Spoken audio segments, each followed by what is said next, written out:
For a second there, I thought they added bird sounds to the main menu music, and then I was like, nope, there's just birds outside. Huh. All right, let's play some Dwarf, shall we? That is what we're here for, I think.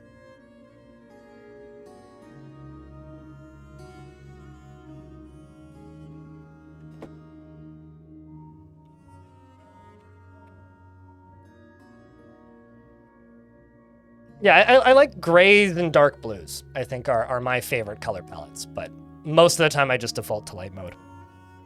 Although I honestly like that the best way to do any kind of color coding is like what a lot of Linux themes have built in, where you can just have a color wheel and just set what menu elements you want to what color. Like, honestly, it's just the best way to do it. Like, don't lock me into a pre-designed theme. Let me just make my own theme and click save. I'm just saying.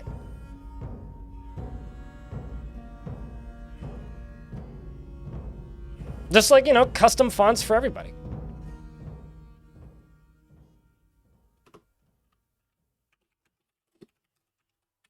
Hello, Eurist Games. How are you?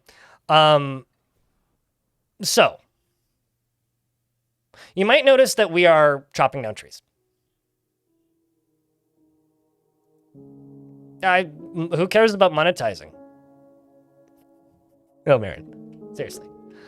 You may notice we're chopping down trees. Now, the reason I'm doing that is to make noise in these caverns, because in this layer, there is 4 or 5 unaccounted for forgotten beasts. Okay? Now, the reason I'm looking for these 4 or 5 unaccounted for forgotten beasts is because this is our fortress. Don't mind the blood. It's fine. It's supposed to be there. That's the well. Down beneath the fortress here is our fun entryway for people who want to have fun, which is why there's more blood there. But down beneath this is the fun containment chambers. So we've got 1, 2, 3. Okay, it's underneath a skeleton. Don't worry about it.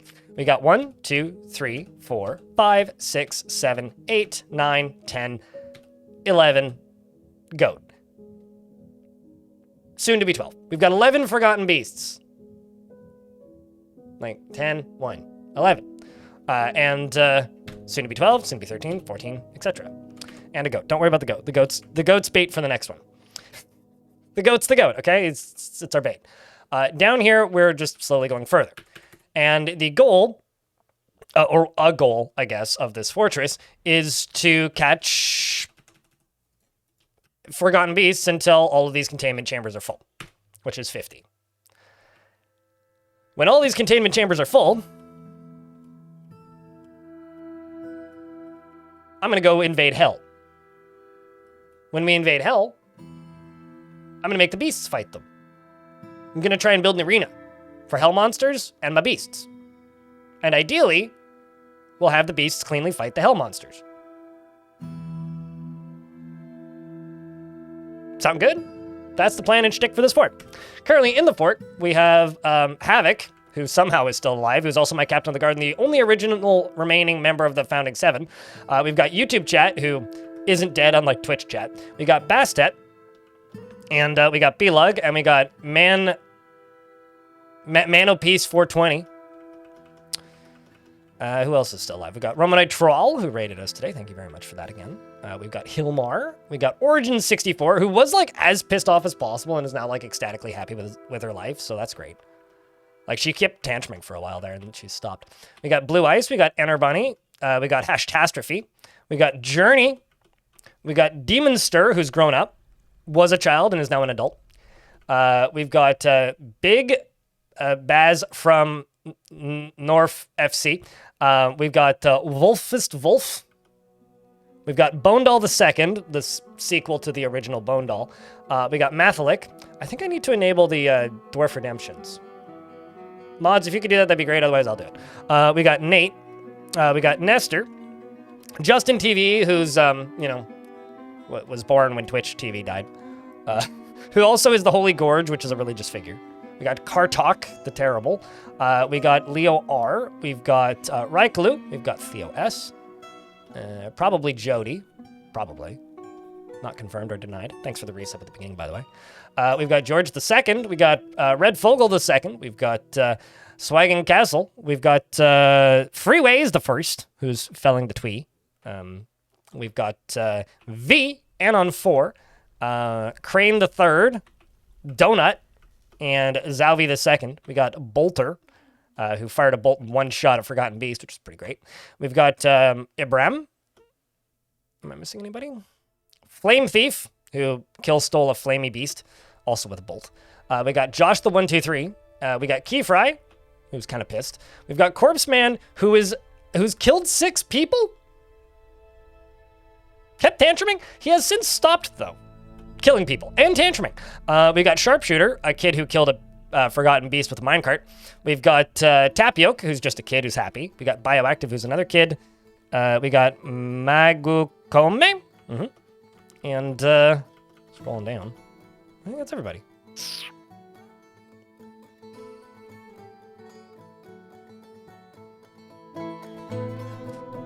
You know, lions, elephants, bears, you know, all of the above.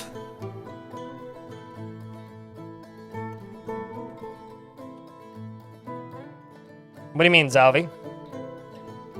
Why called us dead? I don't know what you mean. I don't knows what you means. Let me just check, see if this up. There we go. And thank you very much for the likes on the YouTube stream. For the Horde! What kind of Dwarfith do you want? Fineth, Beardeth, Fighterist. I don't know about the finest, but I can find you a Beardist Fighterist. Okay, do you want an axe? Do you want a... I'm seeing what my options are. Do you want a crossbow? Do you want a... A lot of these are named. Do you want a... Okay, that's taken. Basically, do you want a crossbow? Or do you want an axe? Are your options. Yeah, Snailus D died horribly to a Forgotten Beast. I want to say you got caught out during one of the Forgotten Beast incursions. Hello, Juicebox in YouTube chat. How are you?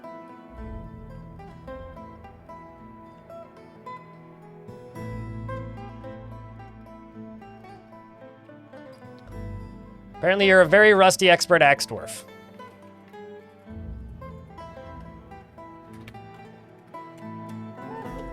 For the Horde, Scorched Armor is your last name. He is frequently depressed and very easily falls in love and develops positive feelings. Desires little for himself in the way of possessions and is inattentive to detail in his own work. He has a calm demeanor and he could be considered rude. He's not inherently proud of his talents and accomplishments, and he is grateful when others help him out. He tries to return favors, and he is quite comfortable with others that have a different appearance or culture. He finds helping others to be emotionally rewarding, and he has a tendency to go it alone without considering the advice of others. He tends to avoid crowds, is sometimes stubborn, and occasionally overindulges. He tends to consider what others think, he tends to think before acting, and he does not need and he needs alcohol to get through the working day. He doesn't really care about anything anymore. Gronzi, thanks for the $4.01, and thanks for helping keep the channel funded. I greatly appreciate you.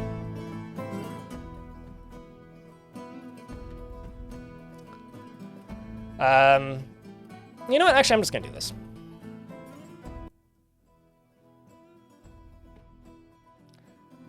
Background sound effects are a little bit quiet, so I'm just gonna turn the game down a little bit.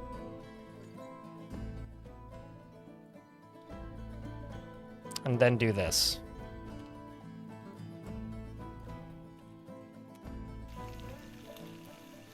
That balances things a little bit better. All right.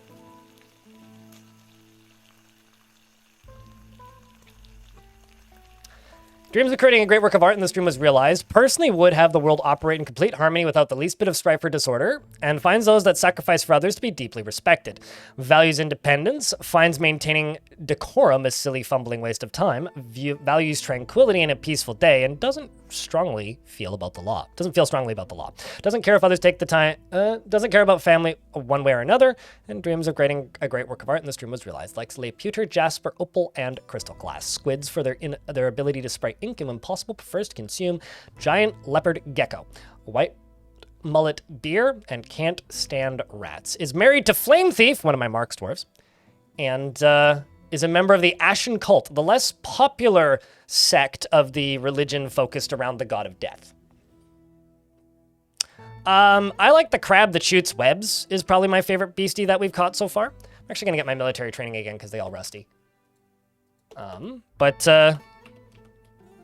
Do I have a hotkey for them? I don't. Yeah, I do. Probably this one. Dorkru played Suckers the Whirling. It did kill a bunch of stuff, including one of my goats, which is right there. It is a huge one-eyed crab with lacy wings, and it is ravening. Its eyes glow violet. Beware its webs.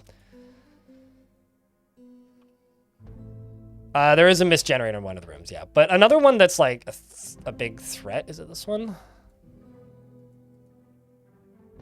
No, not that one. One of these is like really strong looking. This one's pretty strong looking, although also weak to bludgeoning attacks because it's made of glass. But some of these are like pretty mean looking. Like this one, a feathered alligator with wings. It is slavering. Its top gray feathers are downy. Beware its fire. Anything organic is really weak to that. This one is a towering scaly hyena. It has 3 long hanging tails, a bloated body, and its maroon scales are jagged and overlapping. Beware its deadly spit. Also pretty scary. The Putrid Crypts is a good name. Yeah. It's another lobster. Or another crustacean, I guess. A lobster. Mandibles. Appears to be emaciated. It spits deadly stuff, and then that's a goat. It is a goat. If you read its description, it is a goat.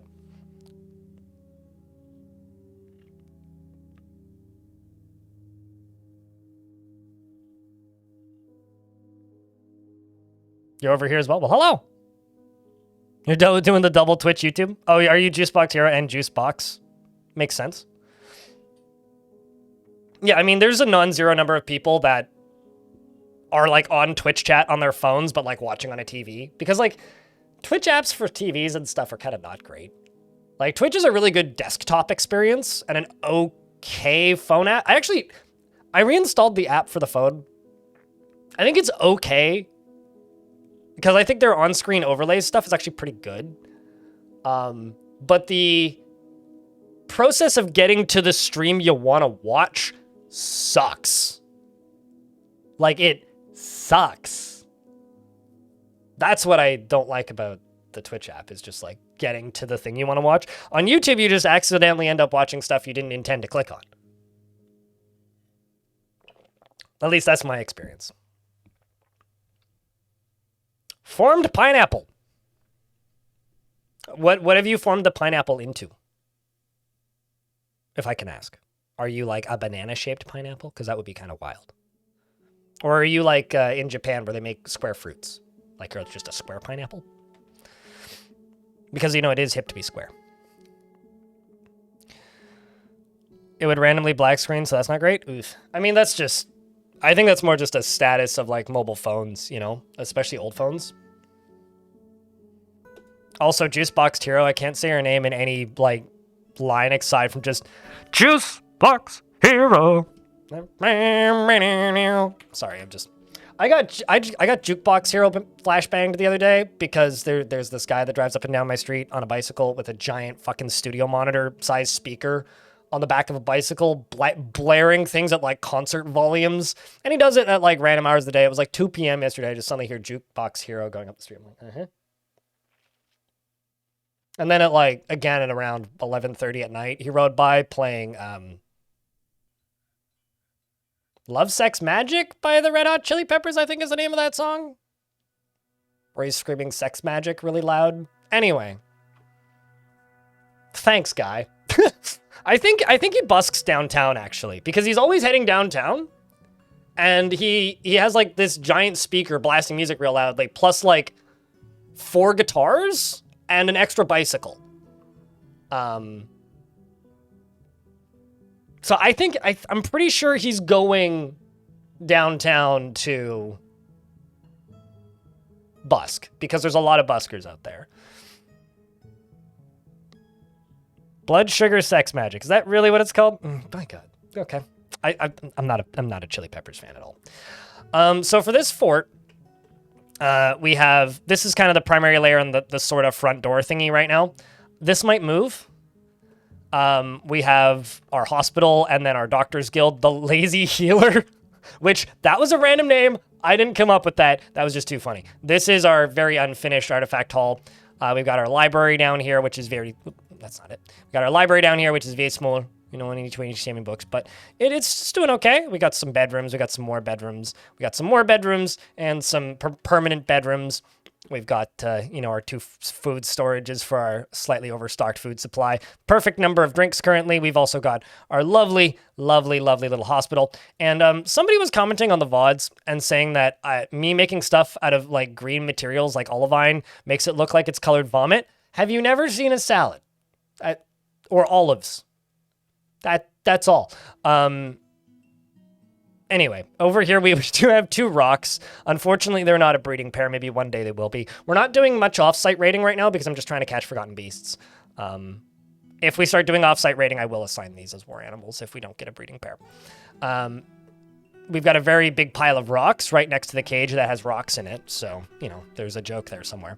If I was a funny person, I would come up with it. Over here, we've got the Fence Musics, which is my Craftsdwarf's Guild.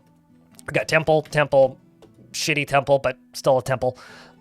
We've got maybe the worst Metalsmith's Guild of all time. It's just a giant empty open space. I should probably add something to that to make it better.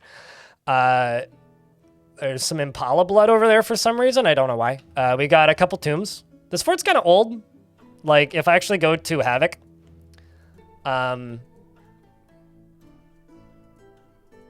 this fort started in like 366, I think.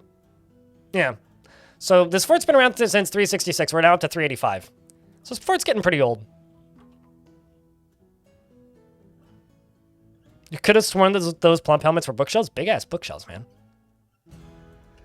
But yeah, currently what we are doing is we are under siege. We are under siege by humans. I don't think there's that many of them, actually. I'm pretty sure it's a rather small siege. I mostly have the doors locked as kind of an excuse to, like, ignore them. We got this door here who's locked. We got these that are locked. And then over here, we've got the front door is locked. And now I'm really proud of this. This is something that needs some upgrades today, but I'm real proud of this. Have a look at this majestic front door. So this is my front door. It's this, whoops. It's this fun little, like, airplane propeller. And it goes down this way. I'm very happy with this. The reason I'm very happy with this is this goes directly through an aquifer. So this was just like a waterfall at one point.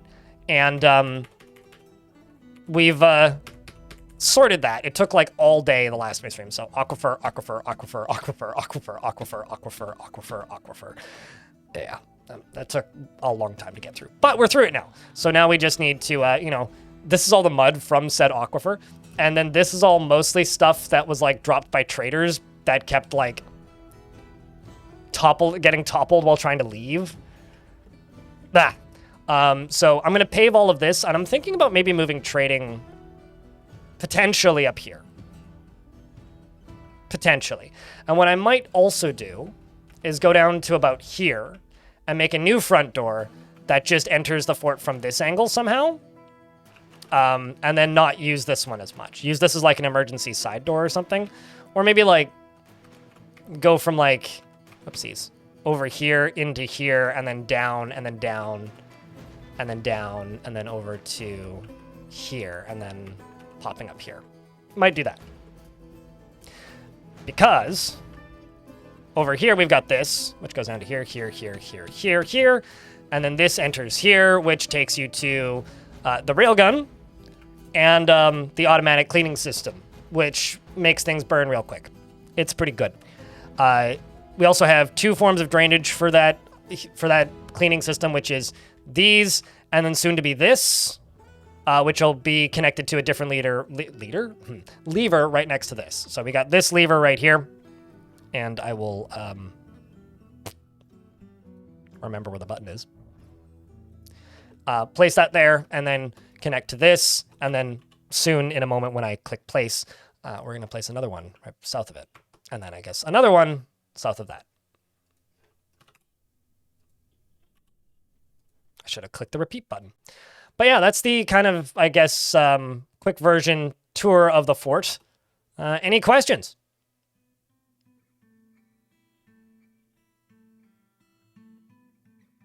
Does this fort have steelmaking capabilities? Yes, but I haven't gone about making much of it. We've made some. Most of the iron I'm getting, because there is iron on this map, allegedly. I haven't found any. Most of what I found is like platinum, tetrahedrite, amongst other things. Most of the iron I have is actually from, because yeah, you can see we're making steel. Most of the iron I have is actually from melting stuff down. But yeah, no, we've got tons of flux. I mean, all of this is dolomite. I'm making bricks out of dolomite. That's how much dolomite I have. Let's just, speaking of, pretty this area up a little bit. Yeah, we got tons of dolomite, so. I want to pretty this area up so that I can, like, work on it a bit, I guess. Eh.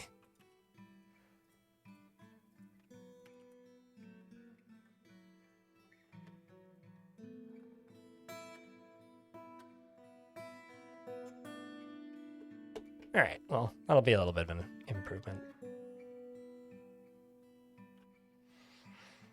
When is all-you-can-eat buffet day? Isn't that every day at a dwarf fort? I'm the diabetic in the room, so all-you-can-eat buffets are kind of lost on me. That being said, like, I'm pretty sure that, like, food is free for dwarves, so every day, I guess?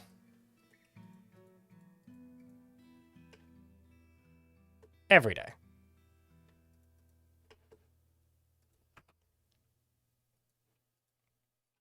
What other blocks do I have?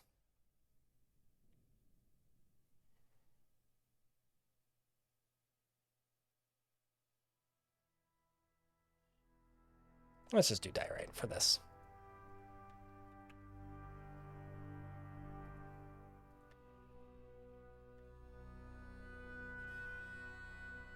Trying to just pave as much as I can. All right, goes. Dolomite is a new pink. Maybe not new pink, but it is a pink. What does the railgun shoot? Minecarts, made of platinum, which... Don't worry about the blood there. Someone got squished by a minecart. I do actually need to fix a few things, though. Let's also just make sure I pulled the right lever. Yes.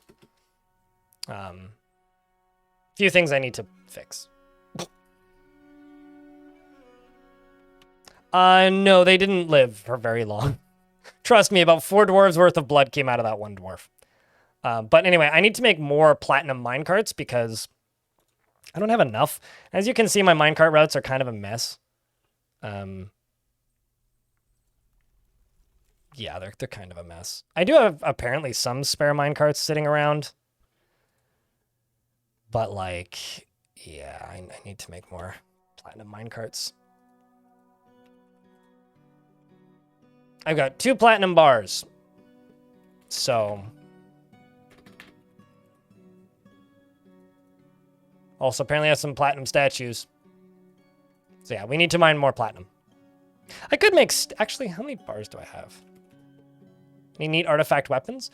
I haven't really been following the artifacts. Artifacts aren't really the focus of this fort, which is my diplomatic way of saying I can't really remember. It's been a bit since I played it. Let's make steel minecarts. Also do some steel minecarts. Those will do just fine. I just need stuff that's like lava safe, if that makes sense. Is all that I actually need, so that when I go to clean them, they don't get destroyed. But down here, we got a couple of goats, a couple of pigs, who I should probably butcher some.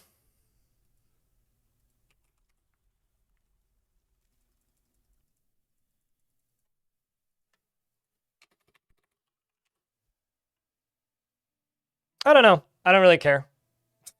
It doesn't really matter when you're getting hit at like 90 miles an hour.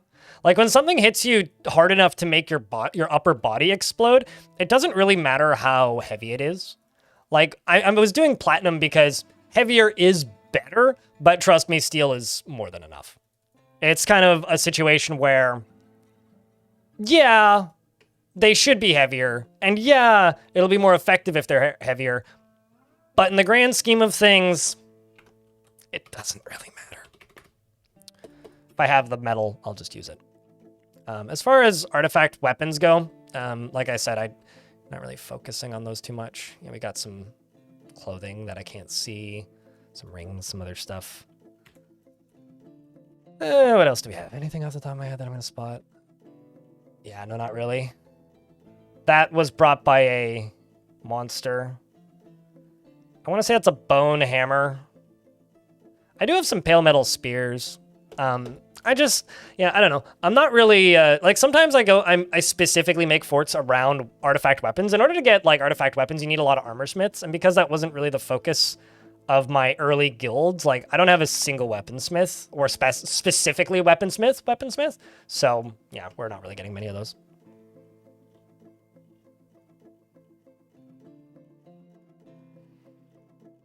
Wow, that's some pretty talented writing skills to be able to write it in only a matter of seconds before you bleed out. Like, that's very impressive, King of Pudding. Like, extraordinarily impressive.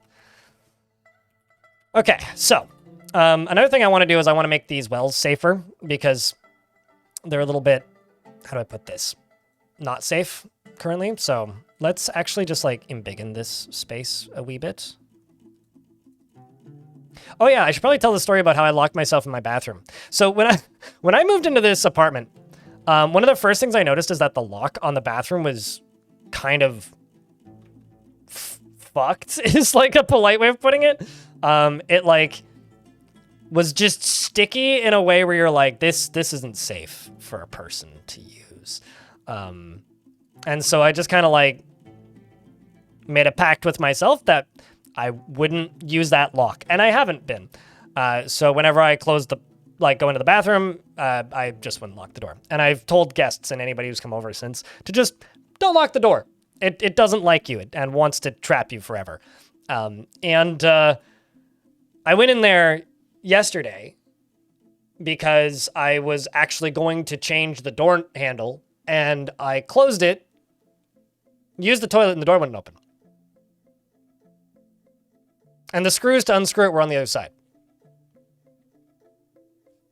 So using a, I was able to pull the pin out of the top, the or on the hinge on the inside at the top, and then using that pin and a little piece of wood that I used to hold my soap containers to hold my bars of hand soap, basically, was able to knock the other pins out and take the door off of its hinges, and then replace the door handle.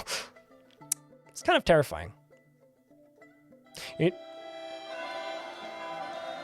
Axe Lord Erib Laromural, the militia command, and the militia commander Crane the Third have gotten married. Did you just like marry your boss?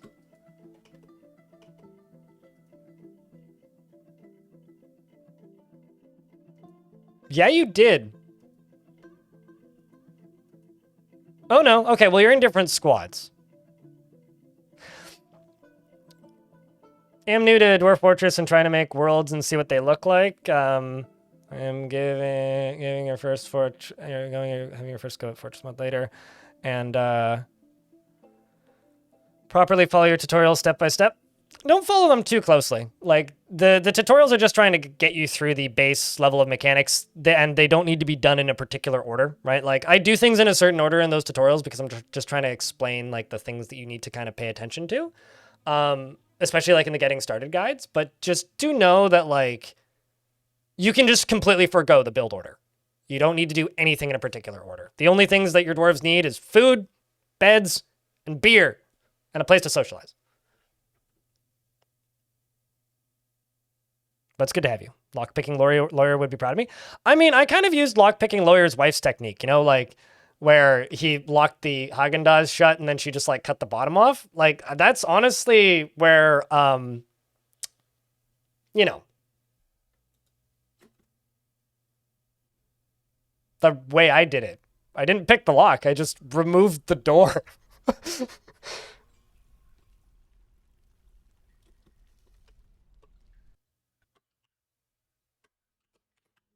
You know, somebody in YouTube chat is speaking to somebody else in YouTube chat and said, is that a JoJo reference? In my experience, people saying, is that a JoJo reference? It's just a self-admittance of lack of knowledge of culture. That's all it usually is.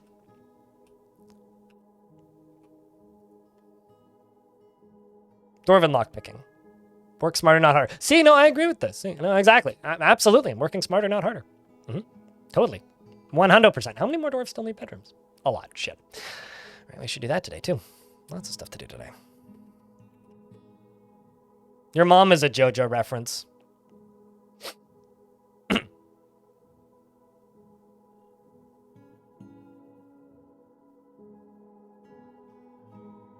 That's, you know, I'm real advanced and smart with my humor.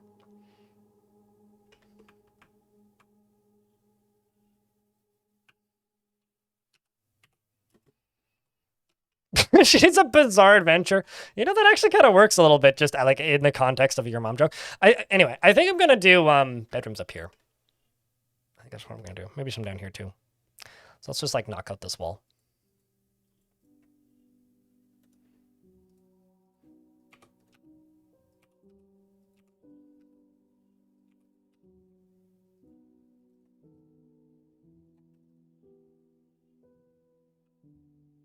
You know, I'm not gonna lie. Your mom jokes have been around about as long as I can remember, and I'm still not positive that they're funny. Like, I think like it's like peak poor taste kind of. But self-aware, your mom jokes can be funny, like saying them ironically.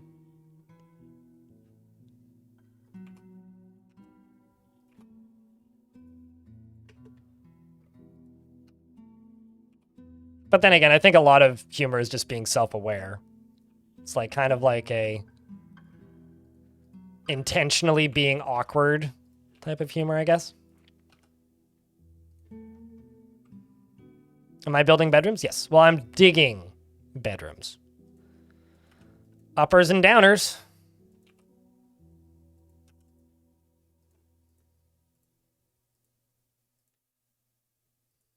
See? Downers. Uppers.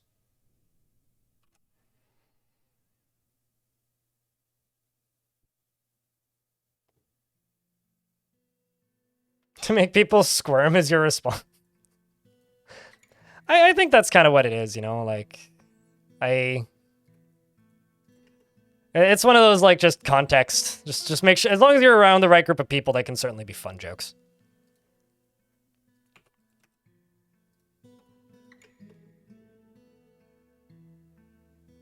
Yeah, and shout if you need help. Also, R3L Wob. I'm not sure how to pronounce your name. Real Wob? Anyway, if you need help and you don't want to ask for help in the Twitch chat, not like with general life stuff, in which case seek medical professional or, you know, like actual people who can help with problems in real life. But if you need Dwarf Fortress help, I have a Discord server, which is very easy to join. Just use join code blind or like click on the image down beneath the stream or like type in !Discord in the chat and it'll give you a link. And there's a room in there specifically for Dwarf Fortress questions, and people in there are pretty active about helping people. So, just saying. I might put like a dining hall up here.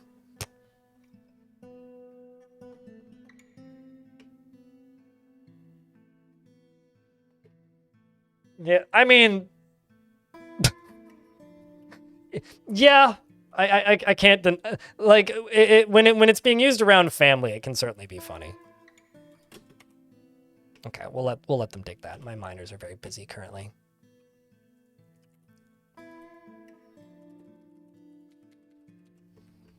Also, there's a lot of really good rocks up here. But I do have to keep a pretty close eye out for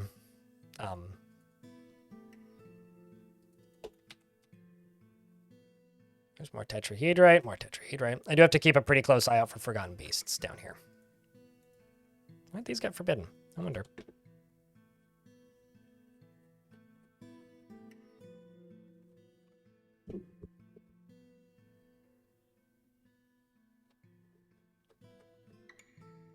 You know, like, this isn't exactly what Spaghetti Saber is saying in YouTube chat, but like, you know, your mom jokes are like deprecating against somebody's mother, right? Like, it's supposed to be like a humorous insult. Can we like contort them into like mom positivity jokes where it's just like making a joke about complimenting your mom? Now I'm trying to figure out if that would even be like possible in the context of a your mom joke. Just a thought. Would that work? So the way food stockpiles work is if a dwarf is hungry, they go to the nearest source of food, right? Not necessarily the best source of food, the nearest source of food. Then, if a dwarf is... Then, if a dwarf... once a dwarf has food, they then go to the closest dining hall to sit. If there's no dining hall, then they go to the nearest table and chair to sit. If they own a dining hall, so if they are assigned a dining hall, they will go to that dining hall regardless of how far the sit away is. How far away the sit is. That's a sentence that makes sense. Don't worry about it. I swear, it'll make sense eventually when you stop thinking about it. So that's kind of how dining halls work.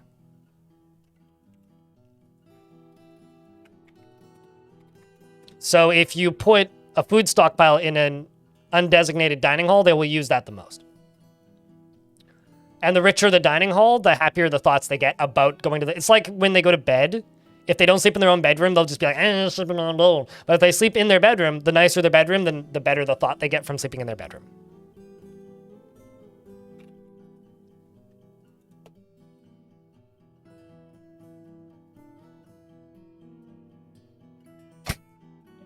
That is grim on so many levels, Bone Doll. I'm not even going to repeat it, but you got a snicker out of me. That's pretty good, Quentin, in YouTube chat. Your mom must be real proud of the jokes that you're making. Although, I can tell you one thing. I'm forgetting his name now. This is a problem. Shit. His mother is very proud. There's another person in the chat, in one of the chats, that has definitely seen an H-Bomber Guy video. What is the name of that dude? I just haven't thought about him in like a year now. Roblox Oof Guy. Made the Intellivision Amico. Help me out here, chat. That failed horribly. Crypt notes Tommy Tellerica. Yes, his mother is very proud. It's been a long time for sure. How's the fort going, my dude? Crypt undulates, crypt. If I seem a little loopy today, it's because I'm hyperglycemic with high blood sugar. Although it's dropping now, which is good. Blah. Anyway, brain is a little moof. Oof, shall we say, because of that. Lanix, thank you very much for the 24 months! You just got here. Are you in the Twilight Zone? Are there sparkly vampires in your vicinity? If no, then no. Are there screaming, like, 2008 high school girls in the vicinity? If so, then definitely. But Orange, how you been? Did you get that thingy I DM'd you? I DM'd you the thing about the thing for the thing. So if you didn't check your DMs, you should check your DMs for the thing. Okay, good. I don't think you responded, so I wasn't sure if you saw it, but... Like shooting monkeys in a barrel. Red bug. Already paid? Hell yeah.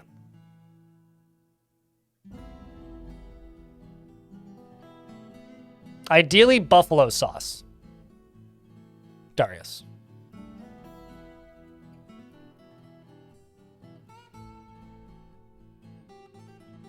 Also, hello, Literu RP in YouTube chat. As we sit here mining. Who's somebody that we could follow? What is YouTube up to? Satisfied at work? Wants to acquire something. And be with family. YouTube has no family? Aww. What's your goal in life, YouTube? You want to create a great work of art? It's got nothing to do with family. Wait, what did that say? Unbelievably stubborn and will stick with even the most futile action, even if once his mind is made up, and is easily moved to mercy? That part doesn't feel believable, but the first part certainly does. At least he likes the waterfall.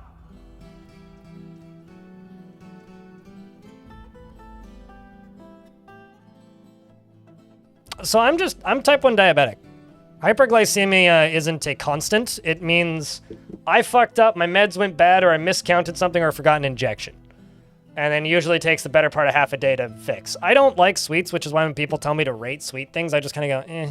I do eat them though, like I'd be lying if I said I never ate sweets. I just try to eat sweets that are like, I don't know, I stopped liking super sweet things, like just as an adult in general, but like, like I'll eat a slice of pie, right? But I want to eat a slice of pie where I can look at it and be like, okay, there isn't a ton of sugar in this. Like there's a diner here that makes pies and they sell them at a loss. Like they don't actually make money on the pies. The pies are their like door crasher. So it's like the incentive for people to show up and get food there. And I'll absolutely get their apple pie to go. And it'll be 3 different servings of apple pie because it's this fucking tall. Apparently they use like 45 Granny Smith apples per pie, which is absurd. But like they're Granny Smith apples, so they're not that sweet. And like, it's not like you eat it and it's actually quite tart. It's not that sugary. So like, I tend to go for things like that. Like yes, I like sweets, but I'm not really going to, go buy a bag of Rolos and just kind of scarf them like I would as a kid. But yeah, that's kind of where my priorities are now. We're in an ad break, so we'll pause until the ads are done. There's 2 types of diabetes. I am type 1 diabetes, which means my pancreas doesn't work at all. It's an autoimmune disorder, and it's something that you're genetically predisposed to, and you will get at some point in your life, most likely if it's in your genetics. It's like diabetes on hard mode. Then there's type 2 diabetes, which is diabetes on easy mode, where mostly all you need to do is just like change your diet a little bit, maybe take some pills. Basically not the same disease. They have different causes. They're both genetic. One's an autoimmune disorder. The other is often a lifestyle issue or a dietary issue, but can also be genetic. Some people are more likely to get it than others, basically. I am type 1, so I have it on hard mode, which means I have needles always stuck in me. I basically have a personal IV. I've got a staple in my arm that costs too much money, that has Bluetooth to this piece of shit device that costs too much money because I don't want to install their app because their app takes a concerning amount of data. And it uses USB old shit micro to charge, which is crap considering this new device came out last year. Thanks, America. And it's fun.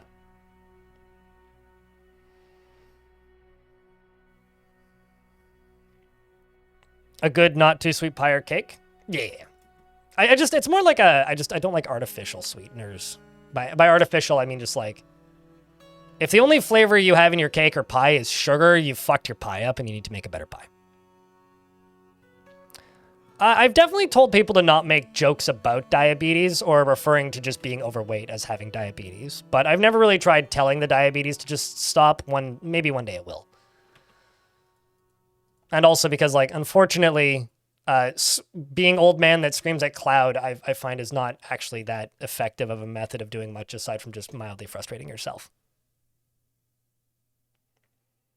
I don't know, because I don't have that. I don't worry about things I don't have. King of pudding.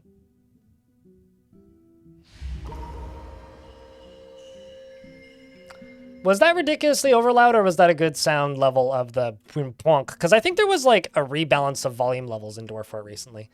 Mano Peace 420 has claimed a thingy and now has a quartzite boulder in the stoneworker shop. That was decent. Okay, I'm trying because like I think when Adventure Mode came out, I think they.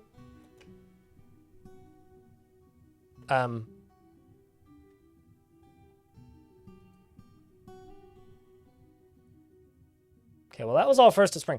Why is a bunch of shit on fire?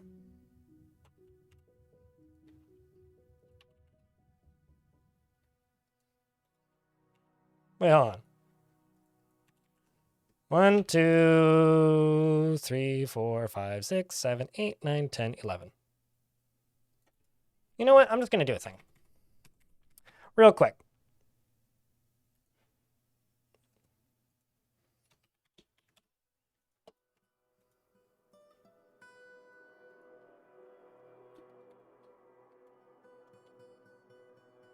Because we're at the point now where I need to keep track of these.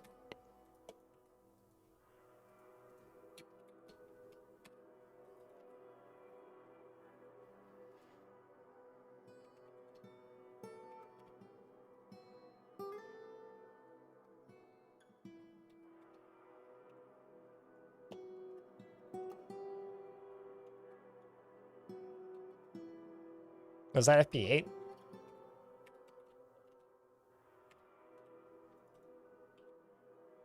FP6, FP7.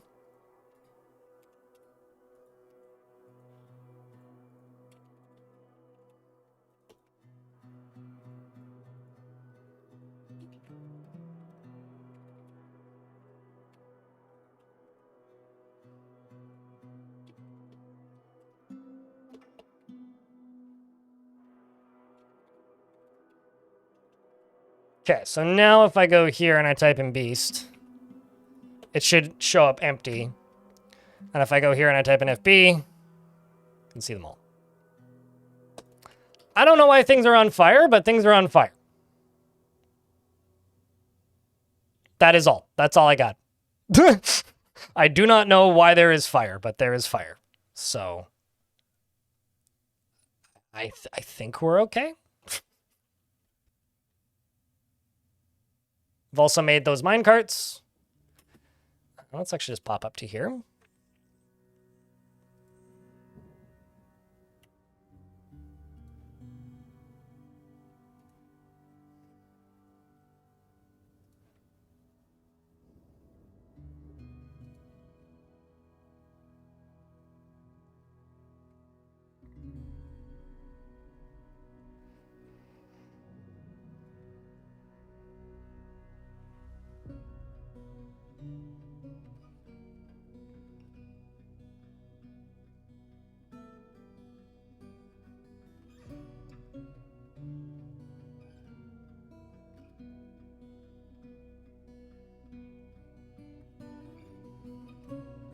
It's 25,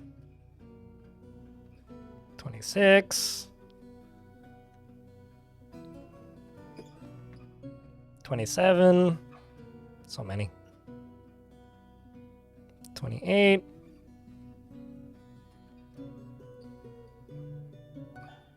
29, 30. Buoyant AF, thank you very much for the brand new Prime subscription check, and I got a couple beers for that. Appreciate you. Good thing those walls don't burn.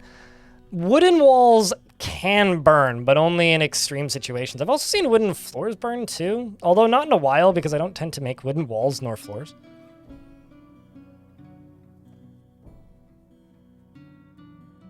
Okay, so you're good.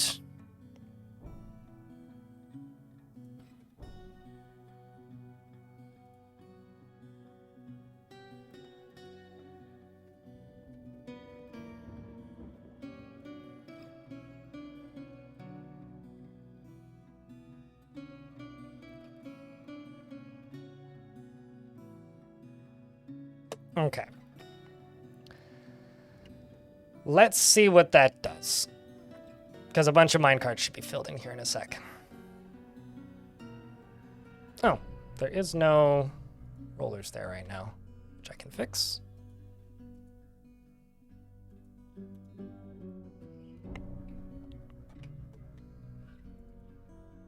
I'm also going to unforbid some of these collect webs jobs. Also got all those place track vehicles going. A lot of dig jobs that should be happening. Probably mostly bedrooms. Unless you're finally going down to continue digging out the lower areas.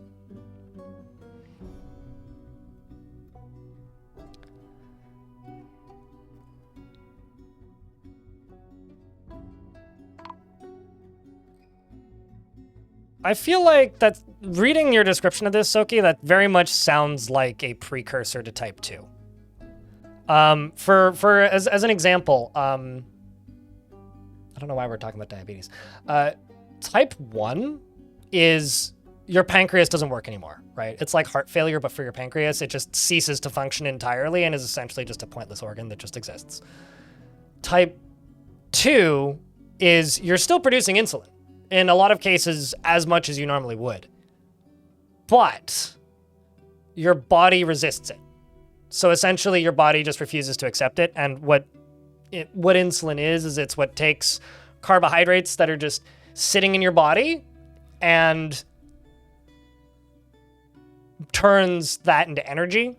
So if you have carbohydrates in your body, it turns that into energy, which is what allows you to gain muscle mass. It allows you to get nutrients into your system. Otherwise, if you don't have it, you just don't gain any nutrients whatsoever. Yeah, so type 1 isn't faulty one way or another. It's nothing. What you're describing sounds like a variant of type 2. And I'll be honest with you, I know literally fuck all about type 2 because it doesn't matter to me. It's not, I don't even really clock it as the same disease. And I think they should have very different names. So, anyway. They should have different names.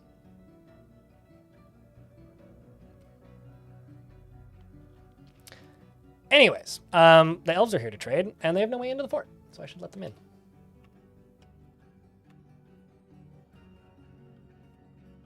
Because I'm still on good terms with them somehow. And dwarves are assigned to the underground areas. I'll also open this up. Yeah, the siege broke on the 1st of spring. It's been a while, though, so it's about damn time it broke.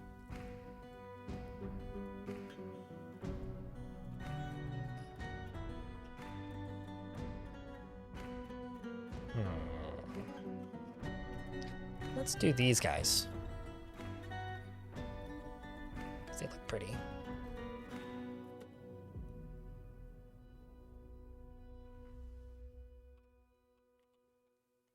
They ask you for the finest rocks? Naturally. What else would they want?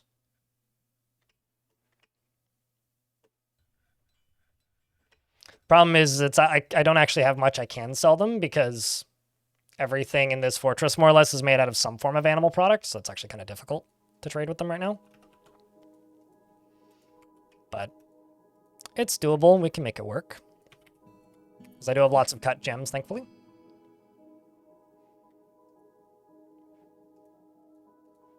I'll just select cautiously some gems to sell them.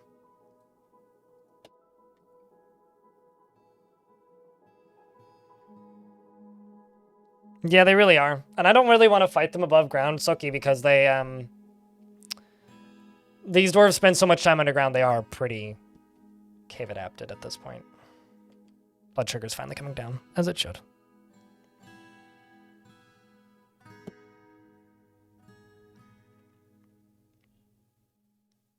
Yeah, no, I mean, like, which is why Mystic Smear, I personally feel that it shouldn't be... Like, for me, there's a very big issue with education when it comes to illness. For physical issues or, what's the word? Deficiencies. And I think that in order for people to be able to learn and function and deal with a certain lifestyle, it needs to be very clear what is what. And my big issue with type 1 and type 2 being largely referred to as the same thing is very difficult to communicate to people because, like, you know, the number of times I've had somebody tell me, you can't be diabetic, you're not fat. I've never broken somebody's nose in public because I don't feel like getting an assault charge, but my God, I've been tempted to. The stoneworker has created Okilnitig, a quartzite armor stand. Ooh. And offers it to the head cave of clobbering. I'm going to give that to the militia, because that's cool. There's the notice. Need to change my monitor position slightly. I can't see the top one. This is a quartzite armor stand. All craft store ship is of the highest quality. It is studded with bronze and decorated with fungi wood and encircled with bands of round, quartzite cabochons and trillion cut chrysoprases. And cave spider silk. And this object menaces with spikes of Carillion and bronze. On the item is an image of Ognet Demonster, the dwarf in church. Demonster is laboring. The artwork relates to the settling of the dwarf Demonster in Headpunch in the midsummer of 3.6. Nice. On the item is an image of the pit of cudgels, a platinum spear in sheep's bone. And it was made by you. Are you related to him? No, you're not. Huh. Interesting. I wonder why you chose that kid.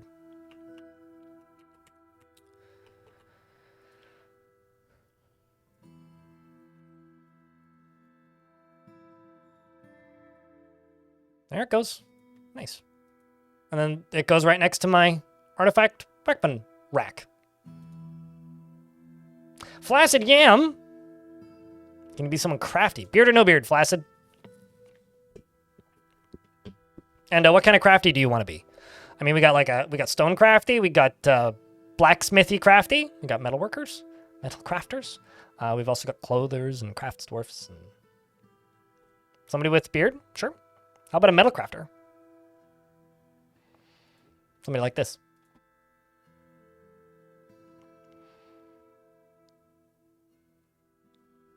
It's really funny, Cernius, because like we've been like trying to pull chat, and it seems like anybody watching on Twitch, press 1 if you have a normal font, press 2 if you have Comic Sans.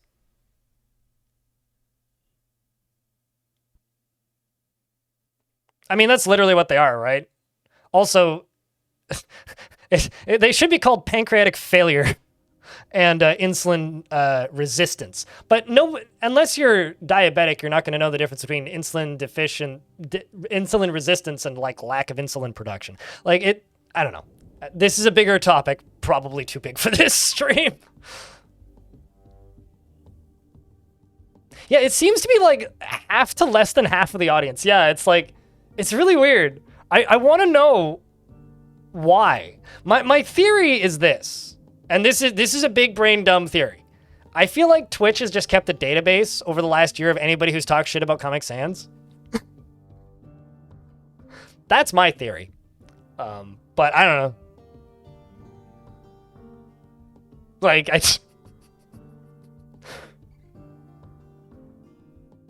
data-driven trolling? The best kind of trolling. Do you have Comic Sans, though? Orange. Like, are you in this crew? You do? Okay. But anyway, I just think it's funny because I've just got perfectly normal chat.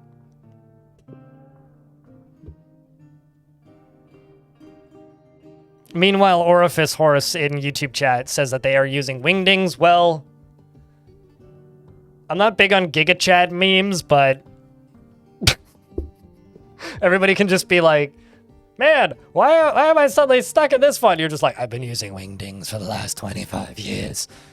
Nobody can read my computer. All right. Flaccid Yam, rhymes with ham, is gripped by crippling shyness. Rarely looks on others with a lust and is with a lust? What? Rarely looks on others with lust and is rarely moved by curiosity. Doesn't tend to hold on to grievances and is somewhat quarrelsome and is bothered by this since he values friendship. He is genuinely quite confident in his abilities when undertaking specific ventures and is often cheerful. Doesn't handle stress well and tends to not be swayed by emotional appeals. True story. When I was young and the very brief period of time that I used an instant messenger. It wasn't AIM. I can't remember. I can't actually remember what it was, but I used a messaging app to talk to my friends. We would type in wingdings and we had a little translation chart because we thought that our parents, because me and my two friends, we knew that our parents were also looking at our DMs because it was their login that we were using. And we thought that if we typed in wingdings, mom and dad couldn't figure out what we were talking about. Little did we know that they could just copy paste it into a different word processor and just like change the font. Anyway, just a bit of wingdings lore with me. He doesn't handle stress well, and he tends to be swayed by emotional appeals, doesn't focus on material goods, and has a tendency towards forming deep and emotional bonds with others. He needs alcohol to get through the working day and doesn't really care about anything anymore. Looks on others with lust. How's their family history? Is bonded with a giant bird. Is really good friends with one of my Marks dwarfs, though. He previously was a member of the Tomes of Passing, a different part of the same faction. His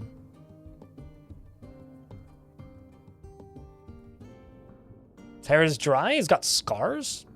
His head bears the marks of old wounds. He was actually brought to bed in 381, so it was 5 years ago he got those injuries. He needs a new shirt. And he personally believes that war is utterly repellent and would have peace at all costs. And greatly respects individuals that persevere through their trials and labors, greatly respects those that observe decorum and maintain their dignity, sees introspection as important, and dreams of bringing lasting peace to the world. Likes copper, gold, opal, and carambola wood. Green glass, battle axes, and bins and earrings. Chameleon men for their eyes, and willows for their sad appearance. What's sad about willows? Come on! Anyway, the sound of the euphoric butterfly and the sight of the silkiness of festivals, when possible, prefers to consume giant parakeet, guppy, and blackberry wine, and kangaroo's milk, and can't stand toads.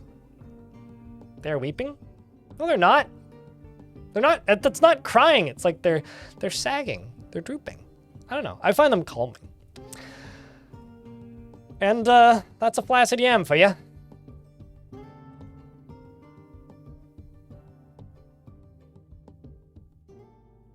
Because I haven't had the opportunity to sit there and build a trillion hatches. We'll do it eventually. I just want them to all be uniform. All right, you guys can watch this dwarf run around. I'm gonna go take another toilet break.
Just doing all the seed planting. I'm being very brave with this because if a Forgotten Beast decides to show up in the basement, we may have problems. Let's bring the trader over here, the broker. See what they brought.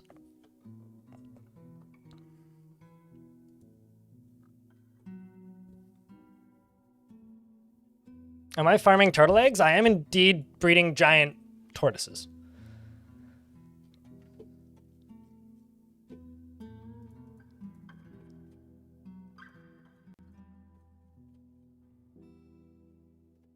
What else do we have? Just trying to get, like, you know, enough trading values so that I can sell a few things. Okay. They brought an alligator, a normal-sized jumping spider, a king snake. I'll buy the alligator. We'll eat it. Actually, I'll also buy the king snake. Why not? Because the king snake will lay some eggs. What else have they brought me? Did they bring any books? They did bring a fun gypsum plaster altar. Don't know how they did that. Buy the dates, the lychees, and the apricots. And thank you.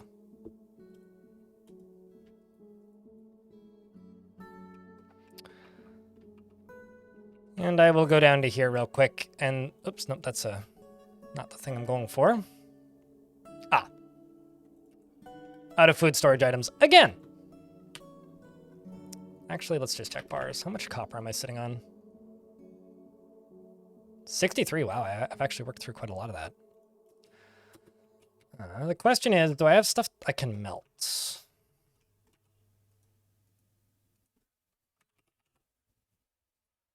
Smelt. Oopsies. You smelt tetrahedrite. I'm out of platinum. How about gold? Could make rose gold. And we'll just smelt more tetrahedrite. I'm just going to do copper pots.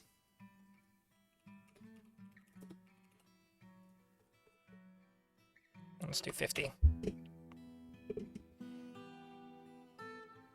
I'm actually not eating them super frequently because they don't breed super fast. I'm trying to tame them primarily is the actual hope, or the actual goal, I guess, is taming them.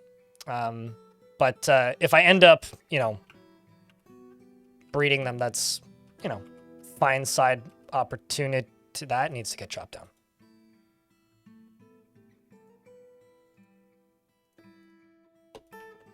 Like now. There's just like tree bits up here. Is this even accessible? No, it is not. Okay. I think it's this one. Yep.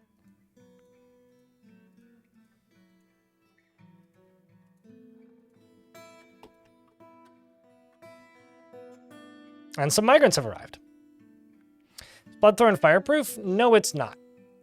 No, it is not. It's not nether. I think it's just nether cap that's fireproof. The most recent version, I'm not on the beta branch. So whatever the default most recent version is on the Steam page. Which is the same one you'd get from downloading from the Bay 12 website, or if you update on itch. I haven't tried the experimental branch, so I don't know if it has it on there, and I'm not sure what version the beta branch is on. Is that a vile mug of darkness? Mayhapsies. What makes you, how do you know the great word of the vile mugs of darkness? Hammer Twisted, what a good name. Twisted Hammer sounds like either a brewery or a metal band. It's one of the two. Because you have when yourself, well, a man of culture, I see. In terms of raising family, find skill mastery off pudding. No.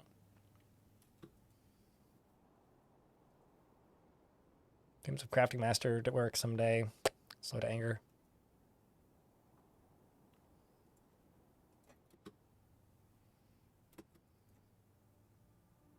Tough? Ooh.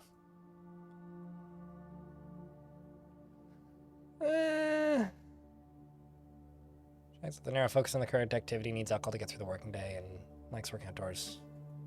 In terms of crafting and masterworks, sees merrymaking as a waste of time. I think I'm actually going to throw you into the military.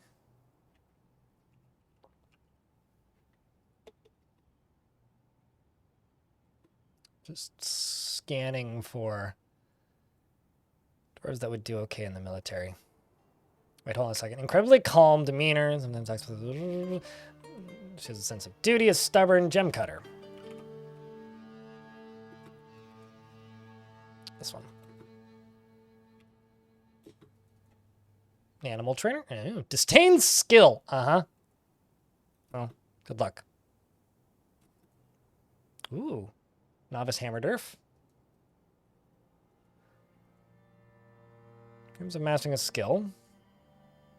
Inclined to abstract. Quick to give up. Uh-huh. Doesn't like putting effort into things. He lives fast pace. He's somewhat fearful. Well, best of luck there. Then brown, black, and green. I like the idea of dyes. I just want to have more reason to use dyes. I think for me, I would be more like, here's actually something I would be inclined to use dyes for. If we could make blankets to make nicer beds, and that would change the color of the beds, I'd be more likely to use dye. But sometimes I'll use dye, but I don't think I've ever actually made a fort where the only things they can use are dyed.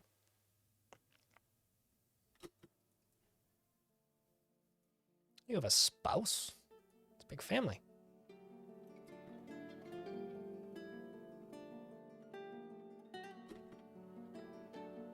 You feel like bags restrict production? Yeah. No, I mean, there's certainly a premium product, if nothing else.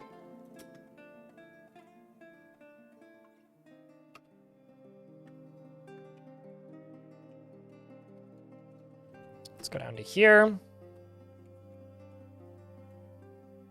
Link you to that. Still alive, Enter Bunny? Yeah, I can check in a sec. Just waiting for them to build this. We're also in an ad break, so I'm not going to do much of note. And if something starts happening, I will pause immediately. Kind of hoping we just hit the save window, though.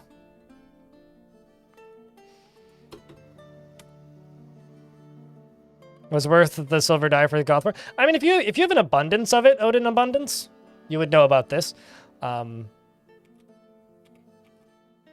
Then, yeah, you'd be aware. You're very happy, Enter Buddy. We will wait until the ads are done.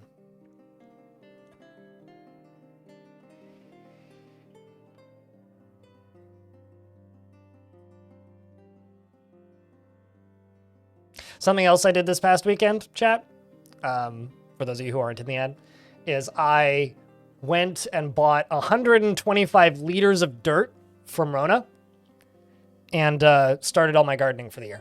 So I now have a whole, because like the weather isn't supposed to go below 6 degrees Celsius for the next 2 weeks, and it's supposed to be basically sunny every day. So I've now got lettuce planted. I've got lettuce seedlings, which are about yay big, that I started a couple weeks ago outside as well. We'll see how well they transplant, but I've got shards started, which I started a couple weeks ago, which is now outside. I've got some kale. I've got some peas, which I had in little cardboard cups, which I started a little while ago, planted, so they're about yay big and they're outside now. Yeah. Okay, welcome back. Yeah, no, I was waiting. I wasn't sure if you were in an ad or not, but you were extremely happy. You do have some needs that aren't getting filled, like you need to spend time with family. We really need to have like a festival and just force everybody to hang out in the tavern for a bit. But yeah, no, you are very happy. I mean, you got a pond turtle shell crown on. You seem to mostly have happy thoughts, and like even you're accepting, remembering, suffering a major injury. You're less angry and learned to value tranquility. You were accepting after experiencing trauma, and you became less depressed and learned to value perseverance. You're actually one of the more like persevering dwarves. Like you're still angry, dwelling upon the agreement to construct a guild hall for the company of silver being abandoned, which I did later. You also have a happy thoughts after forgetting or after wearing old clothing, which is good. And you learn to disdain decorum, but you know, that's fine. So you like more ascetic environments, I suppose. This dwarf has had a lot of history. Accepting after suffering the travesty of art defacement, learned to value independence. You were dwelling upon experiencing trauma, but it helped you value peace. You saw art defacement again, and you became more anxious and learned to disdain harmony. Accepting suffering the travesty of art defacement, you learned to disdain the law. Okay, so you hate the law. You're still feeling hopeless about that, but you're a very happy dwarf. I mean, like your positive thoughts outweigh your negative thoughts. You also want martial training. You want to fight, and you want to be with friends, and you want to acquire an object. So.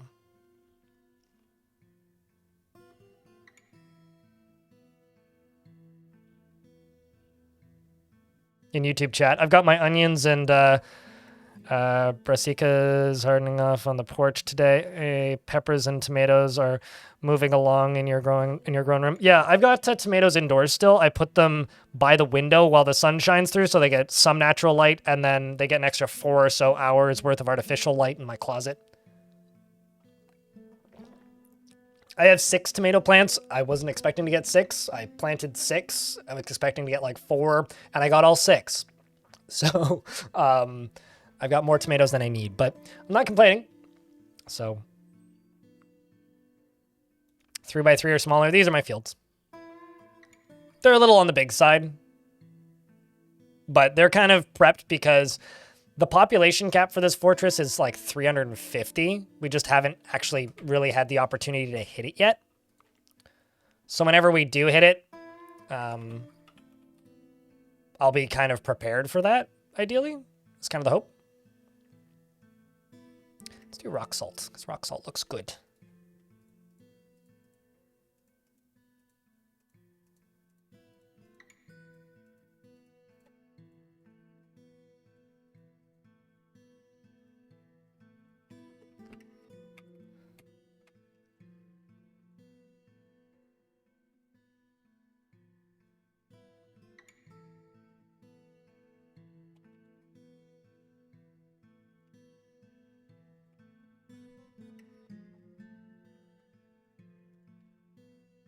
Clicked in the wrong spot.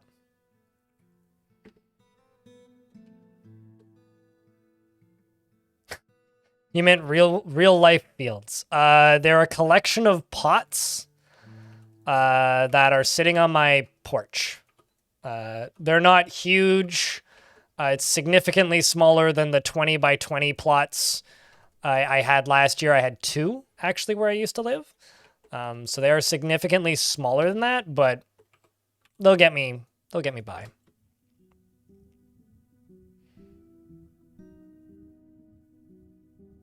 How long until he fights the law? Probably won't. It's just if somebody gets arrested,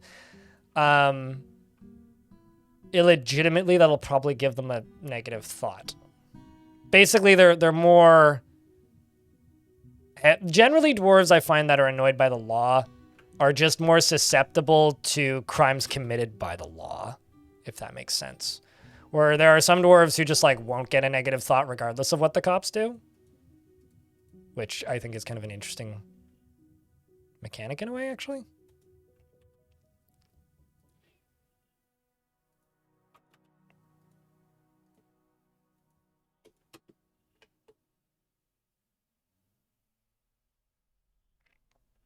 Potted plants for decorations. Well, we already have pots. I think more like decorations and crafts in general would be neat to see in Dwarf Fort. Like right now we have what? Earrings, bracelets, scepters, crowns, amulets. Be nice to see just like chain necklace, you know?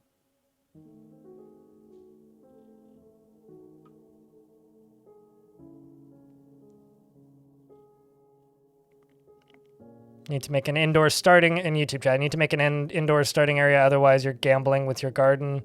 The onions and potatoes are going wild though. Oh, that's good. I mean, I discovered this yesterday. Apparently within walking distance of me, there is a hydroponics supply store, which seems like a bad hobby. I shouldn't get into that.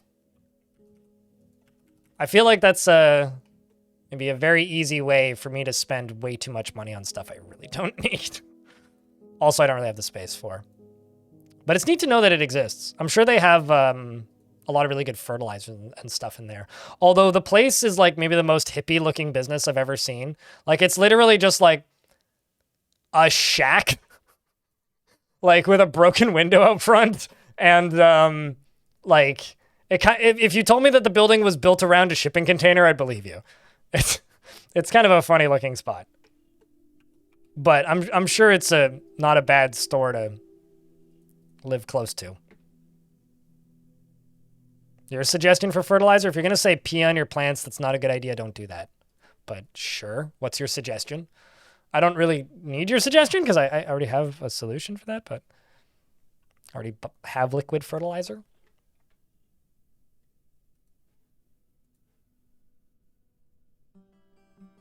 Incompetently performing the rites of the Order of Dust in an undedicated temple. Giant tortoises fighting. What? Oh, there's some wild giant tortoises in the fort. Well, in the area around my fort.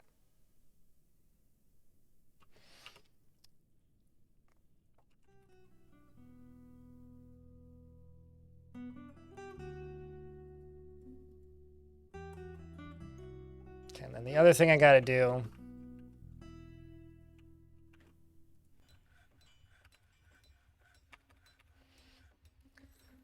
is just simply scroll down.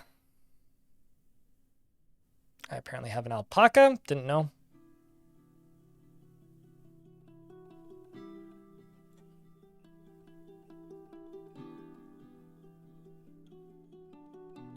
amongst other things. Okay, we'll put you two in there.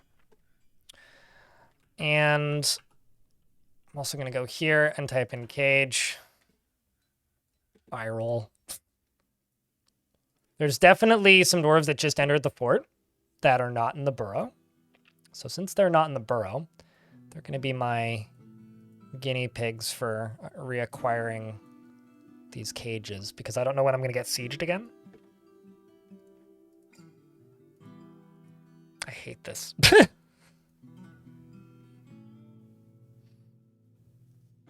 Oh yeah, no, I used to always use beans and peas to redo old areas. I'm kind of the sort of person who I would like if I'm not growing in a pot, I will absolutely crop cycle. If I'm growing stuff in a pot, I'm more likely to use fertilizers and top off soil.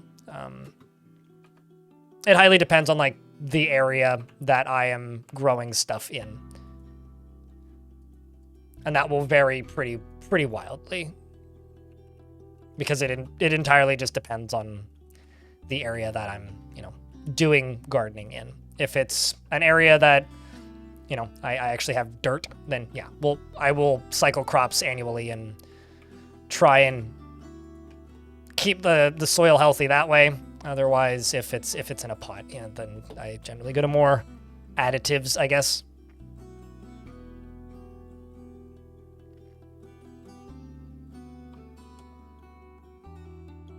Before TikTok got banned... Wait, is TikTok still banned? Or is it not? I don't know. It never got banned in Canada, so... Maybe you saw a guy with a 5-tier filtering hydroponic system just to grow wasabi? I've never tried growing wasabi, but I've heard it's not easy, so I'm not too surprised by that. TikTok is fine. It's still a thing in the US. I can't keep track of what you guys are doing because it changes every 4 hours, and I've learned that I don't fucking care about most of it. As long as it doesn't, like, cause me to get howitzered, I'm good.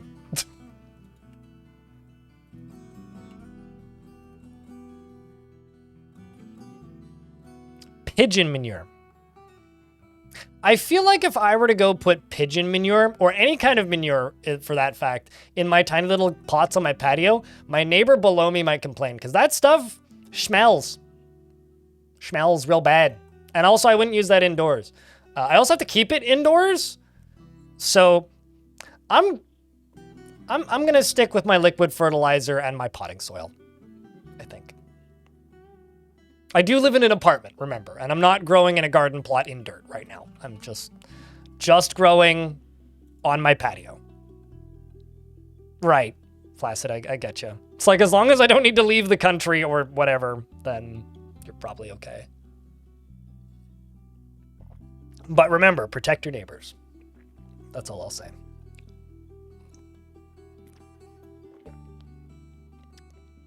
Also, I had this weird moment of like, what's the word I'm looking for here? Wealth flaunting is maybe what I would say. So I did my taxes this weekend, right? So I've paid my taxes now, which is a good thing.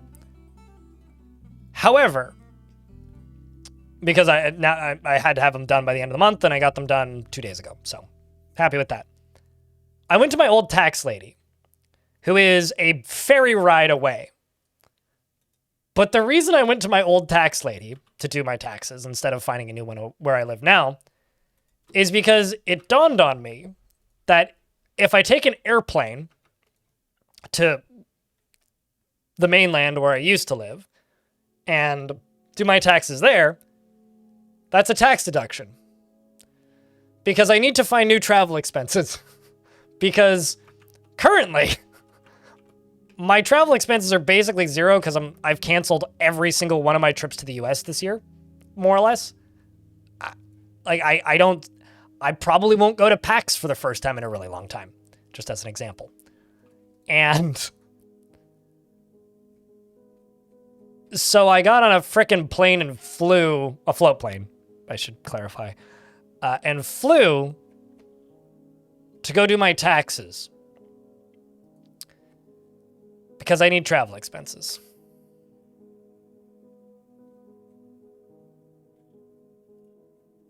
So, yay, I get. I don't really know what else that has to do with anything, but like I literally called her and confirmed. I'm like, if I fly, is that tax deductible? And she goes, yeah, you could put that into travel expenses. That wouldn't be an issue. That's justifiable. I'm like, yes.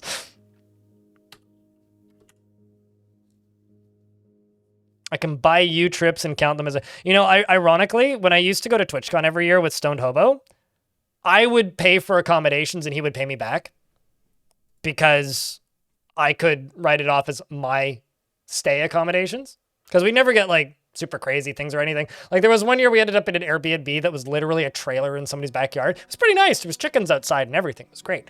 But, like, it's a pretty nice trailer, too, admittedly. But it was cheap. And I could justify that as stay for myself. So, like, I have been doing stuff like that for years, but...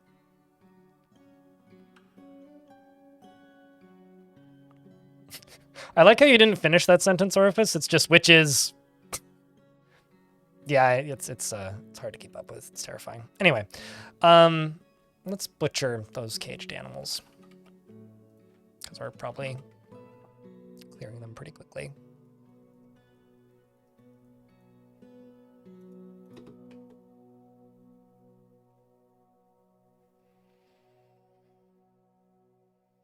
We were cooped up. No, actually, that's probably one of the biggest, like, spaces I've ever stayed in for staying in a place, if that makes any sense.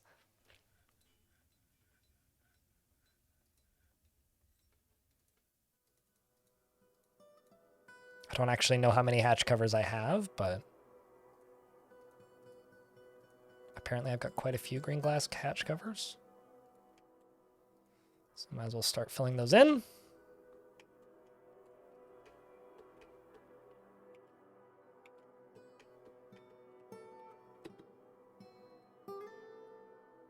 One bed yet left. Am I making beds on any kind of repeating level? No. Bed. Let's just make 20. If the amount of beds is less than 15, just make 20. Check the monthly.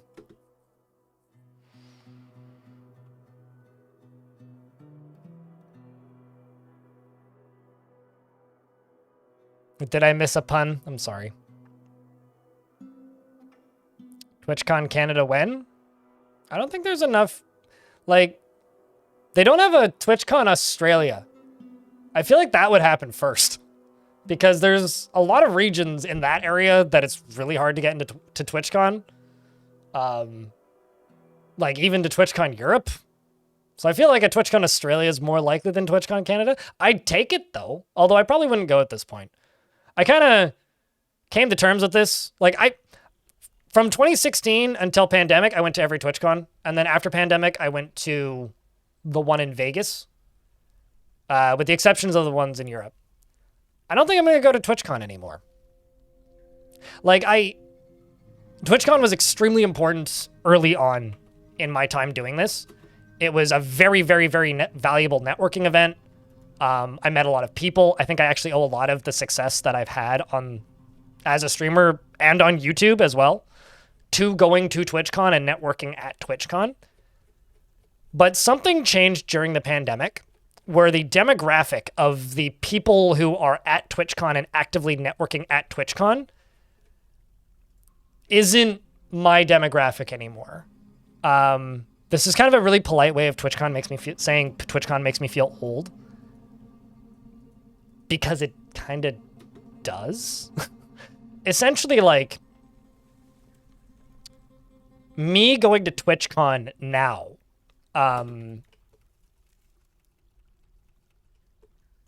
the people who are at TwitchCon, who are actively networking at TwitchCon, are young, 20-something supermodels. Basically, that is the demographic of people that are at TwitchCon now. And I know this might sound weird, but last time I checked, I'm not a 20-something supermodel. I realize that these flowing locks may fool you, but like there ain't much in the way of networking for me there anymore, which in a way is kind of sad. Like I will miss it.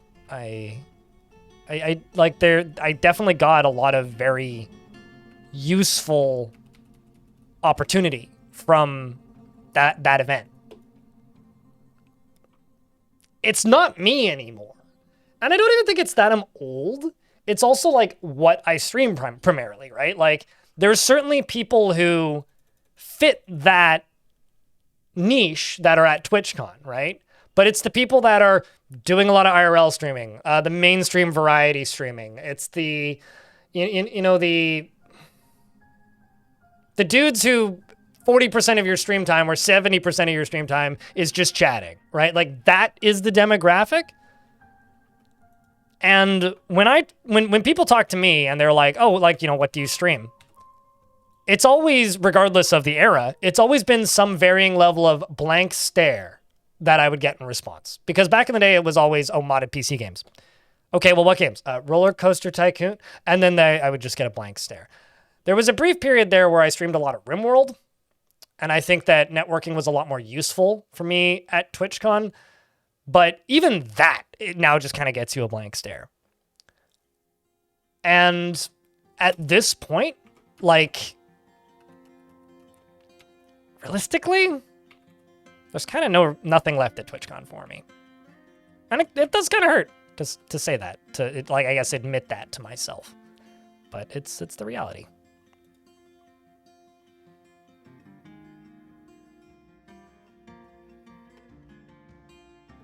But that also tracks your age bracket, so I guess we're just sub. I mean, I do admittedly almost intentionally push younger audiences away from my stream in how I manage my stream.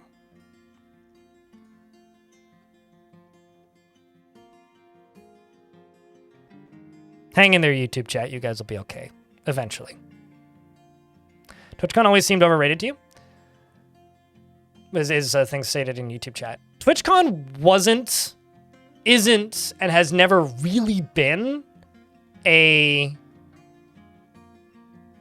community event. It's an event for people who stream or want to stream. It can be a community event, and people want it to be a community event because that's what makes events like that make money. So like Twitch wants it to be a community event, and they market it like it's a community event. It's never been a very good community event. Like it's not PAX, right? PAX is a pretty good community event. There's reasons for just somebody who is interested in video games to go to PAX. There really isn't a reason for you to go to TwitchCon unless you stream. But from the perspective of a streamer, it's always been a pretty important event. But at this point, the landscape of what's the mainstream popular streaming aesthetic, style, format, audience, and everything, it's just not me anymore. It's not what I am, and I'm already networked well enough in what I do for it to no longer really have a purpose for me. If that makes any sense. I'm not calling you old. I'm just saying that there is less of a demand and interest in what I make than what is popular now. When Twitch was a lot younger, like to give you an idea, the first TwitchCon I ever went to had an attendance of like 11,000 people, which is tiny, right? It's now 100,000 people. It's a much bigger thing now. You're on the young end. So here, I'm going to open up my YouTube statistics because YouTube surfaces more of this information because Twitch's is almost identical. It just gives you less variety in its stats that it gives you. So this is over the last 28 days on my YouTube channel, okay? Whenever it loads. I'm waiting for it to load. It's loading? Okay, now I can see it. I can scroll down. Okay, so 0.5% of my YouTube audience is 13 to 17 years old. That's high. Just an FYI. 18 to 24 years old, which is actually higher on YouTube, is 20%. On Twitch, it's closer to 15. 25 to 34 is 50%. 35 to 44 is 20%. 45 to 54 is 5.4%. 55 to 64 is 1.5%, and 65 plus is 1.5%. Meaning there is more people above the age of 55 than below the age of 17 watching my stuff. By a lot. It is what it is. I don't make stuff for young kids. And that's partially how I present myself. That's how I run my chats. That's the types of videos I make. That's the type of content I make. I'm not on TikTok, you know? There are videos of me on TikTok that were uploaded by KitFox and other people. But I am not officially on that platform. It's just, I'm not catering to a younger audience, really. I don't think that's a bad thing either. It just means I know what I am and I'm catering to that, and I'm catering to my strengths and what I'm capable of making and what I'm interested in making.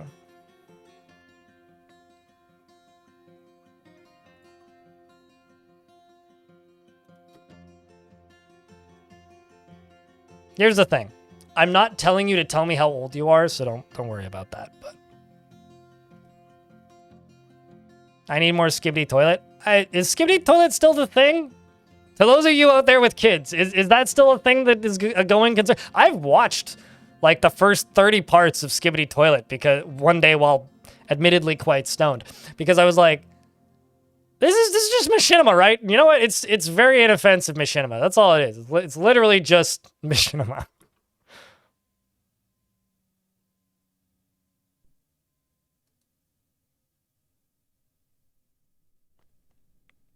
You own a shotgun? American detected. Sorry, Sam.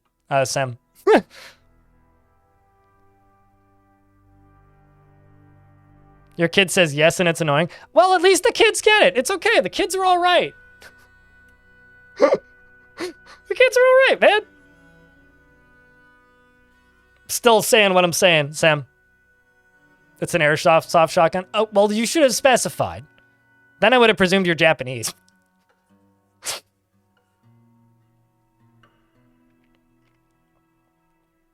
I like that, Jody. It's good to know. Japan loves their airsoft, man.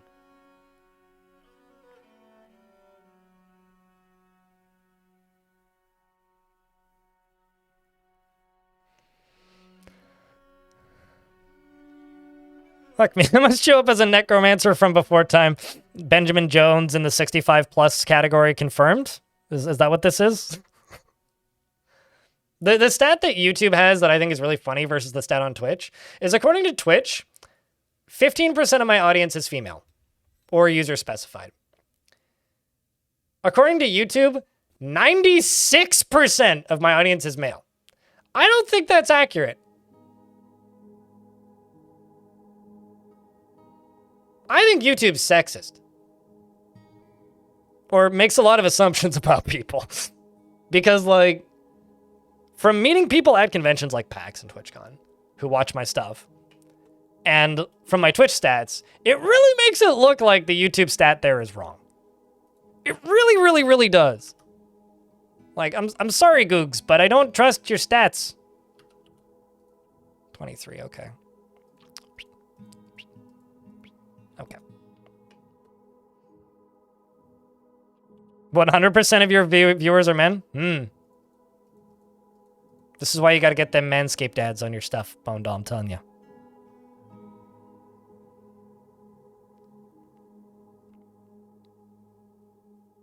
People have been selling Skibidi Toilet toys? That's... You know, I'm glad that Machinima is still kicking it, you know? Because that's all that stuff is to me. It's just Machinima. That is all that it is. I need somewhere to put these coins. I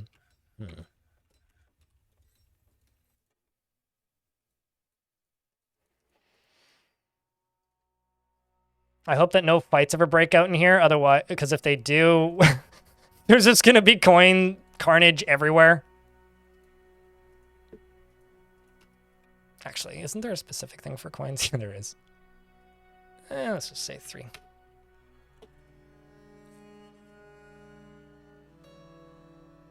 Now, Machinima is when you use a game engine or gameplay to make a skit. So, like, Source Filmmaker is kind of Machinima. doing dances in World of Warcraft and making a skit around that, that's machinima. So, like using custom maps in Halo to make a thing is machinima. Skibbity Toilet is machinima. Also, Raging Cave, hello. It's good to see you. Sorry for your failed investments. I'm sure people are probably making machinima in Fortnite too, because you probably could do that, right?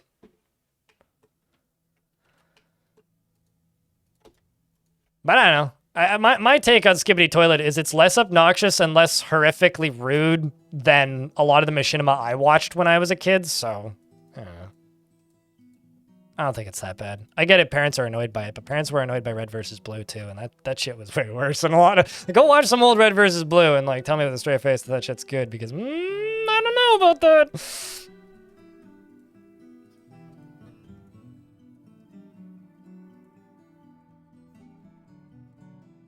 Also, Bone Doll, you finally got a bed, by the way. Congrats.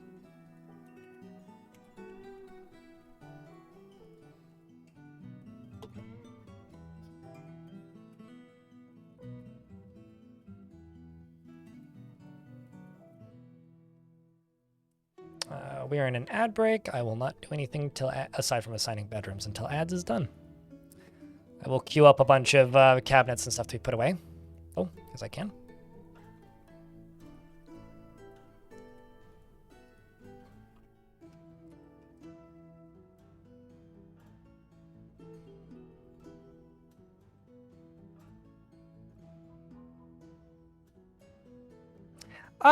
Well, I would argue, Healthane, in YouTube chat, that Red versus Blue wasn't the first of its kind. It was the first of its kind to get popular. Because there was absolutely other people doing stuff in Halo before Red versus Blue. Red versus Blue was just the one that got big. Which, you know, yes, that is a very similar way of saying the same thing, I guess. Of it being kind of a pioneer in a space. Certainly. We can give it that. But as far as, like, you know, respectable, high-quality entertainment, it ain't no better than Skibbity Toilet. It really ain't.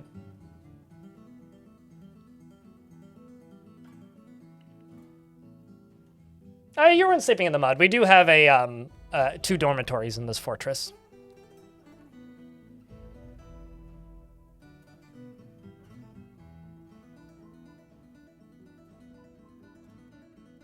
But none of it was really popular. I mean, I was watching Warcraft machinima before Red versus Blue.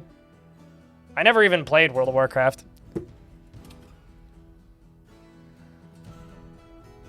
You know, I don't mind the word the Riz. And you want to know why I don't mind it? Because my parents had to tolerate my dumb slang. And dumb slang comes and goes. And it comes from dumb places half the time. And every generation has it. And the worst thing that you can do is turn into a fossil and reject it. So just accept it. It's fine, you know? I used to say things that made my parents go, the fuck you saying that for?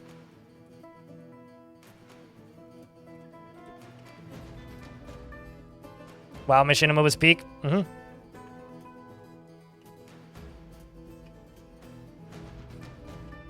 Like, I never played WoW, but I watched a lot of WoW Machinima.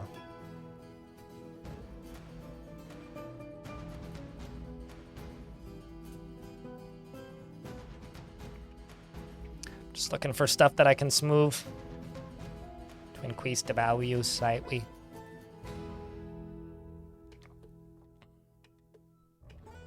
Oh yeah, no, actually, the best way to make your kids stop saying shitty slang is to just make it uncool by learning what it means and using it appropriately.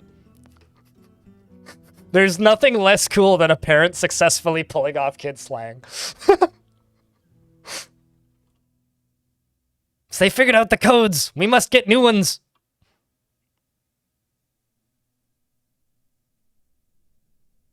Bitch, my life is a YouTube poop, right? Mm-hmm. Mm-hmm, mm-hmm, mm-hmm.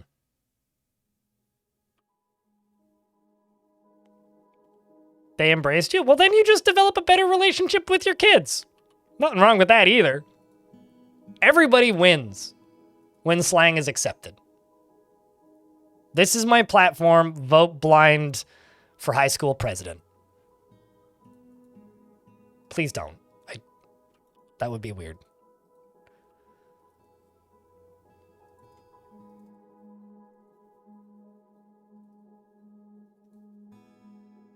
But they should put Skibbity into the dictionary. If rad can be in the dictionary, so can Skibbity.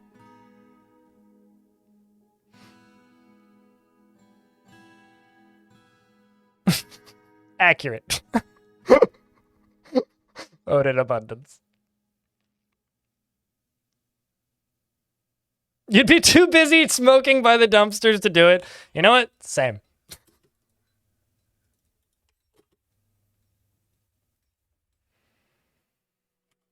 That's so fetch. You know, Orange, now that you said that, I'm going to bring back fetch.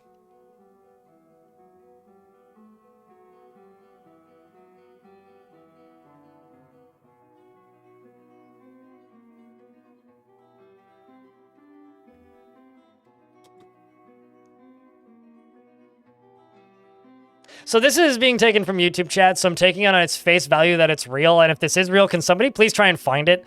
Which is a shaman, I guess is how you say that, your name? I'm not sure.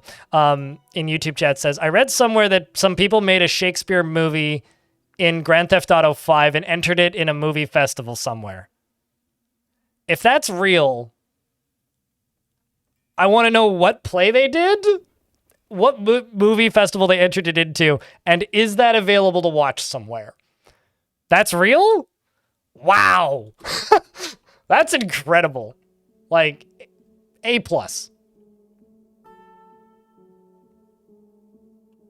I feel like, okay, I'm going to be straight up and honest about Shakespeare for a second here. Shakespeare isn't that great. Shakespeare simply got popular. But also,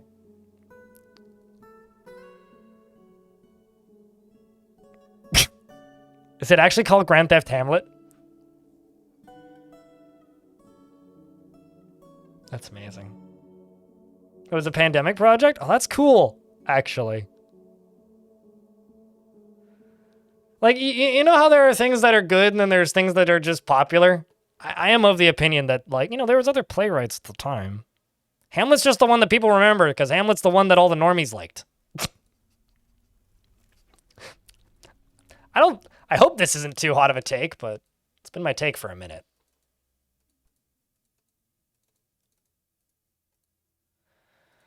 Also, Hamlet in book form sucks! I had to read all that shit.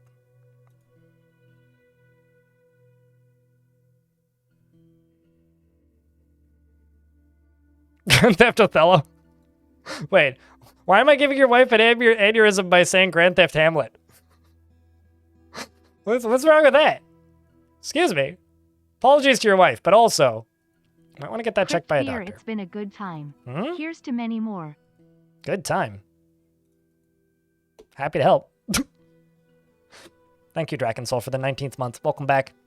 Just as a reminder to everybody, this is a crowd-funded channel. We are funded by bits, resubs, prime subs, super chats, super thanks, and members, and tips, and bits. And currently, it only costs 1 penny to get number 3 on the bits leaderboard, and you only need to gift 1 subscription to get number 1 on the gift sub leaderboard. Just saying. Jack, can I get a round of beers for that 19 months? I don't run on vibes. You know, if we had a universal basic income and better socialism, maybe. But even vibes don't run on vibes, man.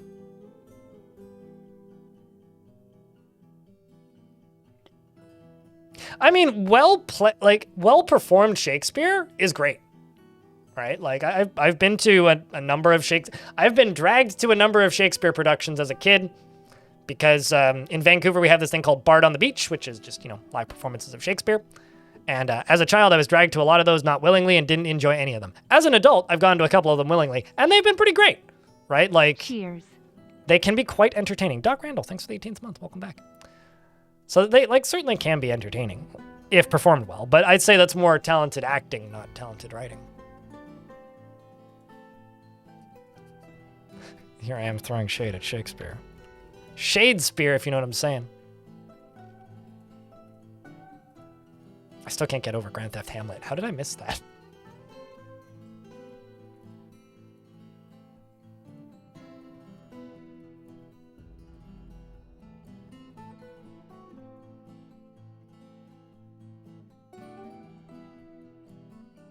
I'm either developing friends or a lot of enemies right now with this whole bit.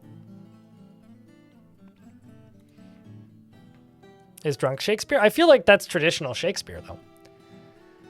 Irish Stupid, thanks for the gifties. Appreciate you. The Untold Sitcom.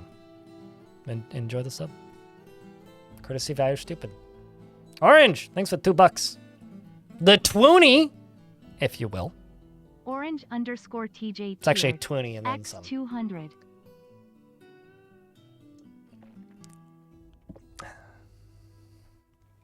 Nice, a level 1 hype train. Needs another subscription. They're $3 in bits to level up. First hype train of the week. Stupid cheered. X222. Thanks for the 222. Stupid.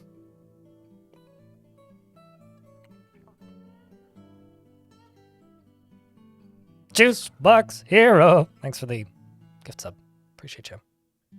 Oh, hey, you hit a charity that I've raised money for before. Breakthrough T1D, which used to be called JDRF. Which changed their name for some reason.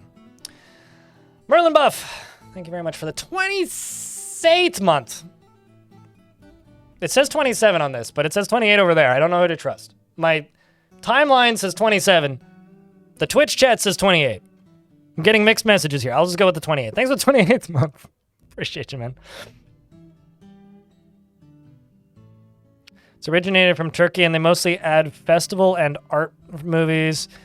And they had GTA 5. Grand Theft Hamlet is in fact streaming on Mubi, which is amazing. Reformats, thanks for the 3 gift subs. Appreciate you. $2.44. Orange_TJ cheered. X244. Here's another tree fitty. Canadian. Needs another 6 subscriptions or $30 in biddies to level up. You want a baby. Is there a baby in my fort? I have no baby. I can give you the youngest child if you like. Lady or boy. Thanks for the big zombie, Irish Stupid, and the $10. Pretty new to DF, so they've been extremely helpful. Happy to help. Remember, if there's stuff I haven't covered, that's all very well laid out in the wiki generally.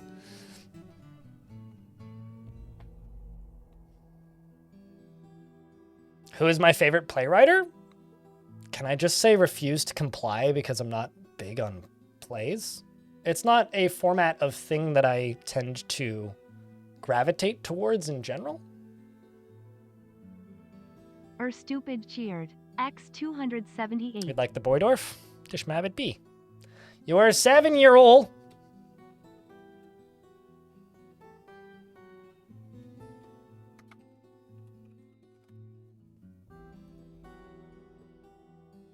He is unable to make decisions without a great deal of input from others. Sounds like a kid.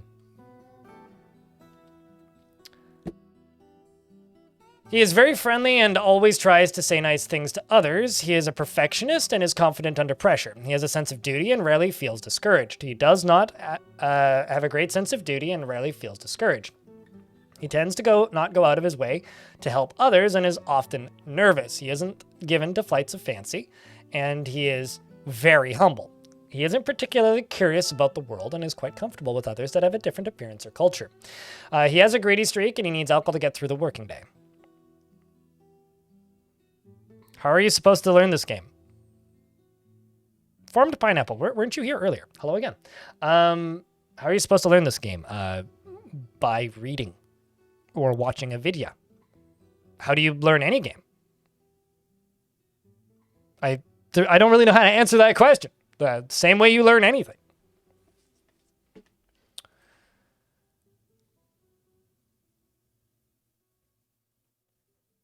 Or wikis. Level 3 Hype Train needs 4 subscriptions to level up, or $17 in bits. Anyway, so this child is unable to make decisions without a great deal of input from others, is unfriendly and always tries to say nice things. He is a perfectionist, he's confident under pressure and has a sense of duty, rarely feels discouraged, and does not go out of his way to help others, often nervous, and is given to flights of fancy. He's very humble and isn't particularly curious about the world, is quite comfortable with others that have a different appearance or culture, and has a greedy streak and needs alcohol to get through the working day. Dreams of creating a great work of art, and personally doesn't see cooperation as valuable and doesn't think one way or another about leisure time. He likes stoneware zinc and clear tourmaline, as well as giant rhinoceros bone, naff fabric and mail shirts, as well as ruthers for their enormous tails. The words of the prim wings and the sight of the meandering lyrics of Impossible prefers to consume Emperor Penguin and alfalfa and peach cider, and absolutely hates bats.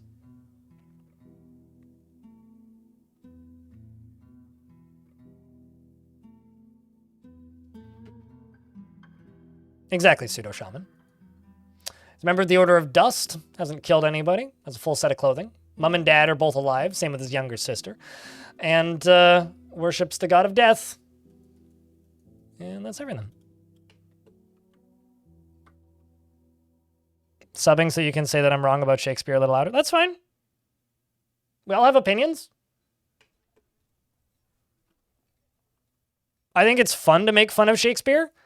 And the reason I think it's fun to make fun of Shakespeare is I think Shakespeare would have made fun of Shakespeare. Like, genuinely. Like, if to be that kind of artist, you have to be very self-aware.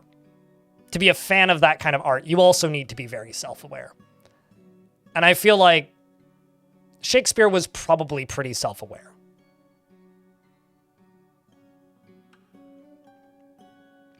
I will unironically state, fuck reading Shakespeare. It's not a good book. It's a good play. What in the fuck is a hype chest? I was just given a hype chest and I'm supposed to share it. Oh yeah, there's new hype train emotes, by the way. There, I shared it. I got whatever that is. Surprise mechanics, kids.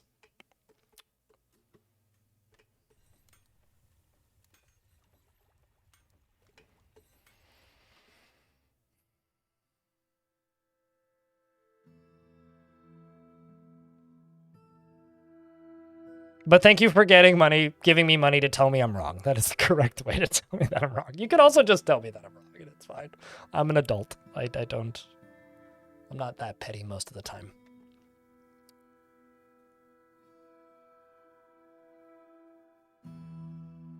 I'm certainly capable of being petty, though.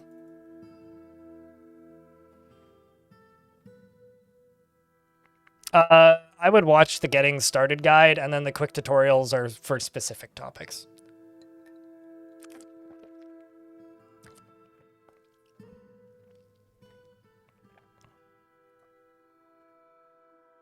I wouldn't watch the complete guide. No, that's just all of the that's just all the quick tutorials in order. But it does have that guide in there if you want to go the long way.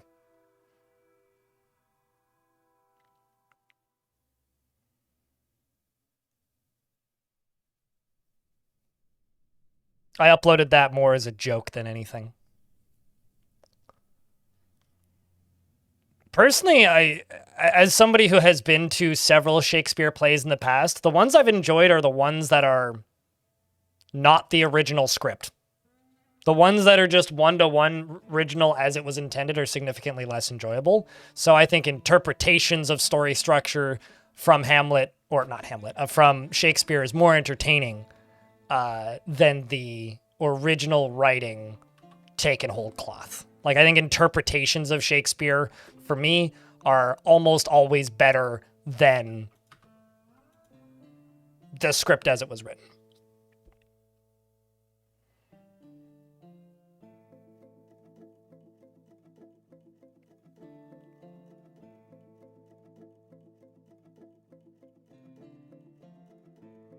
But that's the most advanced take I actually have on Shakespeare. What are we talking about? Stuff I have zero Well, wait, is that what I'm talking about? Yes, that is what I'm talking about. If you got a weird chest that appeared, that's what I'm talking about.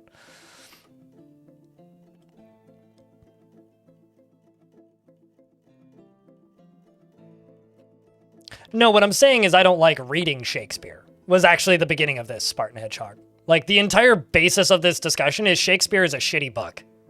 And then also, Shakespeare is the one that people remember because he's the one that was popular. There are things that are popular right now where there are better varieties. As an example, there's better rock and roll than Nickelback, but Nickelback is popular.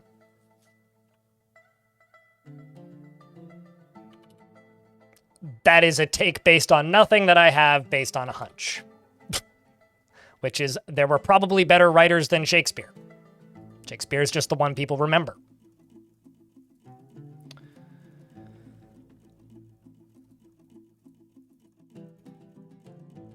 Just like there were other religions that have existed. But, you know, Christianity and, I need to be careful now. You're right, Creed exists. Exactly. There's better music than Creed, but Creed exists.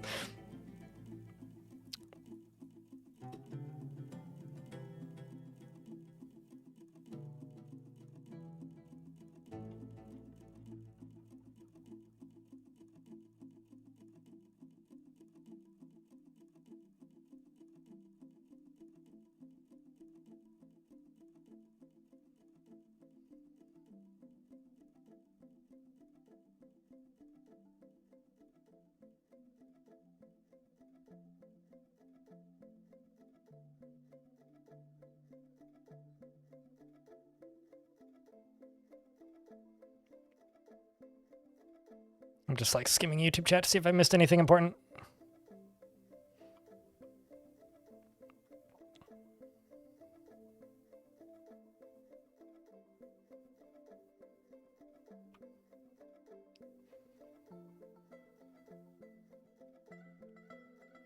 The reason this fort is happy is because I literally locked the doors for 3 years and ignored all sieges. There was a good chunk of time there where this fort was very pissed. But I had to put them through a lot of rehabilitation to get them back to a manageable mood, which took a while, but I did it. So I don't know how much I would say that I'm necessarily good at managing the dwarves. I just forcibly manage these dwarves. Also, frame rate is pretty bad. That's unrelated.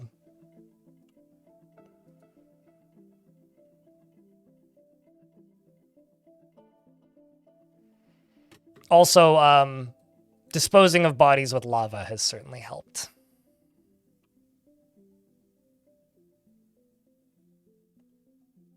I think Formed Pineapple. The way you learn this game is start playing it. Watch the beginning getting started guide that I have, if you must. Or do the in-game tutorial, which is largely fine. And don't worry about it. When you run into something that confuses you, look it up. Either on YouTube or on the wiki. It doesn't need to be in my playlists. It could be one of the other people who've made tutorials. Just do things one at a time. Don't overthink things. And if you're confused, ask in chat. My playlists are not in any particular order that you need to learn things. Okay? I didn't even make them in a particular order. They're there. Look them up as needed. That's it.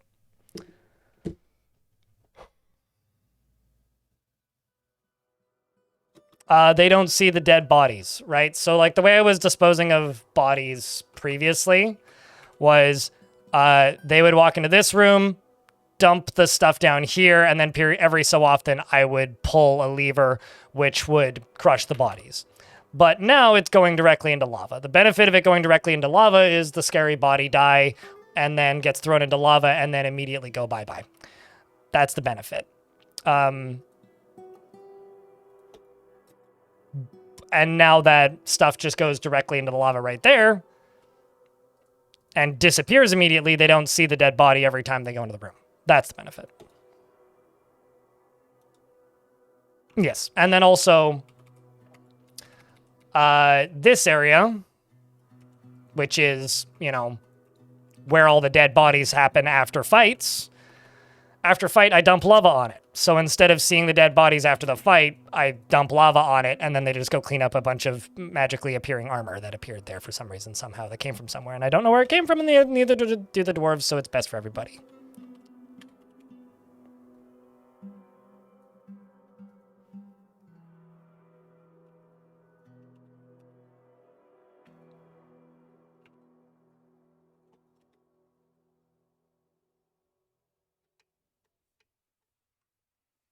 Yeah, also don't overproduce things. A lot of people, it's very tempting to just like make shit tons of crafts. Dwarves need breaks almost more than they need like crafts. Dwarves need breaks almost more than they need stuff. So give your dwarves breaks. As maybe the biggest newbie tip I can think of.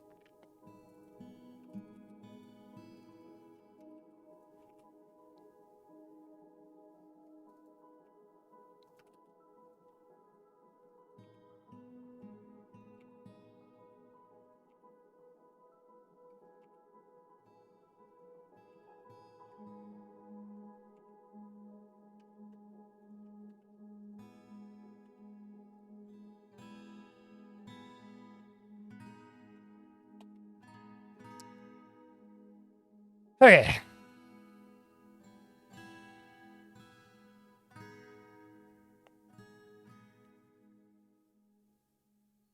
Which is why I will say, watch my how to dig through a light aquifer video. Don't try and dig through a heavy aquifer.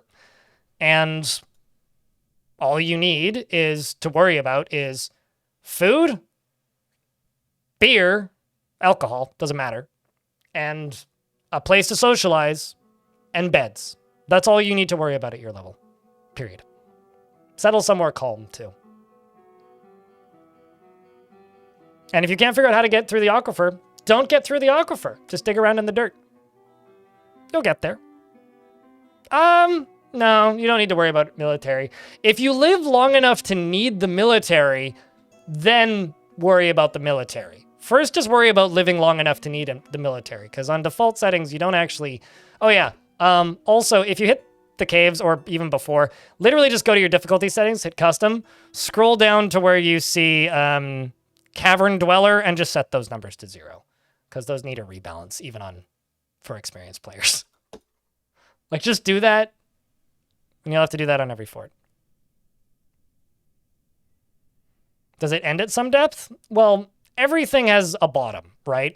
Humans have a butt, or feet, depending on what you think of as a bottom. The Earth in real life has a molten core, and Minecraft has bedrock. Dwarf Fortress does, in fact, hit a lowest possible depth. If you scroll the camera all the way down, eventually it stops going down. Everything has a bottom.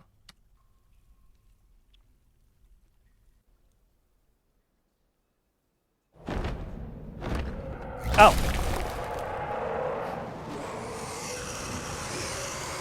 Well, that's fun.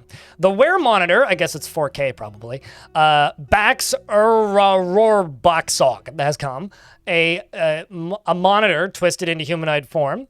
It is crazed for blood and flesh, and its eyes glow aqua. Its brown scales are blocky and close set. You will know why you fear the night. It's probably Asus brand. Ah, caught him. Nice. That was easy.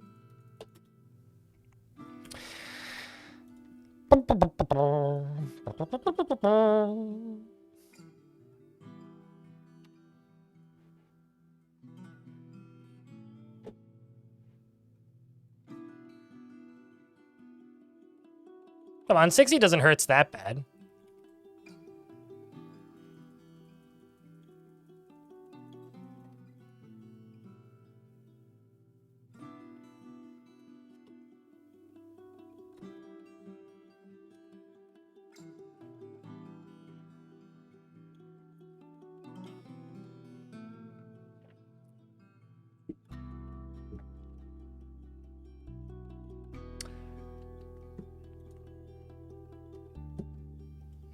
Well, I mean, it's stuck in a cage, so there's not much I really can go after.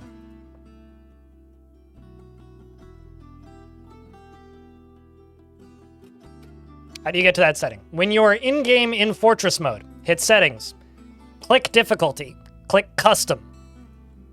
Settings, Difficulty, Custom. Scroll down. Cavern Dweller Scale.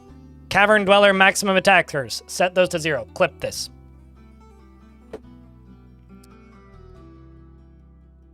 Don't try Googling settings. Googling doesn't work. Literally, it doesn't. Google is shit. Just somebody clip that and then re-at them every time they ask that question again.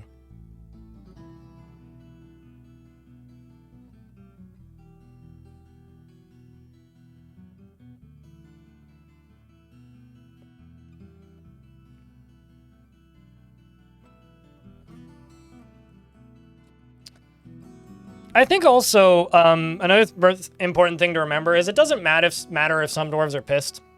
Like, you'll never make everybody happy. Like, YouTube chat is talking about, like, limiting the population cap. Yeah, you can do that as well in your game settings, but you don't need to do that. Just make big dormitories. Google is broken. Yup. Google is no longer Google. It's more like trillion. Or, like, maybe a couple billion. I'm gonna go ingest some honey because I've fixed my blood sugar. Now it's too low. I mean, it's not dangerously low, but I'm just gonna go stick some honey in the mouth. Back in a sec.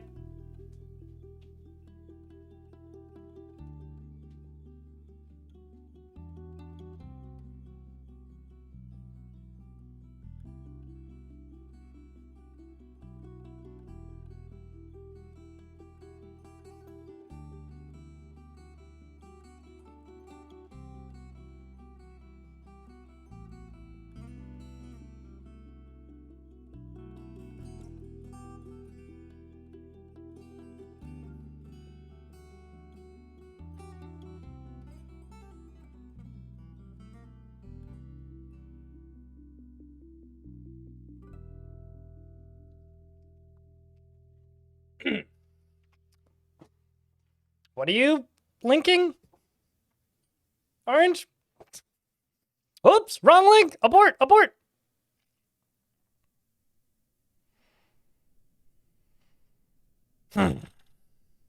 Also, the one really great thing about being a type 1 diabetic is it's one of the few incurable medical disorders that can be treated with a cupcake. I don't have a cupcake, unfortunately, so I just like took a squeeze bottle of honey and just went for a bit.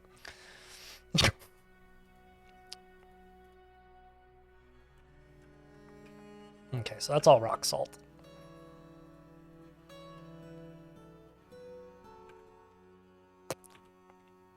Making slow progress here. 1, 2, 3, 4, 5, 6, 7, 8. Gonna take a while.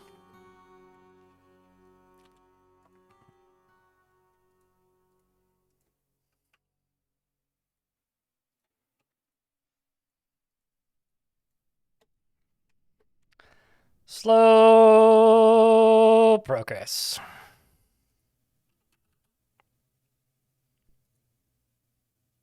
Just gonna do that actually. It's fine. Is that good or bad?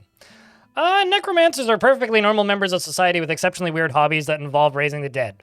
They only do that when they're in positions of threat, so if they're getting attacked, they will raise corpses within a 30-tile radius, or 60 if they're a hunter. They can be really dangerous, but aren't, like, necessarily a direct threat to your fort. At least not immediately. They could end up being a direct threat to your fort. So, like, they're the sort of thing where I would be cautious about them, but, like...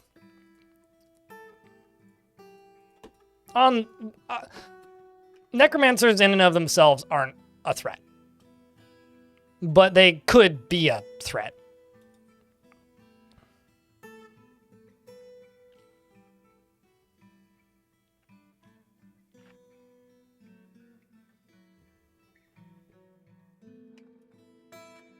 I feel really bad for anybody with the initials AI Orifice Horse. Just saying.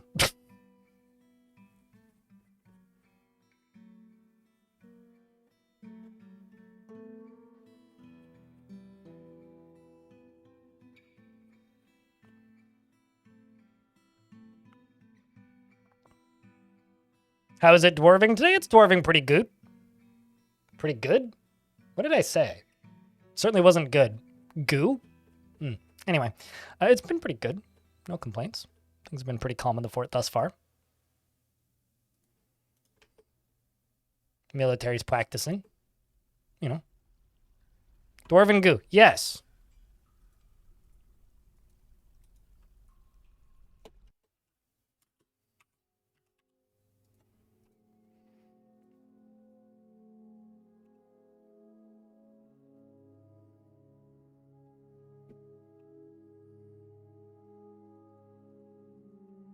That's kind of screwed up. I'll have to fix that and that.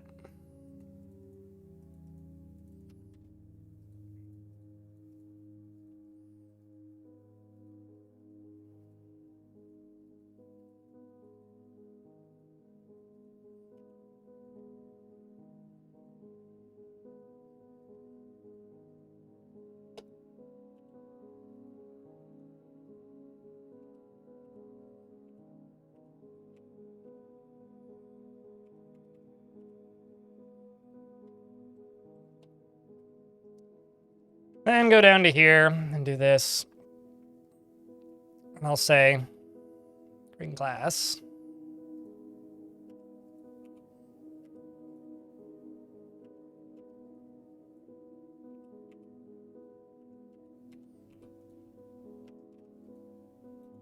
Done.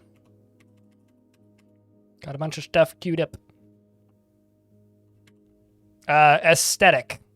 If you're wondering about any of my construction choices, the almost always the reason is I think it looks cool.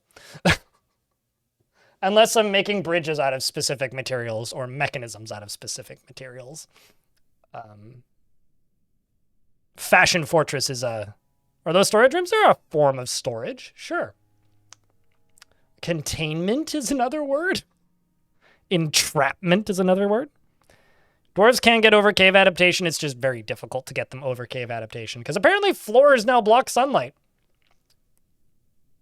Which bugs me, but I'll deal with it. Prison cells for great horrors from the depths.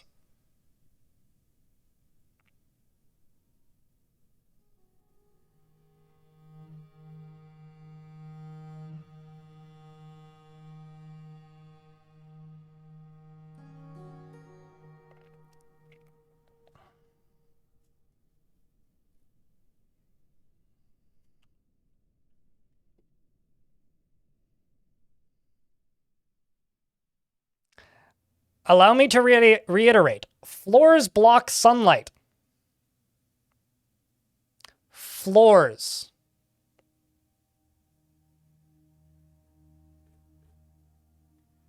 Well, here's the thing.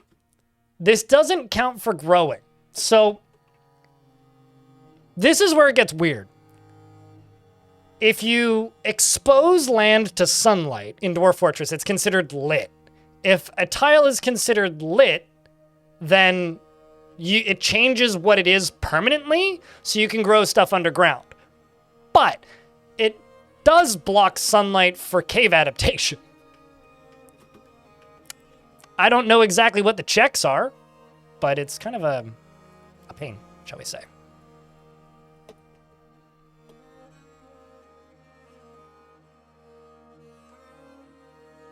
So I don't know. But it doesn't work for cave adaptation. I want to say that this changed around Adventure Mode release, because it used to. I used to, you know, make areas like that, and then everybody would just puke there. And it's like, well, it's working on the cave adaptation slowly.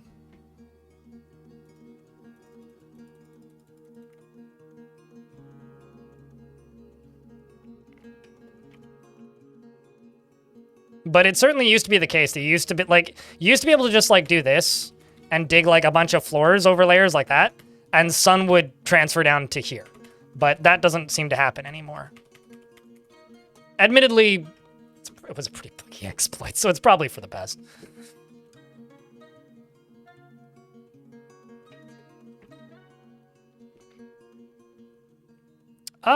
I would try using bars or grates or bridges as well.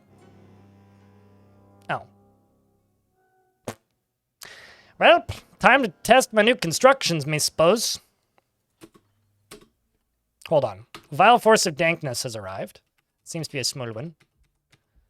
These guys I will fight with. What time of year is it? It's early summer, okay.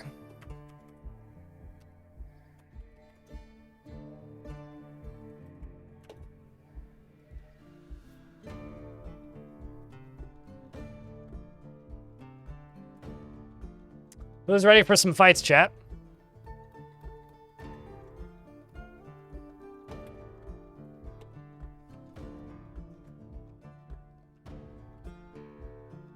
Me checking every door to the fort.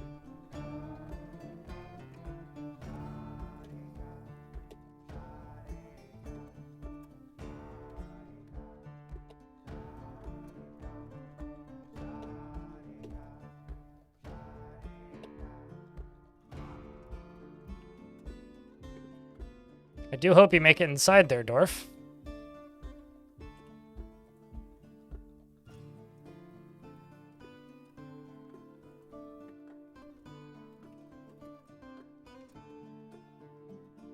You're not going to make it inside, are you?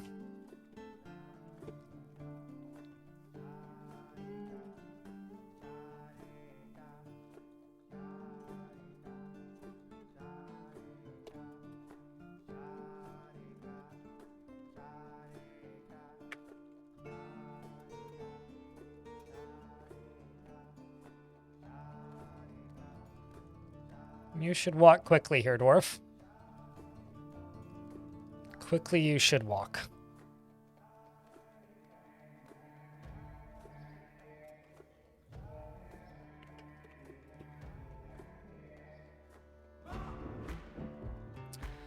Well, good news is they seem to be going down pretty quick.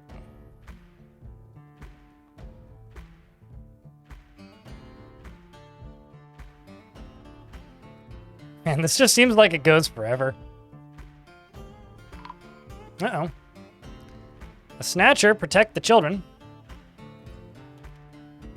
I guess they ended up in a cage trap. So that's good for me.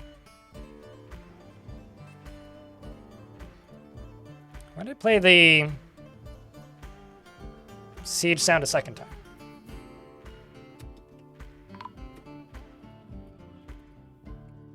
More importantly, why are they getting caught in these traps of all things?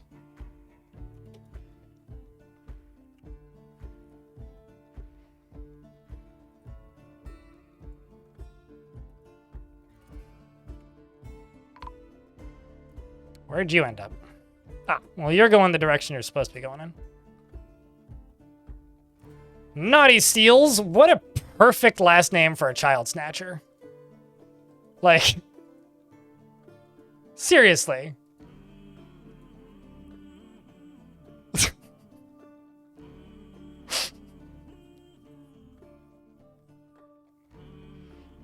How was the Dwarfs today? I think the Dwarfs is pretty good. How was yourself today?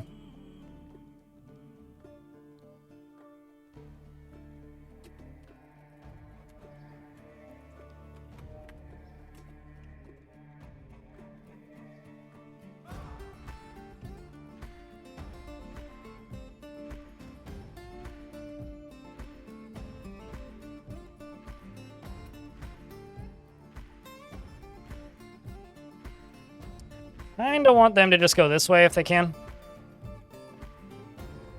Versus going this way.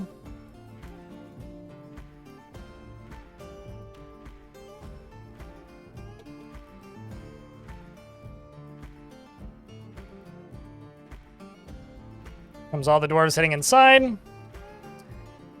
And Naughty Steels, who I'm just gonna tell the dwarves to go kill. This one will kill manually. No, he's very, very loud about it, in fact. It'd be like naming your kid's last... It'd be like having the last name drug dealer. And then not getting a job in a pharmacy. What's your name? Mr. Dealer.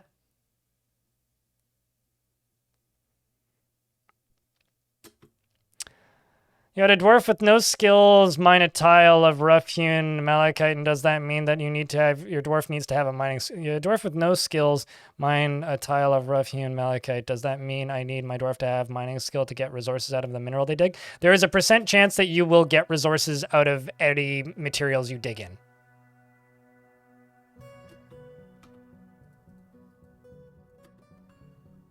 But it is just a percentage chance. It's not guaranteed that you will get resources out of anything ever.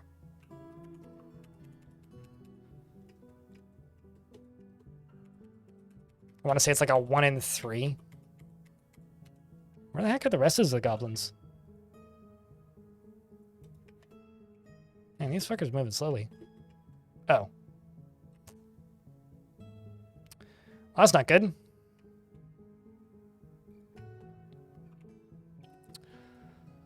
Sorry for your loss, Etur.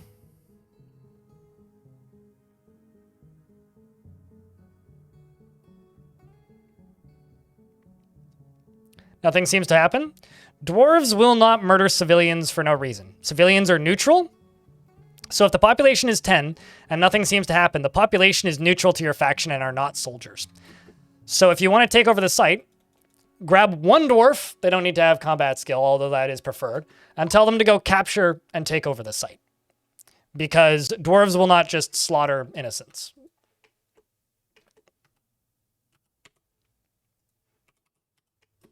Essentially, you can't raise a site that has innocent civilians primarily living there anymore. Or once there's only innocent civilians living there, if that makes any sense.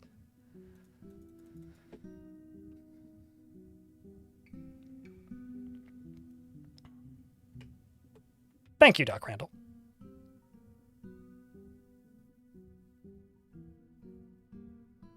No, it does work, Soul. It just doesn't work if there's, like, children there. So probably in that location, it's, like, 5 baby goblins and their mums. Which would equal 10 people.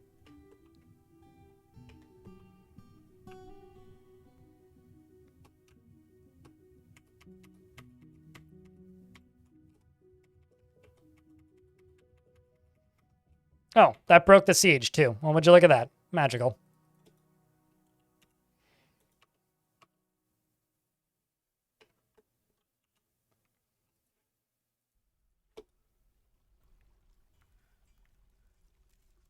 Yeah, to be totally fair, raising and capturing sites is extremely poorly explained. To put it bluntly, it's not well explained at all.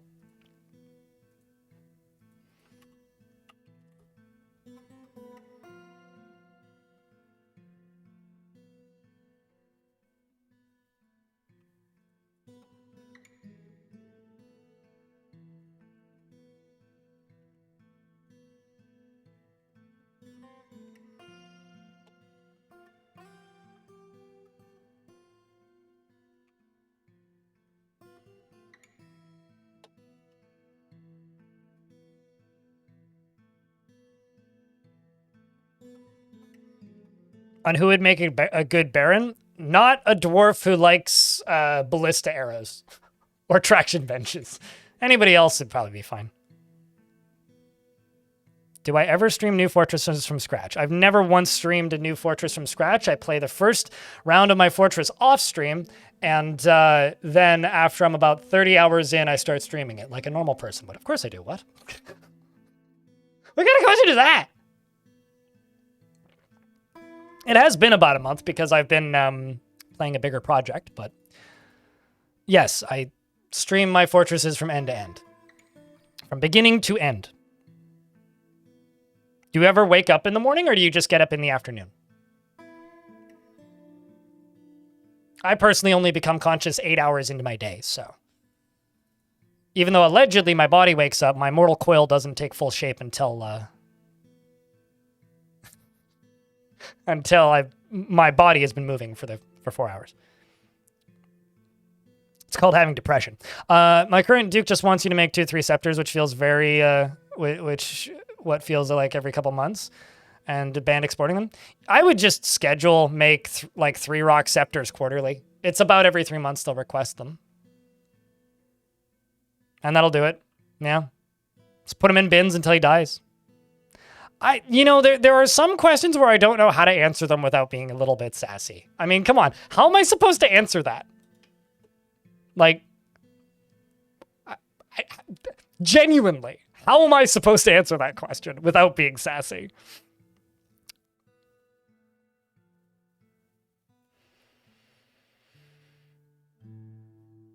You set a work order for that item? Yeah, absolutely. It's the way to do it.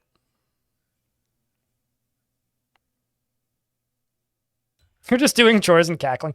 I mean, so some people take me as like malicious and mean. If you realize that I'm just a very dry sense of humor person, we'll get along just fine. Because that's really all I am. I just have a dry sense of humor. Very, very deadpan. What's the most annoying part of Dwarf Fortress? For me or for normal people?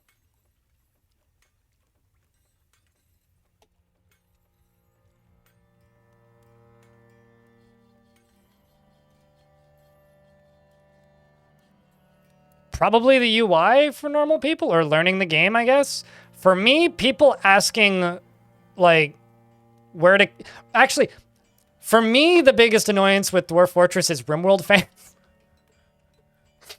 Honestly, is probably the reality. Because they can't take a joke.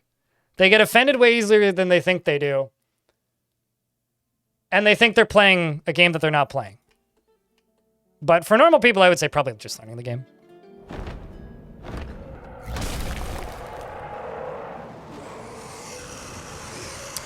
Halien12, thanks for the Prime subscription. It's good to have you. It'd be like asking like an Age of Empires competitive player. It's like, what's what's the most annoying thing about Age of Empires? Probably StarCraft.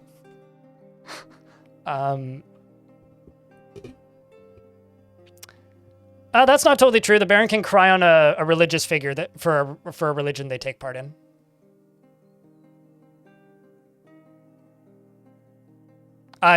See, I can tell you for a fact that I'm definitely not in that category, Orc, because I am the least fucking cool person on Earth. Like, I'm just a weird recluse who leaves his house twice a week to go to a metal show or two, and then complains he doesn't have a social life. I am very far from cool.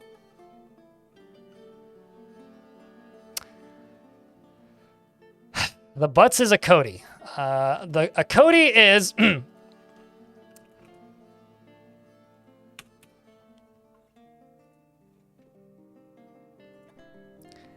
It's a monkey trash panda.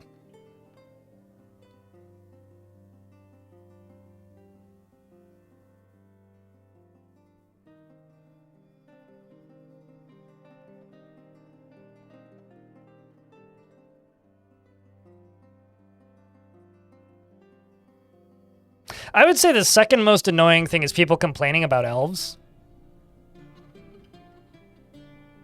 But, Yeah, it's like someone stretched a racket. Kind of, yeah. Codys are funny animals. Oopsies, wrong button. Right button. All right. Well. Oh.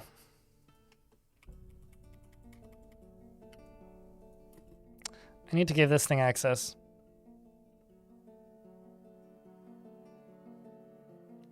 To the fortress.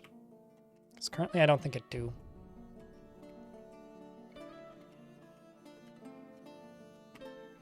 Oh! No, it do. Where does that lead to? That goes up and in? I haven't seen a Forgotten Beast come from there in a long time. I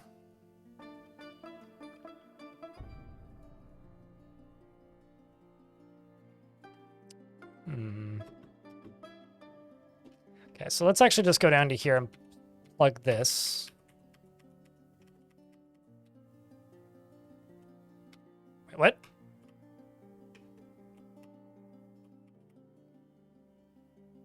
I'm confused now. Where did my door into this cavern there go? Did I not have one that I saw literally a second ago? Or is that... No, okay, that right. It's the lower one. I was on the wrong layer.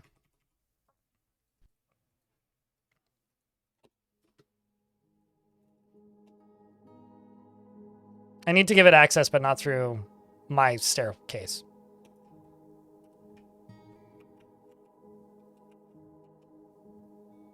Oh.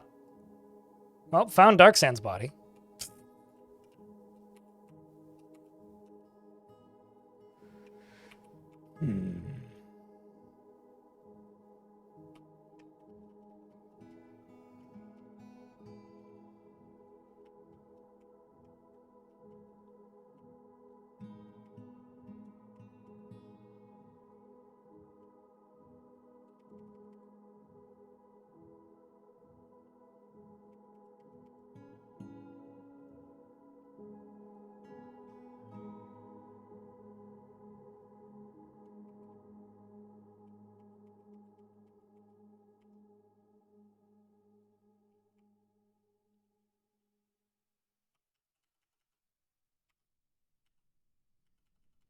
Don't want to accidentally, you know, dig into the water right there. That looks bugged out.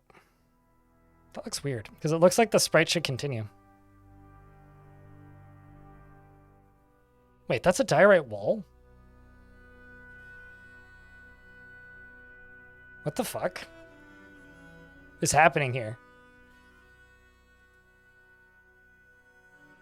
Why is there water there, then?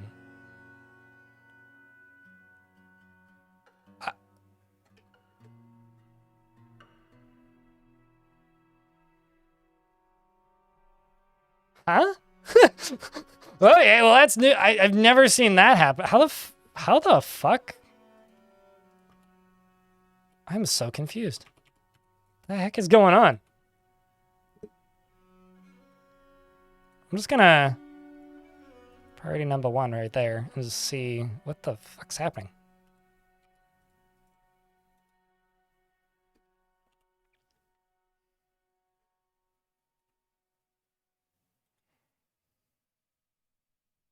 That seems bugged. I don't know. Seems really weird.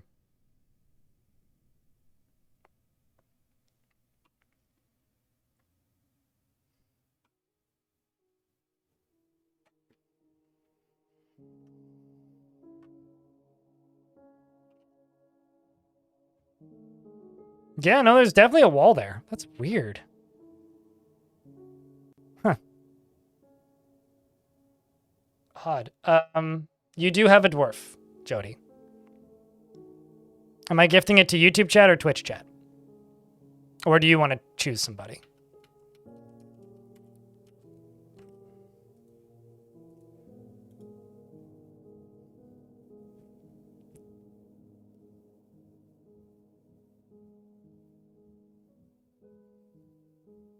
I mean, I always maintain that water is more dangerous than lava in Dwarfort. Some people are real afraid of lava. Nobody. These are chat rooms. Everybody is like chaotic. Well, what's like the opposite of lawful but not evil?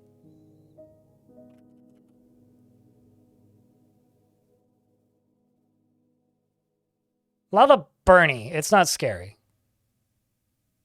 The reason water is scarier than lava is you need to get the body out of the water if something falls into it. At the very least with lava, the body's gone, so that's half the work done already. Also, water moves faster than lava. Dwarves can usually walk faster. It's just chaotic? Okay. I don't know. Chat's like mischievous neutral on most days, right? Okay. So now I can see where I'm going.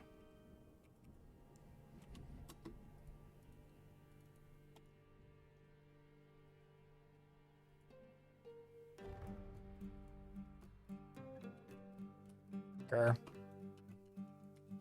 so let's just go here. Perfect.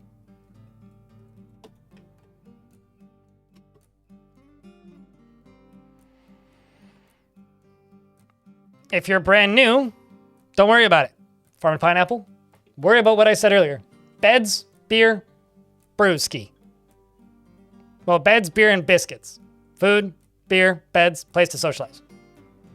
Don't worry about doing any kind of crazy constructions early on. Just that it is a situational thing to actually answer your question, but don't worry about it. Especially like you'll see me doing all sorts of silly advanced stuff. Don't worry about it. It took me almost 8 hours real time to make that spiral staircase that I was showing earlier.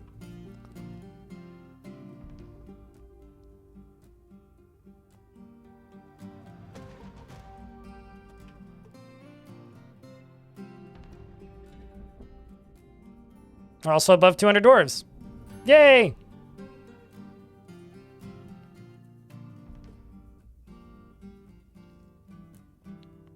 But also, Dwarf Fortress is a sandbox game with no actual real requirements. So just build what you think looks cool where you want to build it. Well, it's not really a staircase, it's this. I probably could have done it quicker if I didn't get distracted as much. But it did take quite a long time to build.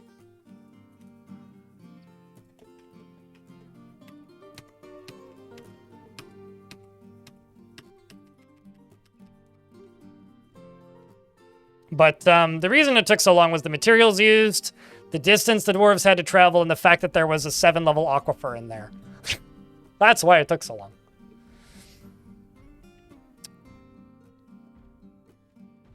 All right, YouTube chat. The first person to type in 3 beer emojis gets a dwarf, courtesy of probably Jody.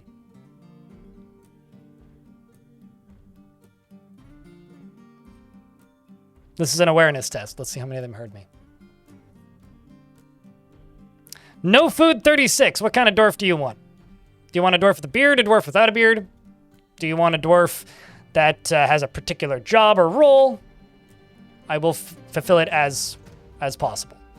Thanks, by the way, for the 61 of you watching on the YouTubes and for the 259 here on the Twitch. Appreciate you.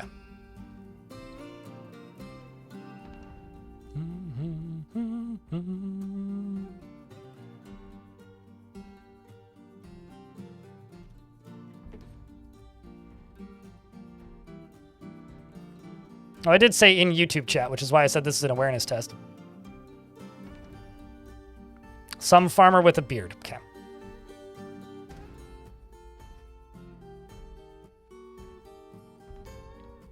Also, Daniel Silva, thanks for becoming a YouTube member. The first YouTube member of it's been a while. Appreciate you. Chat, can I get a round of beers in both chats for the new YouTube member?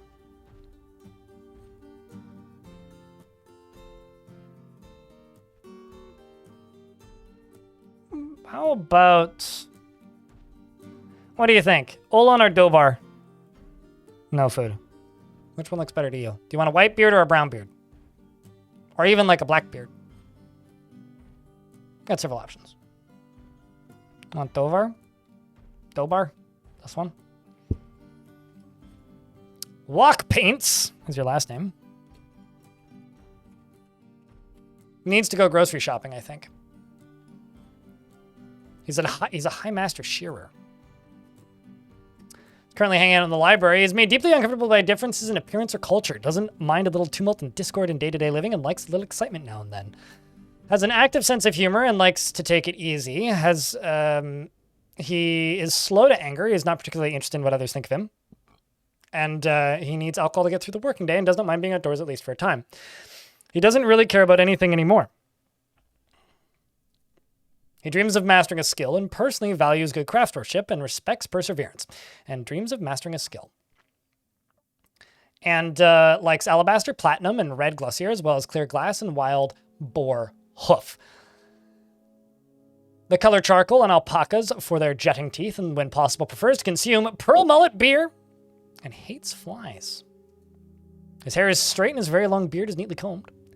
He's a member of the sect of inking, and is married to a soap maker and has a child named Kib. He was near a table and it pleases him. Well, that's good. He's a member of the sect of Inking, which is a religion, worshipping the god Burr, who's the god of jewels and wealth. You're a brewer and a shearer, and you were near a fine table, but you were exhilarated after getting into an argument and doesn't feel anything after sleeping without a proper bedroom. You don't have a bedroom, maybe one day. Welcome to the fort. Hello, World's Forge. What size embark am I on? 7x7. The max that you can possibly do is 16x16. Don't play bigger than 5x5. This fort would be at 60 frames a second if I was playing a smaller map. Don't worry about making the map bigger. You always have way too much space. Because of the original challenge of this fort, we increased the size of it, but it's not necessary to make them that big. Do I have a kiln in here? I do not.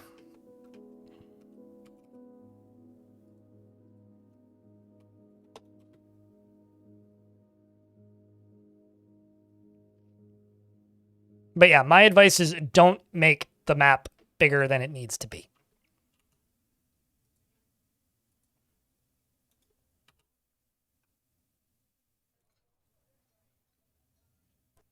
Everybody makes the map bigger than it needs to be. Don't make the map bigger than it needs to be.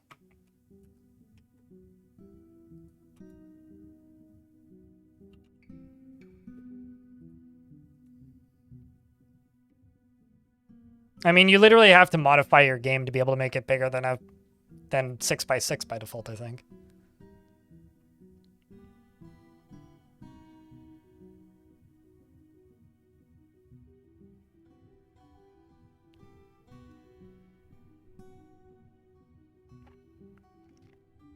It's in the lava pool. For some reason, the bridge sprite takes priority over the lava sprite, so it's on the ground underneath the lava, similar to a floor. I don't know why the bridge is prioritized over top of it. It's kind of an artifact of the graphical version.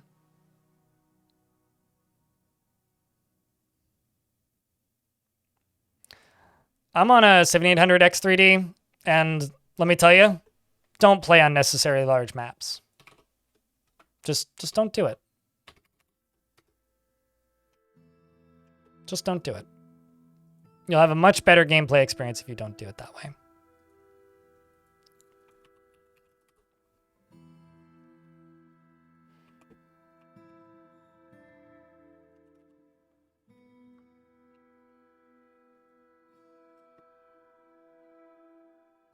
No, I'm presuming you are, but just in case somebody thinks you're not.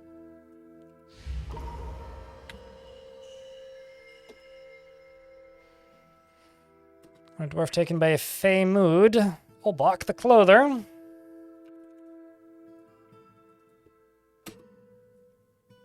Going for a clothes shop.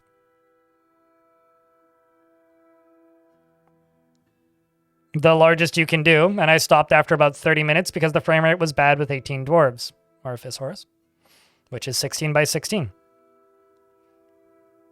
I recommend leaving a lot of the settings at default. Something that I think is really funny that's very much like a sign of the times is people asking me how many dwarves I've had in a fortress, which is like, to me, still a really silly question.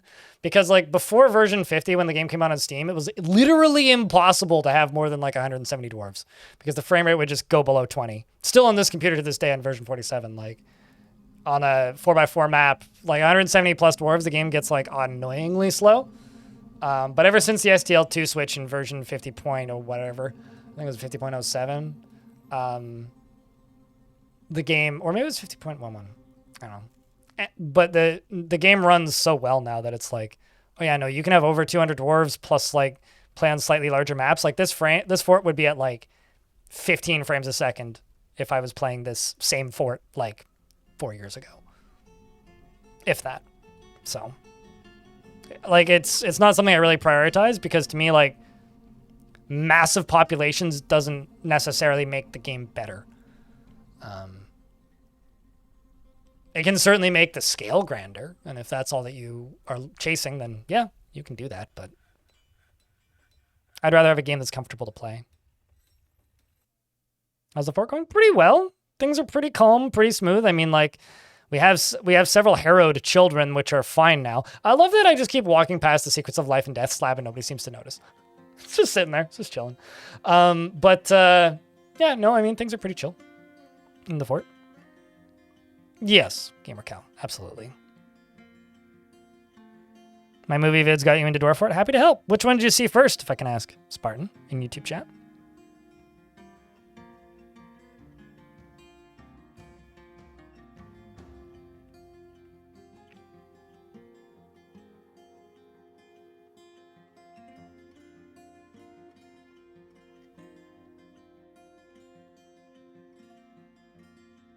Godly Tombs? Well, yeah, that's a pretty common one for a lot of people. Hesper. Are you a Canadian Esper? Is that what your name is supposed to be? Because if so, that's really funny.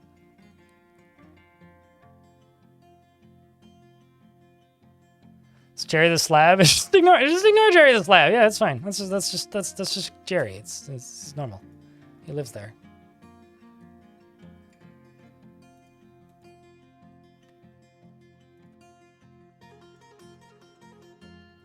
I don't know why this don't work. It's the one with the Bloodthorn minecart.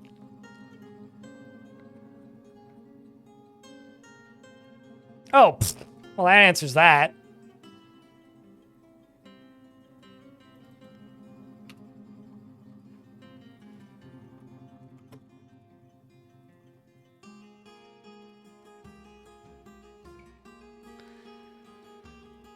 Okay, so let's just make 150 ash. Let's make pearl ash.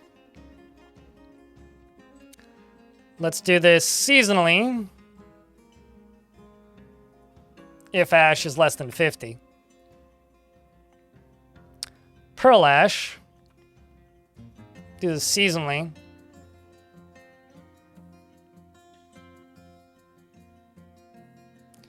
If amount of pearl ash is less than 25. Clear glass block. 100. Seasonally.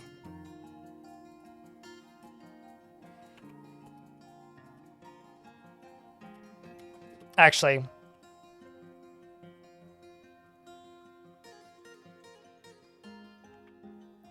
if amount of pearl ash is greater than 5. So it'll take a little bit for this to queue up, but should be good. Sport layout is therapeutic. I'm glad. Was it a Gremlin one? Oh, wow. That was recent then. It's been, what, 2 weeks since that video went out? I'm going to start working on the next one sometime in the next week. Especially because I actually have some free time now that my taxes have been paid. I wonder what material they're going to use for that. It's probably just this, actually. Oh, no, actually. The closest material. Kind of mysterious construction.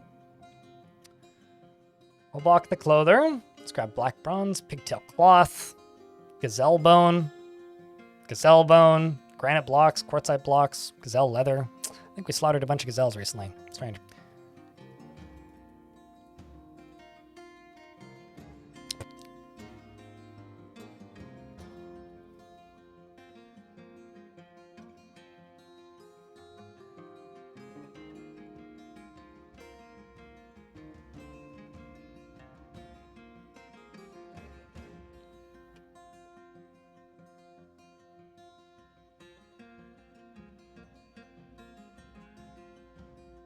I have a genuine question.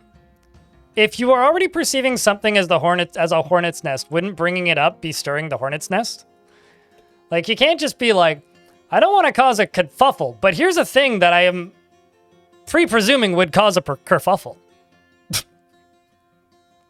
I don't get. I find RimWorld painfully boring, and I find the game's balance very annoying. And I don't think its storytelling is as captivating as it's said to be. It's a much more direct mechanical game, which makes it much more logically understandable. It doesn't have difficulty in the way I like difficulty in games like this. My opinion is exceptionally well documented. I think they're both very good games. I think comparing them is silly. RimWorld sold itself on being like Dwarf Fortress. And it's not very much like Dwarf Fortress at all.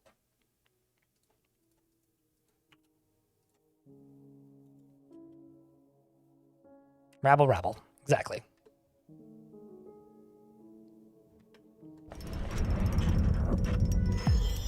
Yeah, it's because none of them are cool enough to play Dwarf Fortress, Matholic. Obach, the clother, has created Bob Token. Okay. Bob Token. A pigtail cape. And offers it to the head cave of Clobbering. That seems like a glorious cape for our Captain of a Gird.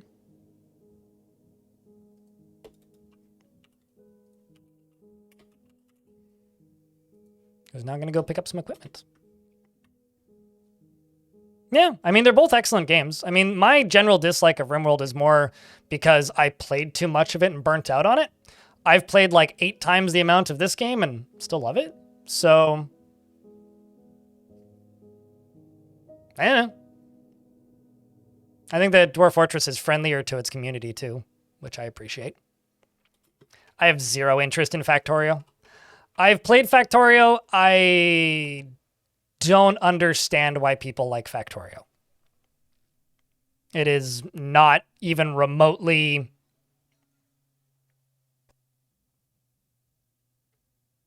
interesting to me on any level. It is a game that just feels like work. Because I've been intentionally rejecting them, Trell.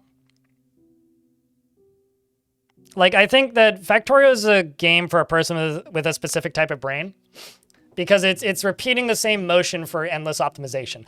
I don't optimize games. If you look at this fortress, it ain't even remotely optimal. Okay?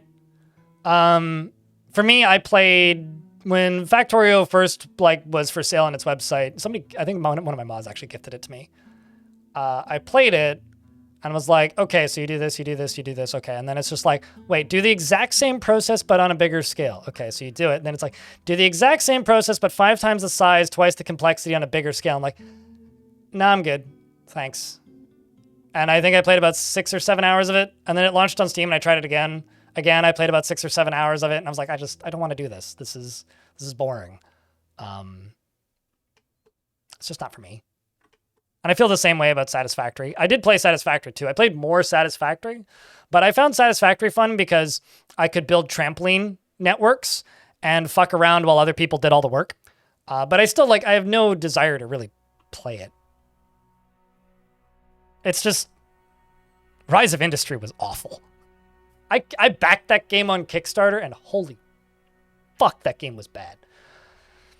I don't mind Anno, but even games like Anno kind of hit the same wall for me eventually, where I'll enjoy Anno in the early game, and then it'll get to the point where it's like, oh, this is just a production line game now. It's no longer a game about building cool looking cities, and then I don't want to play it anymore.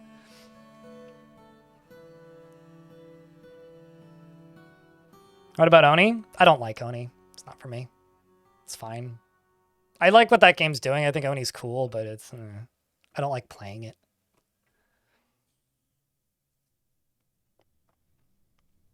However, Oni from cultural mythos and lore, pretty fucking cool. Me do like a big demon.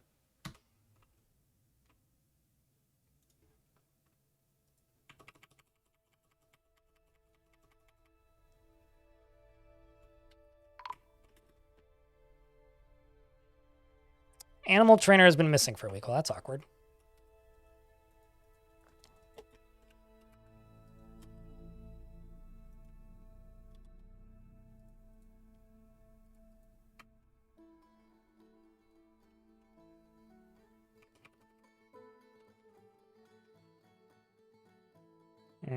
Let's actually go one further down here.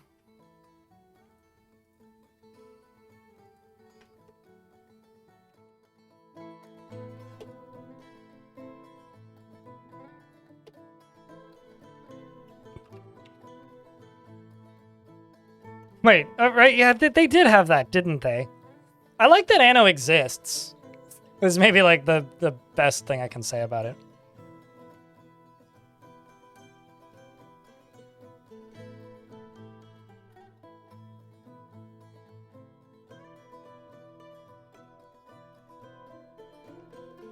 I'm not sure what Powerhouse is. Fuck for hire. Although I will say one thing about Anno is I like Anno about 100 times more if you turn the combat off. I think the combat kind of ruins Anno, actually.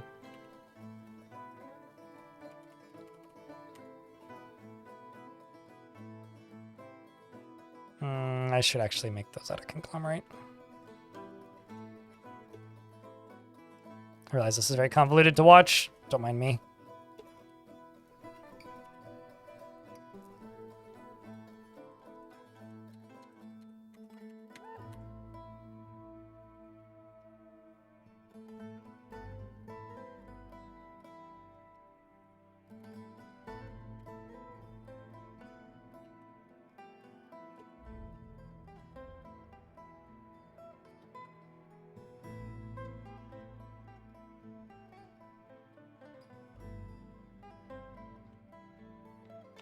Basically, I guess at the end of the day, I don't like production chain management games. Games need to be more focused on creativity and flexibility, I guess, and Factorio is just too rigid. And I'm sure somebody in chat will be like, but there's a mod that does that. I don't care. I'm good. You're never going to get me into Factorio. You can try as hard as you want, but it's not going to happen.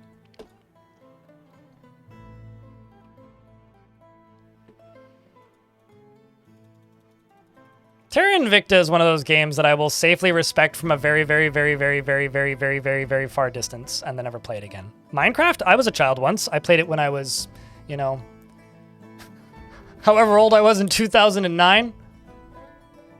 Wasn't quite 09. It was like 2011, I think I played that.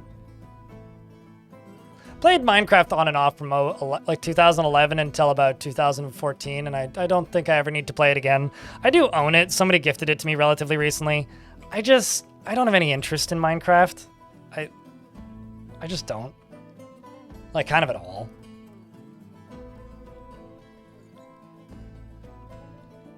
See, your inability to write of is my reasoning for not liking the fires of industry and capitalism. You're gonna light autocorrect on fire? It's okay, it's lighting the planet on fire, so you don't need to. So much compute. Such expense. Planet burn.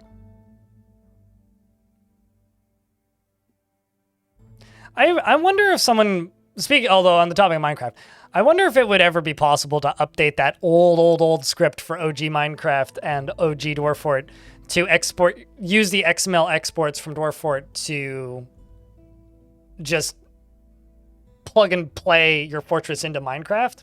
Because you used to be able to do that, but not since like version 34. It was pretty cool, actually.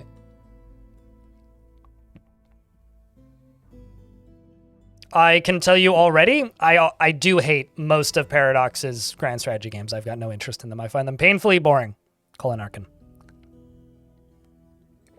Thoughts on Battle Brothers? Looks cool. Never played it. I'm kind of interested in their next game, though. Menace? I think it's Menace. I like me a sci-fi XCOM-ish game. Battle Brothers looks fine. I don't really have many advanced thoughts on Battle Brothers. I just never played it.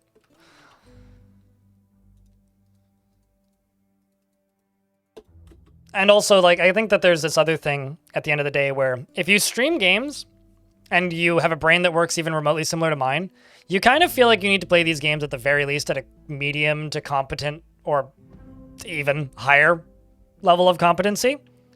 And so when it comes to these games that are like, oh, this game is difficult and you have to play it for a really long time to get competent at it, unless it's something I'm extremely interested in, I'm just not going to play it. Because I know that in order to get into this thing, I'm going to need to dedicate dozens of hours. And if I'm not extremely interested in it from the get-go, I'm just never going to do it because it's just a waste of my time more than anything. Oopsies, I don't want to use chat. It's a waste of my time more than anything because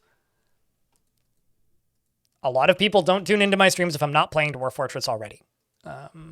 So I've just kind of come to terms with the fact that in order to get people to watch my streams, I kind of need to play Dwarf Fortress. However, I can get people interested in my streams if I can take the time to get good at a game, which is why my taste in the games that I play and the reasons for me liking games is maybe different than other people. Because if people aren't watching, then there's no point in me playing. I mean, right now, the game that I'm enjoying the most that isn't Dwarf Fortress is Tokyo Extreme Racer. Which, you know, I've played like 3 hours of that in the last 48 hours, and that game's pretty good. That game's kind of all right. I'm enjoying that thing. It's really dumb, but it's fun. Am I ever going to stream it? No. Am I enjoying it? Yeah. You're never going to get a Noida stream because I don't see well. I actually did stream Noida. How many hours have I streamed of Noida?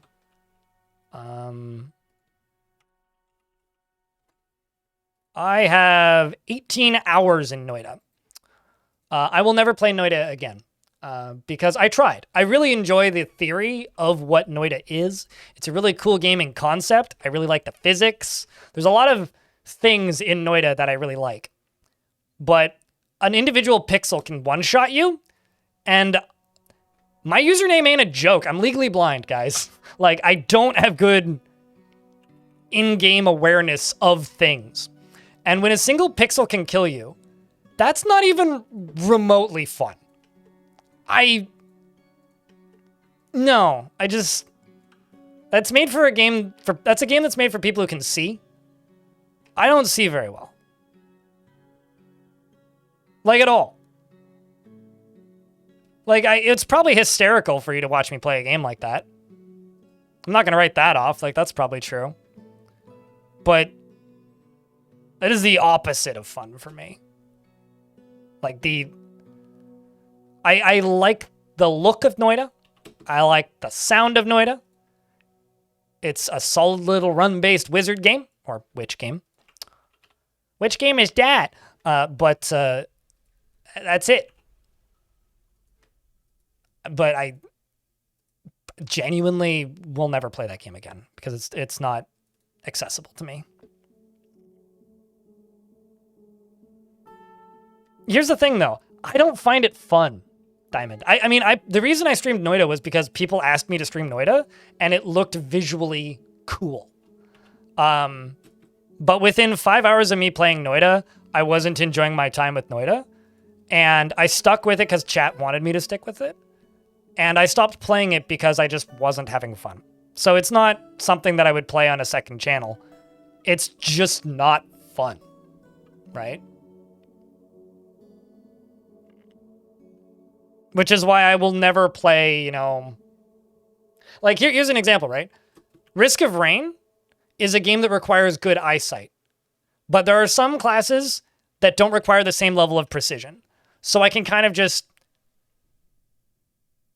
fudge my way through it. And just kind of make it work. And still have a good time.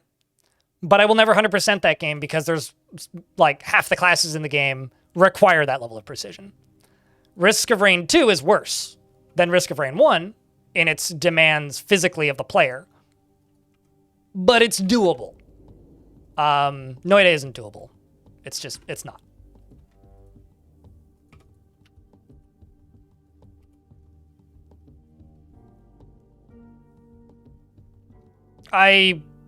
Okay, so maybe this is just me, Romanite Troll, but there's two things that I hate. I hate games that are based around Twitch integration because it doesn't feel like I'm playing the game. And I hate games with like weird motion. Cult of the Lamb, watching streams of it makes me ill. Like, I can't watch that game. The way the camera warps and moves and zooms in and zooms out and like focuses on the backdrop and not the player character, that game is nauseating. I don't actually understand how people can even play it. Clearly lots of people can because lots of people love it, but like, I don't understand how people play that game. What about Balatro? I just have no interest. I have a question.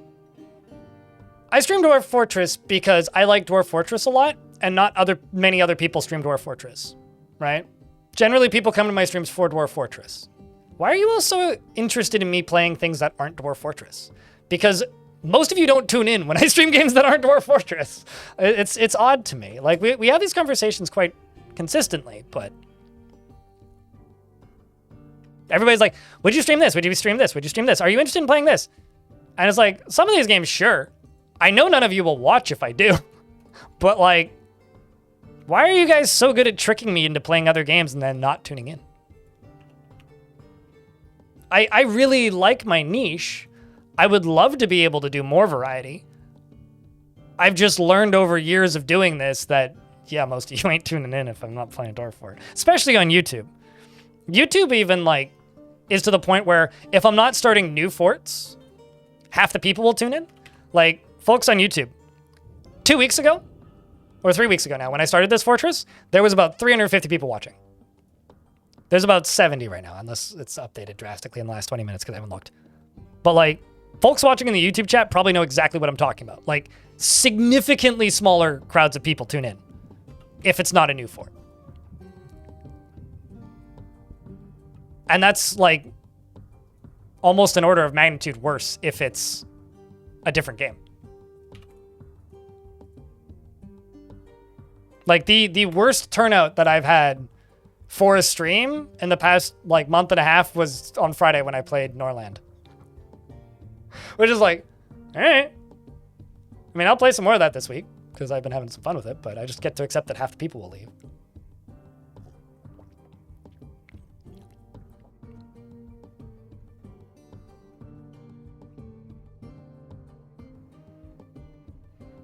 Hence asking about what? The nature of Twitch chat and YouTube chat tends towards parasocial, even though we don't actually know you and we aren't actually friends in real life. So we go through the motions of things that yeah, no, totally. Absolutely. No, here's the thing. Like, I'm totally keen to talk about new games. Like, that's something I like doing. It's just when it turns into a, would you stream this? Or like, well, I guess we'll never get a stream of this. It's like, well, you're not going to get a stream of it, not because I'm not necessarily interested in that game. It's because I know you won't watch. And then, of course, somebody in chat's going to be like, I'd watch it. And I know you would. In theory. Would you in practicality? Probably not. It's weird. Like, the way audiences on sites like this work is very odd. But, you know, at the same time, there is also the double benefit, right? Which I'm slowly getting to the point of, which is just being big enough that it doesn't matter. Somebody like Sam Strippin, as an example, could go play new survival first-person shooter game and get several thousand people watching. Or he could go play new platformer and have 2,000 people watching instead of more than that. But like, at that point, you're making so much money that it doesn't matter. So the stats matter less. And I'm slowly getting to that point in some ways where like, I can just bring in variety when I feel like it. Because generally, like, as long as there's more than 150 people watching, I'm doing fine. I'm not really going backwards in any way. I said today was a Fortnite stream in my going live notice. Is that not enough of an April Fool's Day joke for you, Midnight? Also, I've never played Lost Vikings.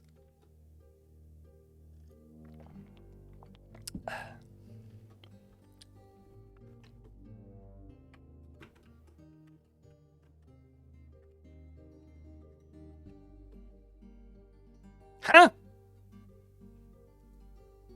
Well, something died there.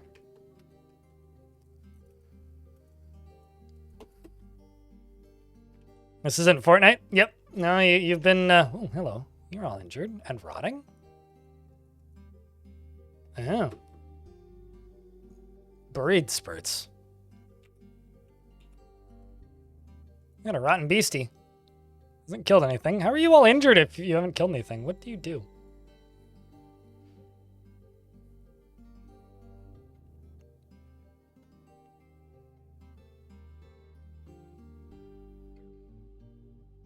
Dwarf Fortresses only last a fortnight, so you're basically the same thing. Yeah.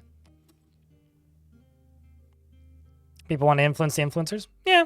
I think people also want to know what I think of game that they like. For me, I'll say that when it comes to Balatro, because that was the last game that was asked about before this ramble started, When it comes to Balatro, in theory, Balatro's totally fine. For me, I haven't played Balatro. Gonna start this with that statement. I haven't played it. I probably won't. I'm very happy that it exists. But every game I've played in the past that is like that has felt like an artificial treadmill. And games that feel like artificial treadmills, I just find really boring. Like every now and again, I'll play a game where it's like, oh, this is just a treadmill that you're supposed to slowly progress through. And I think maybe the best example of that would probably be Vampire Survivors. It's like, this is a treadmill that you just slowly work your way through. And yeah, of course, there's definitely more gameplay in Balatro than Vampire Survivors. But I find games like that frustrating for similar reasons that I find Factorio frustrating, where like, I don't feel like I'm getting better at the game. I feel like the game's getting better at me. Does that make any sense? And sometimes like there's a game like that catches me and I'm like, all right, I'll give you all of my free time for a month, but that's very rare that they actually work for me.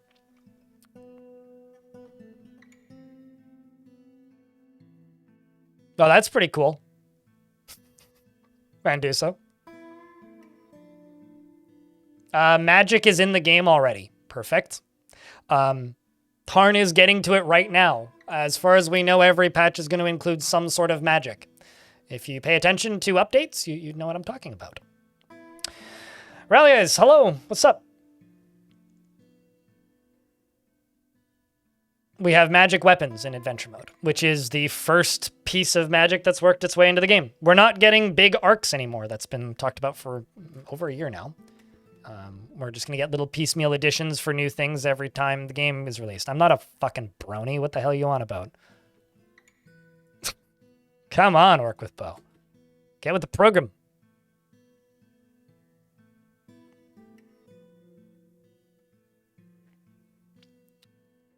But you will still chase the high of your first crazy run. See, this is why I like proper roguelikes over run-based games that claim to be roguelikes. Is proper roguelikes don't have that problem for me at all. Because proper roguelikes have this thing which is you aren't getting arbitrary upgrades based on time spent in game. You get better at the game based on time spent in game because you learn how the game functions more. And the long-term effect of that usually means that you, in the end, will be able to replicate that feeling more frequently because the game isn't based on just luck of the draw numbers, if it's a well-designed proper roguelike. Instead, they're more based on the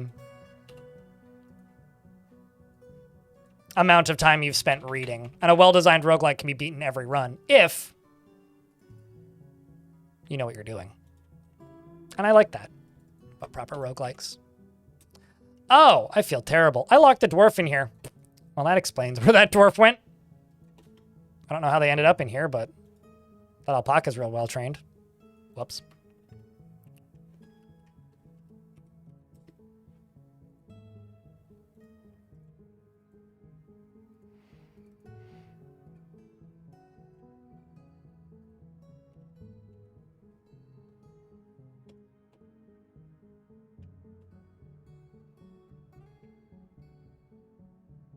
You enjoy games with minimal unlockables? See, here's the thing. I don't mind unlockables. I just don't like a game where the entire game is the unlockables. Because I'm the sort of person who will play through a whole game but, like, miss half the achievements and never go back and finish them. Because, like, that's not fun to me, necessarily. I want games that force me to be creative, not games that force me to be creative in the way that they want me to be creative. Does that make sense? I'm a bit particular about the games that I play, and I kind of always have been. And it's not necessarily a good thing. If anything, it's probably my toxic character trait. But it's my character trait, so.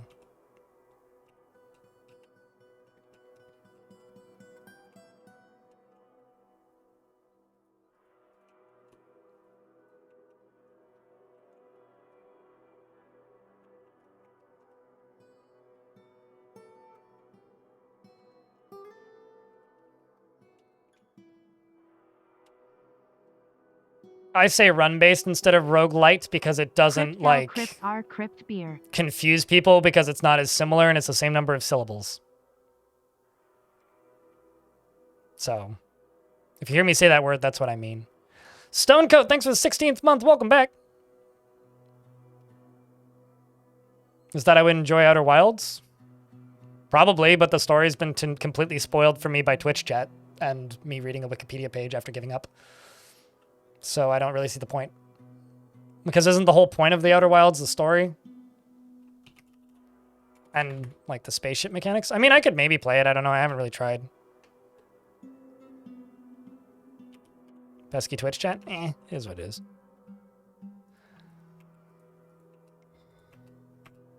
I feel like games like that are games that you should just go play if you want to play it. And me streaming it doesn't really add anything to it.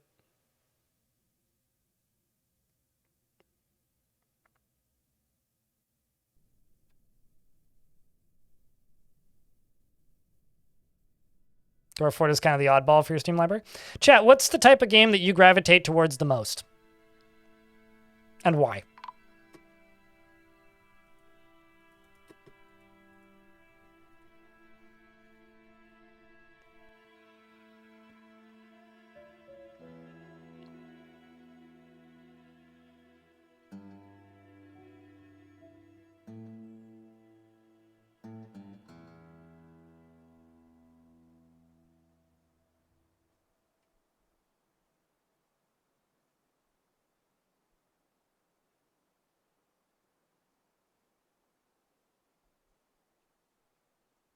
RPGs, fair. Strategy, value, one colony builders, shooters, RPGs and building games, hero shooter sims, ARPGs, systems-based games. I kind of fall into what Jody says is systems-based games. I will not try Vintage Story. Stop asking me to play Vintage Story. You're not the first person to ask me to play a Vintage Story. That's a game I know I won't like without even playing it. So the last thing you want is me talking about why I don't like that game if you like that game.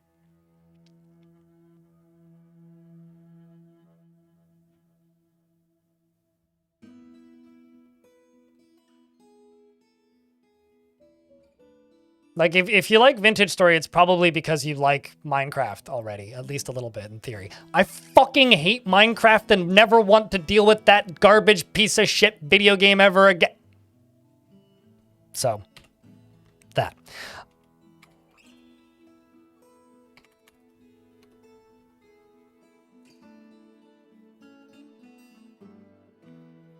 You know, it's funny, Medieval Boy. We have this very simple rule in this chat, which is act like a child and, you know, you'll kind of be treated like one.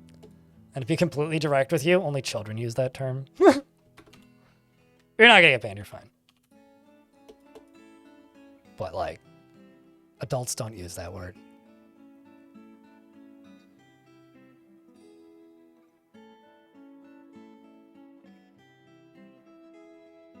Yeah, same.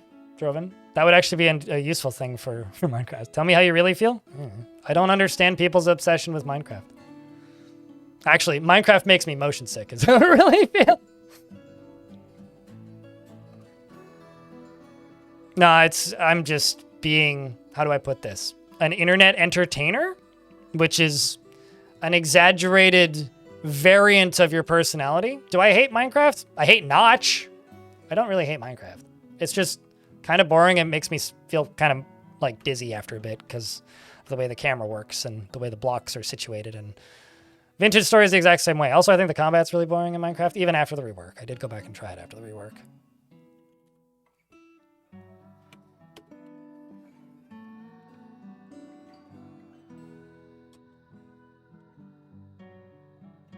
You know, asking me if I've heard of a video game is like asking the Encyclopedia Britannica if it's heard of a word.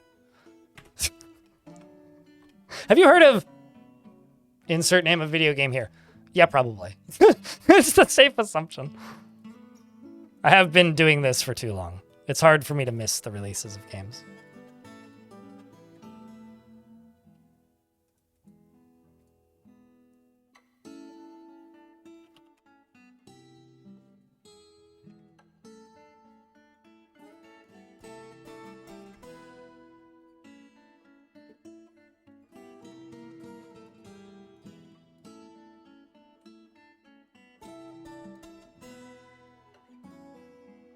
You got into Minecraft because you played too much. You got into Dwarf Fortress because you played too much Minecraft as a kid. Yeah, there's definitely a pipeline there that makes sense.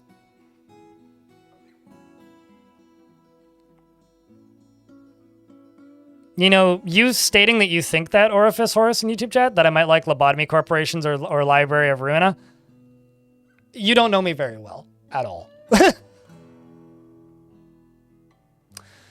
But seriously, Stonecode, thank you very much for the 13, or the 16 months, actually. Sometimes Fries, thanks for the 5-pack. Appreciate you, man. Chat just naming games now to test my knowledge. Lamau.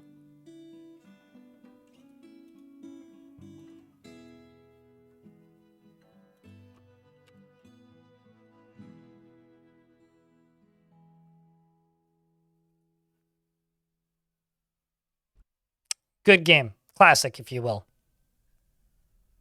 My granddad probably loved it, King of Pudding.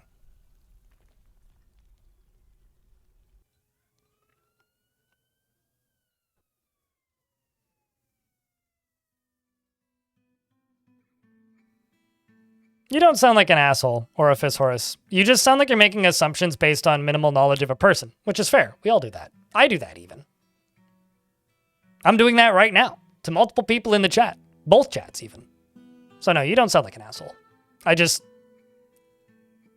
You don't know me very well. That's all. And that's totally fair. I don't know me very well some days. Have I heard of Chrono Trigger? No. Don't think so. I haven't ever actually played Chrono Trigger, though. True story. I have watched speedruns and not speedruns. I've listened to many, many, many hours of the soundtrack. But I've never played Chrono Trigger.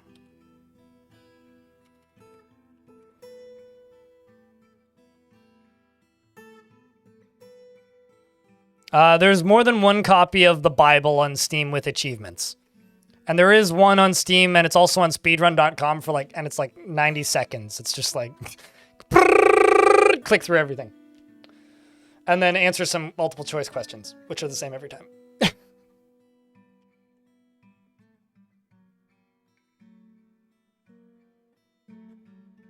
I think the baseline is we're all full of shit. It's just a matter of being self-aware of it or not. I like to think I'm self-aware of it. Like, I don't know. I've been doing this job long enough at this point to kind of know what I'm going to like before I play it, and I just kind of don't bother when I know I'm not going to like something. You just went potty? Well, congratulations. Did your mom give you a cookie for the successful potty?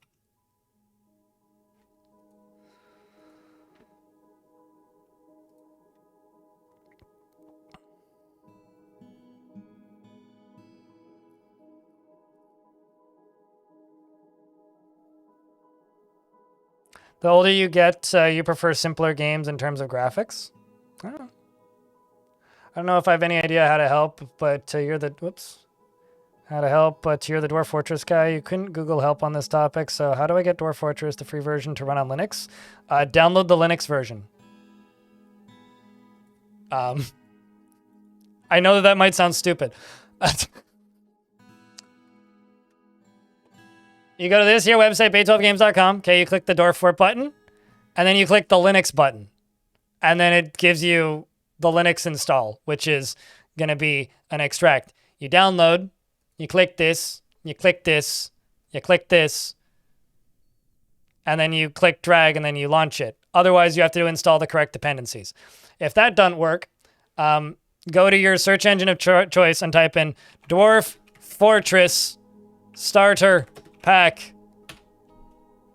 What version are we on? 51.08. Copy that. Paste that. Click it. Updated 5 days ago. Click that. Scroll down. Download latest starter pack here. Oh, that's for 47.05. I'm smart.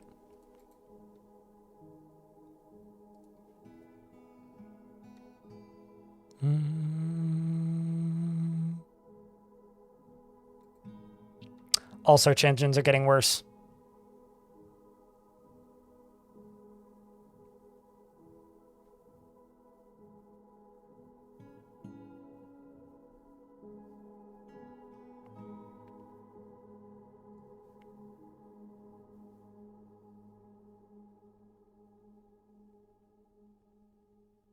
Presuming they're still updating that, but maybe they're not.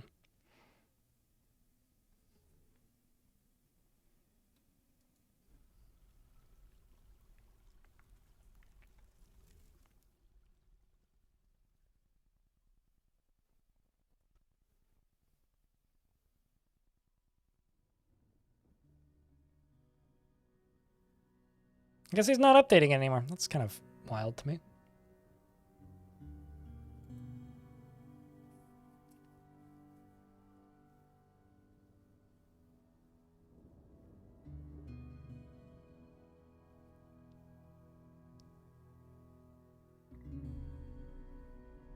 But yeah, assuming you're using most normal distros, this should just work just fine.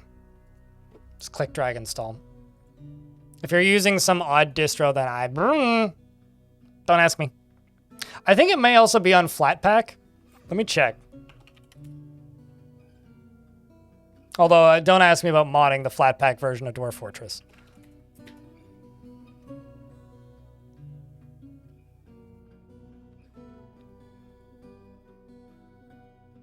No, but version 47.04 is available on Flatpak, which is kind of hilarious, actually.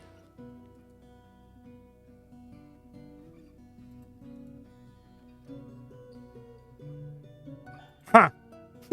Okay. Why 04 specifically? Do I use mods on DF? I don't. Because people ask me how to play this game a lot, and it's easier to play vanilla and explain the game than not play vanilla and explain the game.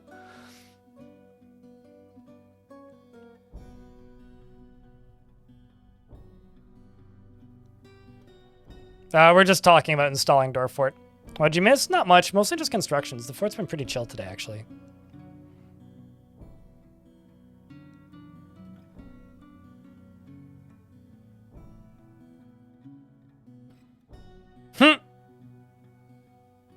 I mean, what's wrong with Yacht Rock? The world could use a little bit more Yacht Rock, in my opinion.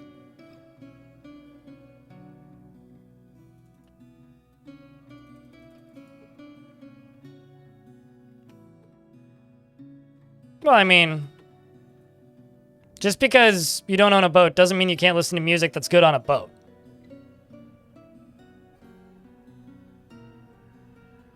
What is Yacht Rock? Genre that doesn't really exist.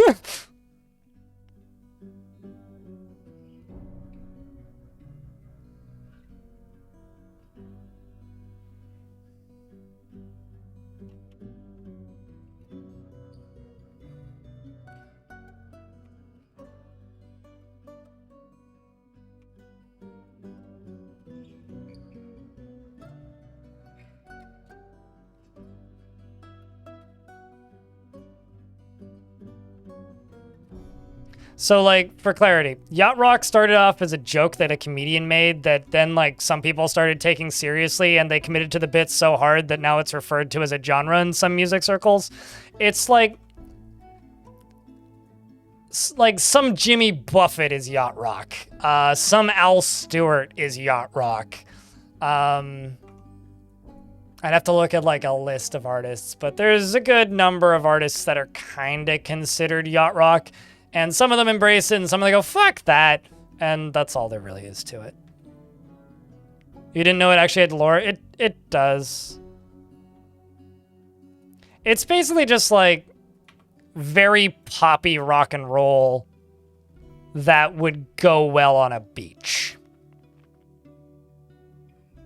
I quite like Yacht Rock in theory.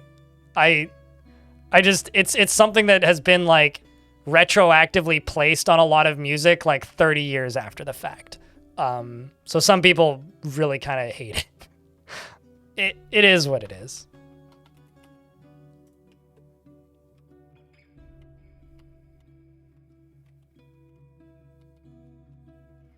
I do find it amusing that some people really hate it though. Kind of in the same way that like dad rock is kind of like a mocked term in some ways.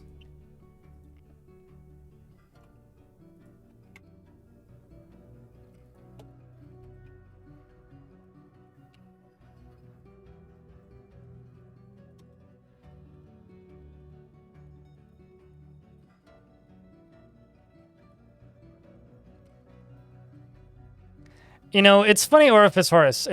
People have told me this for years.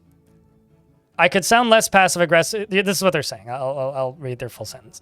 You could also sound less passive aggressive when responding to stuff like what Pineapple is asking for advice on what I presume is his first game is. Enjoy the rest of your career, because they spelled that wrong. Of your career, I guess. This is the way I talk. I could talk with a fake Mexican or Canadian or Irish or South African, Australian, or I don't know, British accent if you like. I could do an over-exaggerated Canadian accent. This is the way my voice sounds. I talk like this. I don't know how else you want me to talk. I've just kind of accepted, as my life has gone on, that I have a resting bitch voice. And it is the way my voice sounds. So if you're tuning out forever because my voice sounds this way, okay. What's your point? I genuinely don't know what I'm supposed to do with the information that I'm aware of, which is that I sound like a sarcastic twat on a good day.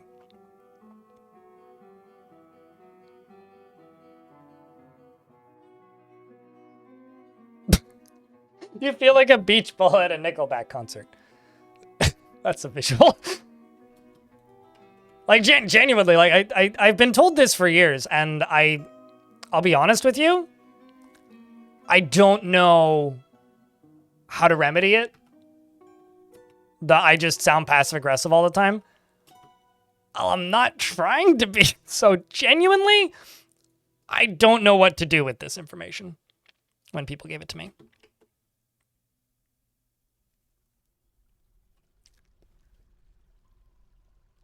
Can I be really sarcastic? Yes.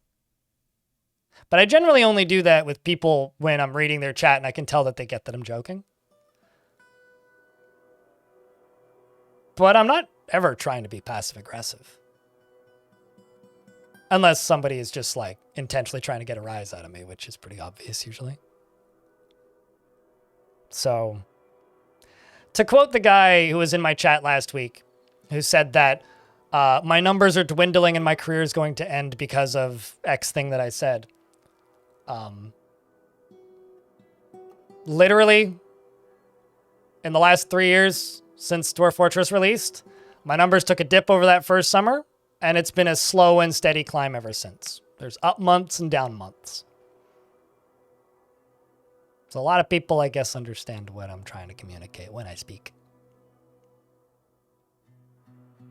Although it would be kind of funny if I just talked like a stupid Canadian out there, eh? Because if I offended somebody, then I'm sorry about that, bud. It's okay. We're all good there, buddy. Don't worry about it. It's fine. About that, eh? I don't even know what you're talking about at this point. I'm gonna go buy some milk in a bag. Actually, sorry, bag.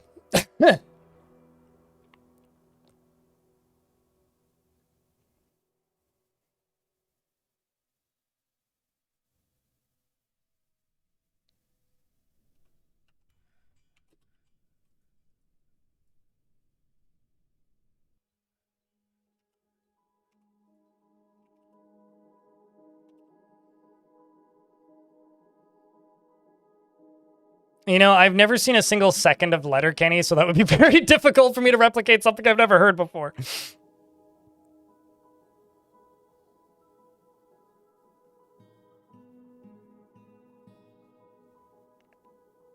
I think so many people want to start a fight. Okay, so as for in YouTube chat said, so many people on the internet just want to start a fight. I think that there's people on the internet that just want to start a fight, and then there's people on the internet that just presume that everybody is trying to start a fight. Like, the thing that I'll cop to is I am just a very naturally sarcastic person. It's my sense of humor, it's how I talk, and it's how I've come to cope with the fact that I sound pissed off all the time, apparently. Especially on stream. I'm just a sarcastic person. And I think that there's people who just go out presuming that everybody's trying to start a fight with them. Because they're conditioned to expect that from social media, from comment sections, from Reddit, Twitter. Whatever. And so thus they go in with that bias of, oh, you're trying to start a fight with me. No, I'm not. I'm just a sarcastic twit.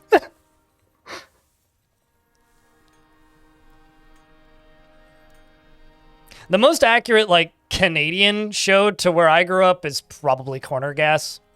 Out of the ones I've seen, anyway.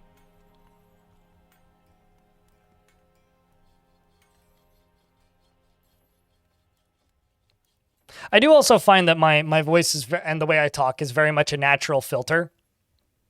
Like, if you watch me for the first time and you stick around for a day, we're fine. That'd be good. Everything is groovy. It's all uphill from here. Otherwise, like, if you hate the way I sound, then, it's fine. Sarcassamy? What the heck is a sarcassamy? Is that like a sesame seed? Diamond? You don't know me neither, so... That's the spelling error of the day, for sure.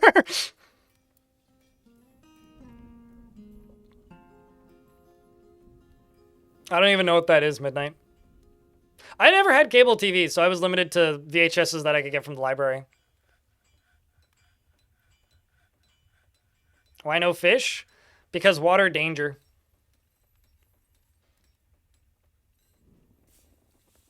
Oh yeah, no, absolutely. King of Pudding. I try to, but like, everybody has their limits.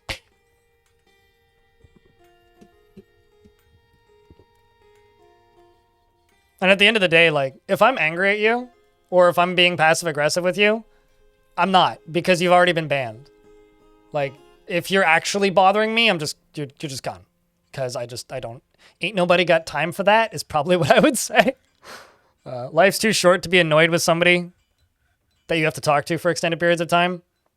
So if you haven't been banned or timed out, I'm not mad at you in the slightest.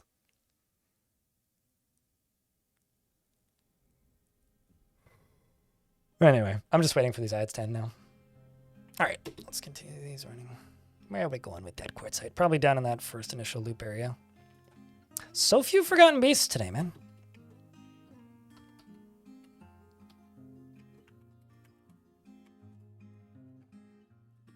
Grumble. I need them to build that bridge.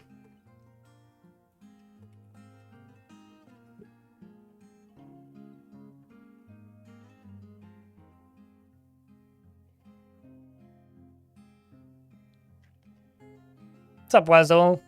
Or Wazuli? Or Wazul? Or just Waz? Or however I said your name the last time I saw your name?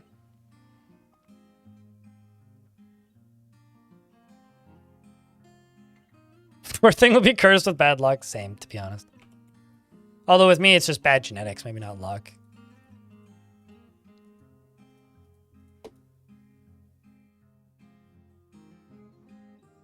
I feel like playing D&D with me would be really fun.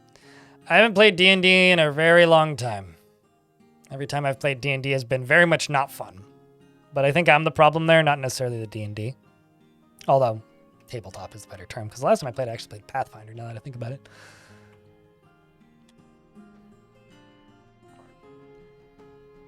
You really want to craft an object.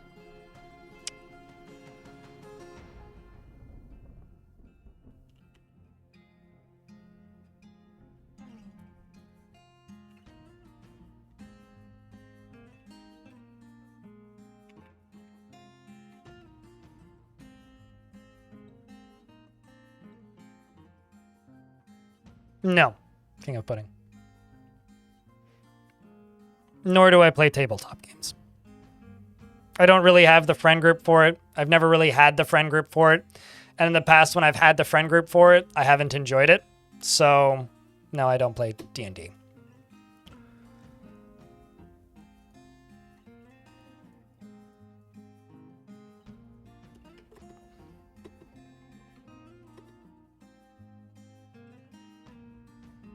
Thank you, in abundance. I don't mind a board game every now and again. Yeah, like I'll if somebody shows up in my vicinity with a copy of Wingspan and asks me to play them down, Although they're making a new one with not birds. Can't actually, I think it's fish.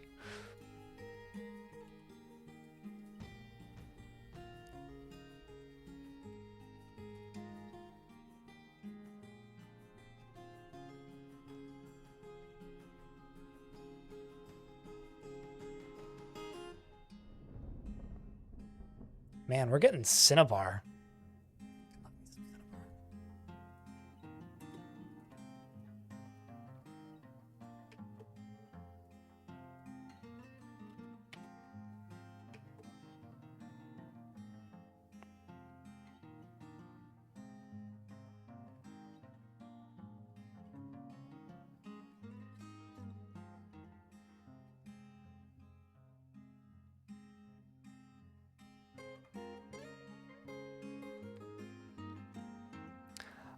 They serve different purposes, Medieval Boy. Chad already nailed the reasons as to why, but it's not a what's better or an either or situation. It's a what are you trying to do with that road? I did not realize the game was paused and was wondering why it was taking so long for that dwarf to mine that. Awkward. I don't think I've ever played Evolution. I generally like automation board games, like games about scoring points based on setup parameters, I guess. Basically, I like games like Balatro that don't require me going through the progression of Balatro. Are the kinds of board games I like. But yeah, I do like a board game from time to time. I don't mind trick trading games.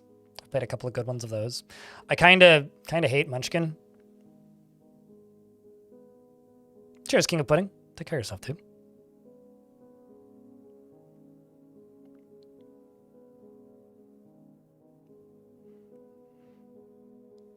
I also like that the caravans don't bring. Responding to a YouTube comment about it's risky getting fish. I like caravans that don't. I like the fact that caravans don't bring shellfish and unfinished ones, so that I don't need to worry about like having a trillion mussel shells, which is something I'm kind of not big on.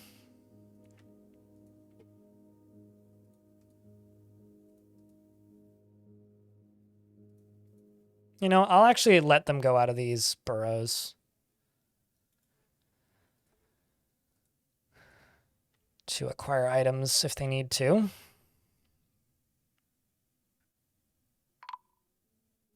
Speaking of caravans, the dwarves have arrived. Maybe it's time to become a barony. Yeah, I like Ticket to Ride. Ticket to Ride's fun. Carcassonne's fun. Turn and Taxis was a lot of fun. I wonder what they were fighting with. Apparently you're in combat with something.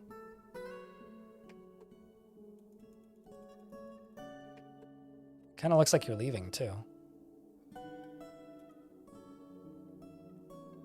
Maybe not.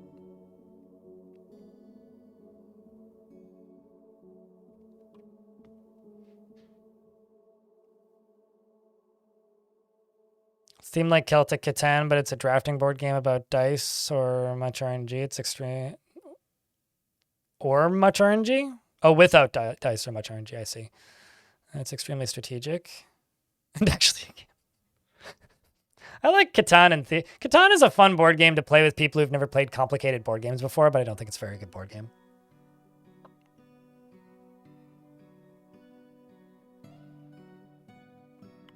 I don't think Monopoly is a good board game at all. I don't think that's a hot take either. Literally none of our appeared except for some in the deeper caverns, which I'm trying to get down to, but it's taking a while because the fort's really big. This is like the problem with going deeper into the caverns is like you kind of, you know, have to go out of your way to go into areas like this, and it just takes a while to build. Finally, you're constructing it.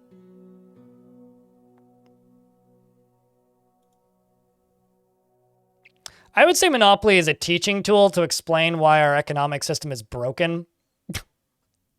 More so than a board game, and it's not fun to play, just like in real life.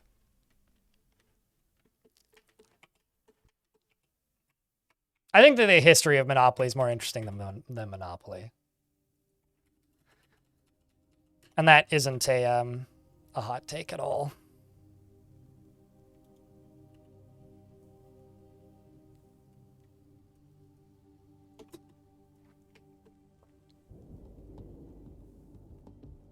Oh, that's for sure. Giraffe. That's definitely the truth.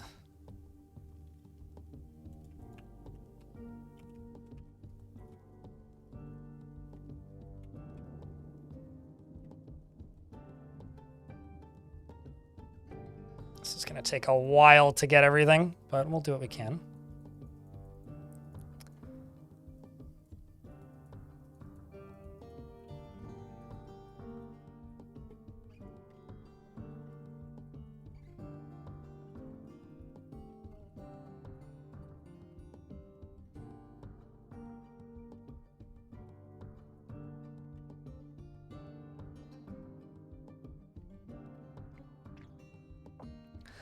Yeah, I mean, I maybe play board games once a year. That's all. Not for the same reasons you do, or you don't. But I think like if I had a friend group that actively played board games, I would do that. But I can count on one hand the number of friends that I have that live locally enough that I see them more than once a year. And I can count on one finger the number of friends that I hang out with on a regular basis, who isn't my direct family. The last time I played a board game was Mysterium during Christmas 2 years ago. I'm just never really in situations where, you know, there's any reason to play a board game. It's just not something I do very often. Not necessarily for lack of interest, it's just I'm never really put in situations where I would play a board game.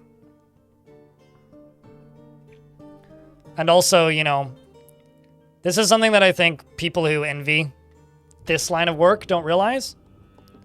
All of my friends are on the other side of the planet. And I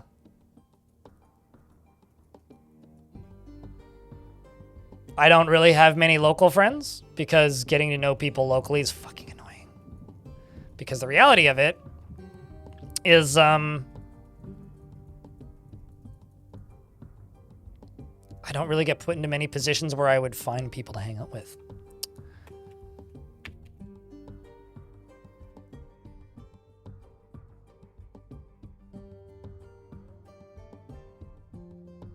I don't need that. It's very expensive, but I don't need it.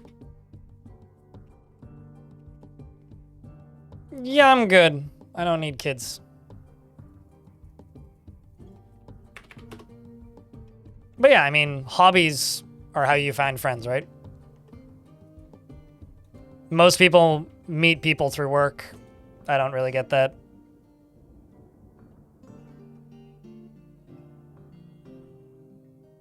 Hardly, Diamond.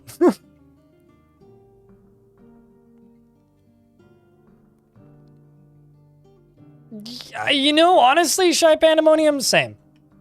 Like, most of my friends, as an adult, are people who work at the bars that I frequent, which maybe says more about me than society or anything.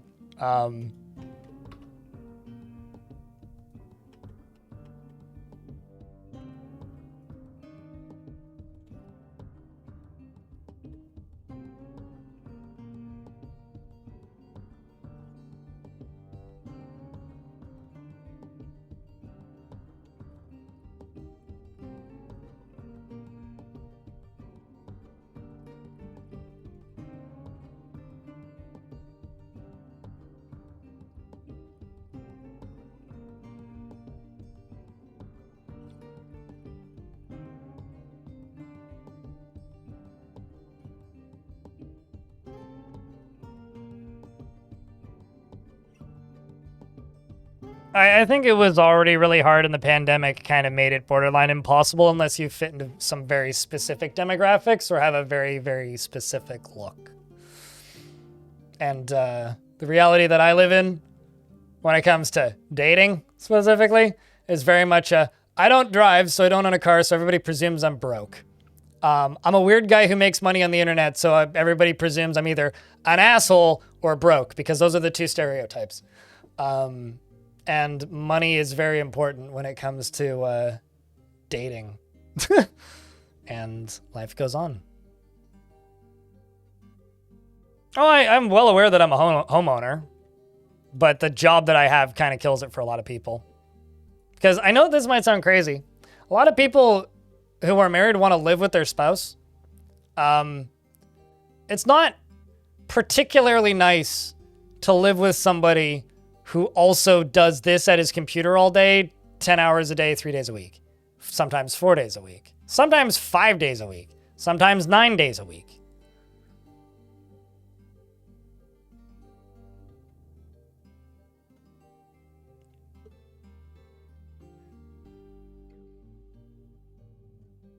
Hang in there, Wezel. There's someone for you out there.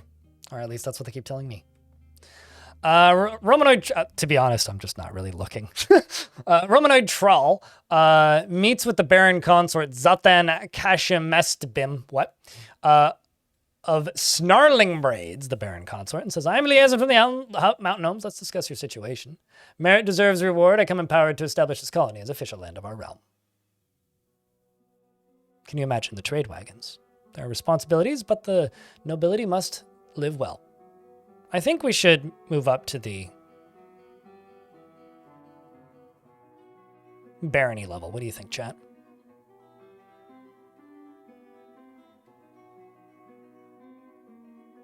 Let me tell you this, Kage. If you subscribe to twitch.tv/blindIRL, I won't help you find a date, but it'll make me have slightly more money, which maybe will make it easier for me to find a date. Yeah? That's how that works, right? I don't know.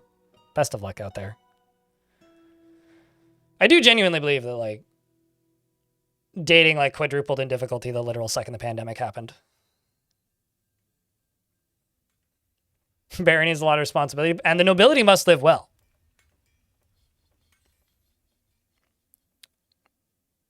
What if they send my dwarf to war? For the Horde? Do you want me to send your dwarf to war? Was it you who wanted to bring lasting peace to the world?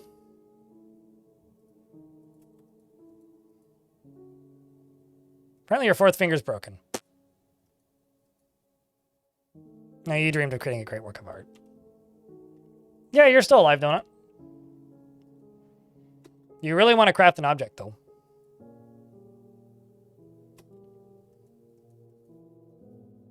I'm actually set these two squads as off duty for a bit.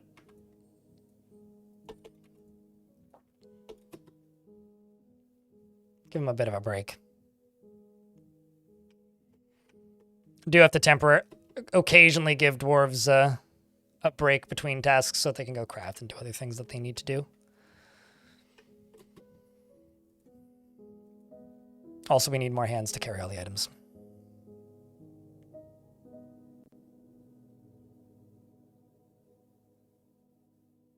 Flaccid Yam is a sad peace bringer.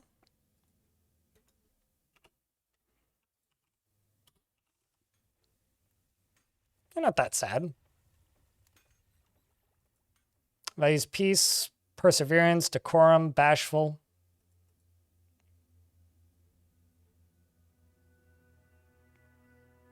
Likes battle axes and bins.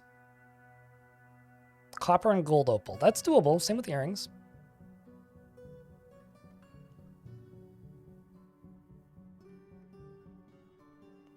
We're giving a dwarf deformed pineapple. The way you get a dwarf in this fortress is you either earn enough channel points to do what Sergeant Donut did, or get one gifted to you by somebody who has enough points to do what Sergeant Donut did. So you're getting a dwarf because of what Sergeant Donut did. What kind of dwarf would you like from pineapple? It's not capitalism. It's worse, actually. It's service guaranteed citizenship.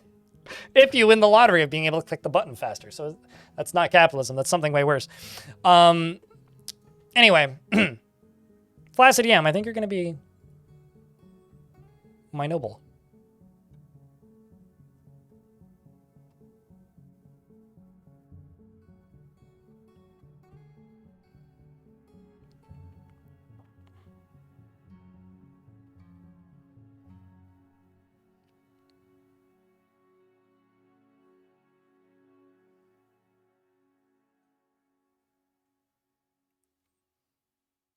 Oh shit, Lightning Roger's still alive.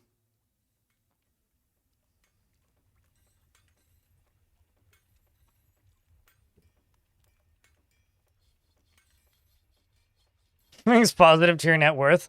You know, they say that. I think they're lying. In Starship Troopers, I think that's the whole point, is that that's not true. It doesn't.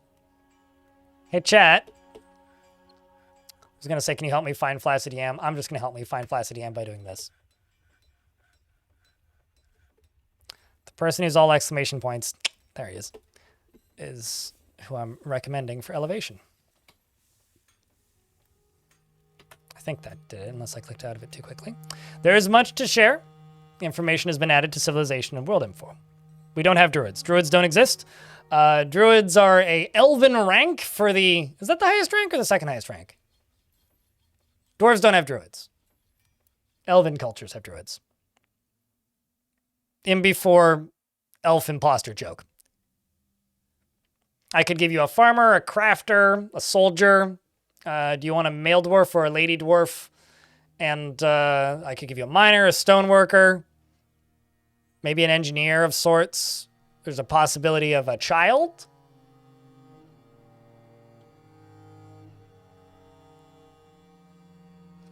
You named it Emu Kill, so you know which one. So you can kill program.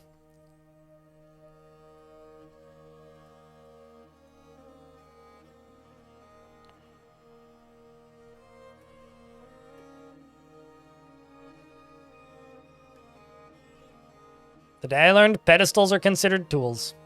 Ask for choirs.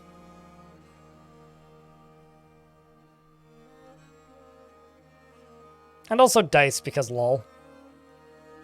And mine cards, because I'm curious what they'll bring. There we go.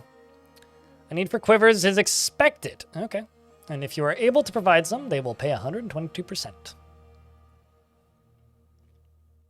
Lady Dwarf Miner. How's this work for you? Pineapples.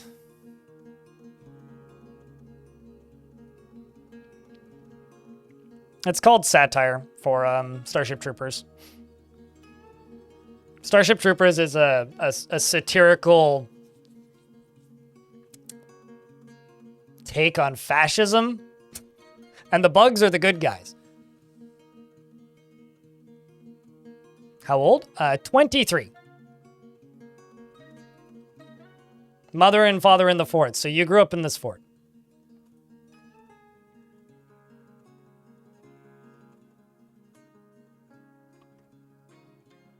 As it gets people to join the army. That's spooky. I don't want to think about that. Oh, I see. I'm typing. I'm like, why can't I zoom in? Because I'm still technically typing.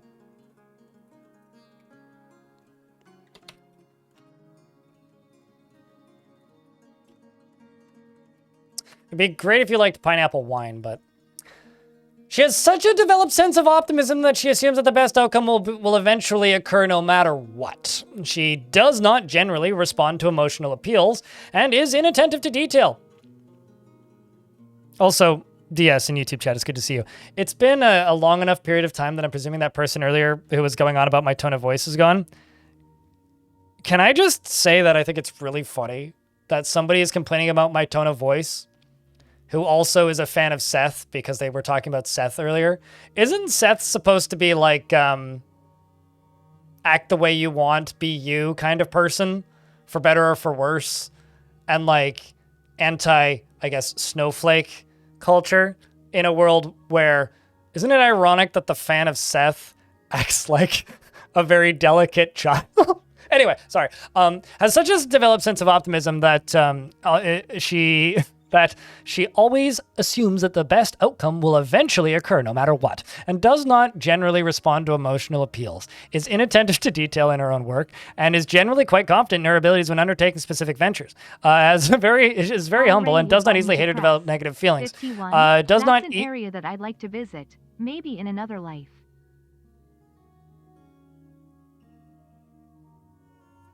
51 months. I've been told that Area 51's a big desert with not much going on in it. although I do respect the alien for being a funny pun for an in. She is very humble and does not easily hit or develop negative feelings. She is not particularly interested in what others think of her and tends to think before acting. She can handle stress. Thanks for the 51st month. Be like, by the way, it means a lot, man. And can handle stress. Needs alcohol to get through the working day and doesn't really care about anything anymore. Dreams of mastering a skill and personally does not care about friendship. Likes dolomite and gold and moss opal and oyster leather. Oyster leather? This is madness! Madness. This is Stone Hobo. This is Hobo. This is Hobo. Yeet. Hiya, Hobop. How thing?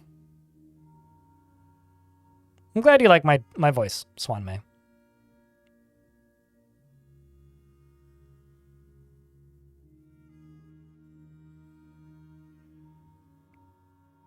Yeah, that was pretty good. It's definitely a cultural moment, probably, Jody. Streamer can't speak? I can't speak what? What do you mean?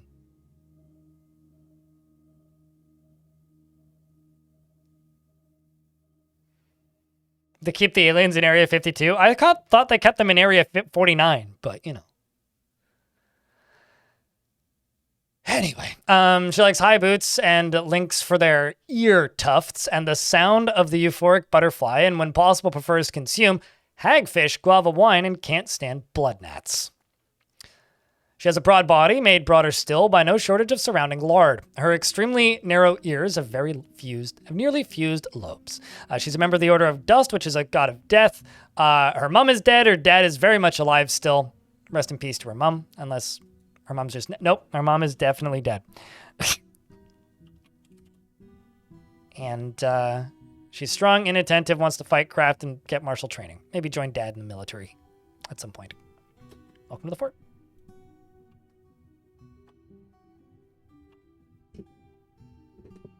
I thought that was the meaning of the universe area.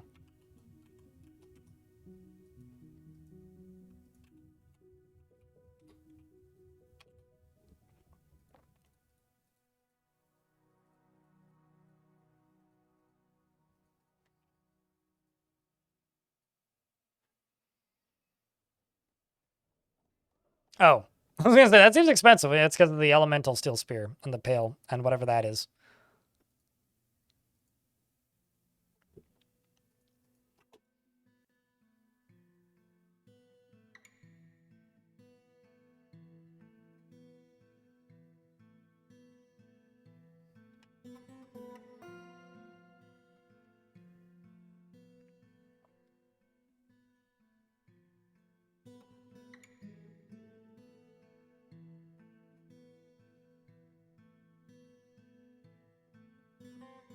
Yeah, 42 is the meaning of life. That's what real pie, apple pie. That's what apple pie replica said. Which I presume is like the human equivalent of putting a wall in front of a self-driving car that's painted like a road. Apple pie replica, it's like, oh, look, a pie. And you go to grab it and you just bounce off it and you're like, no.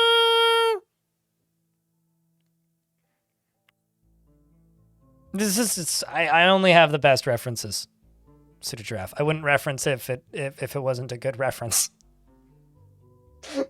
Except for when it isn't. I often have terrible references. Just remember, don't be fooled. I'm not even remotely funny.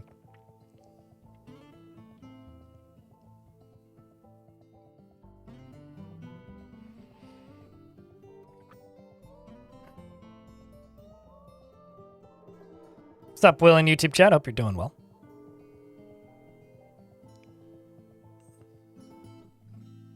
Why would I compare... You know, honestly... Now you're just reminding me of Prey. Not quite Dark Souls mimics, but like... I feel like there could be like an inanimate... you know those things that turn into slime leg things? I definitely did not play that game. But like... I feel like the critters in Prey would make for a pretty good fake apple pie, you know? You walk in the room, you're like, oh, look, apple pie, and then it just, like, eats your face. Just blah!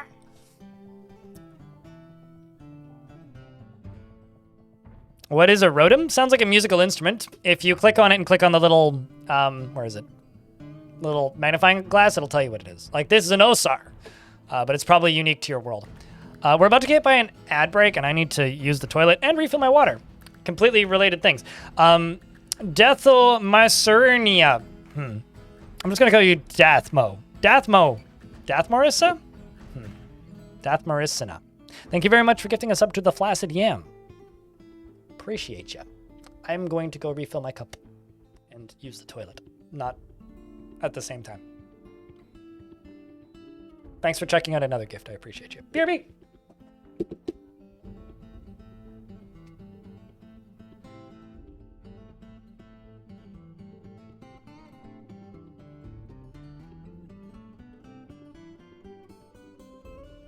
Hi.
Lady Miner is what they got.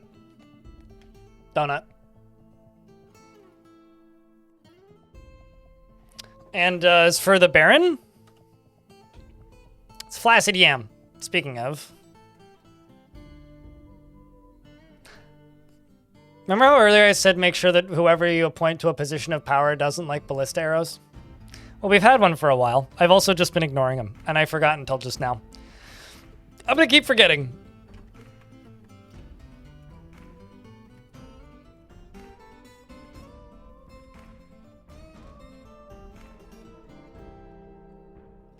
But I need to figure out where in here I'm going to put my big fancy in charge person office.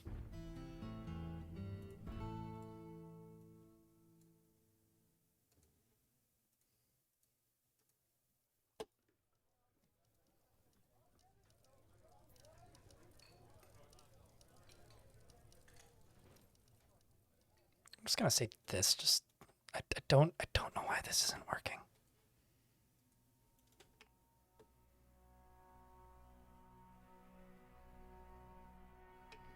Item mimics would be an interesting idea in DF. I don't know how well that would work in Fortress mode. Like, I have a really hard time envisioning that in Fortress mode. I could see that working in Adventure mode quite well, though. You know what? Why don't I just put it right here?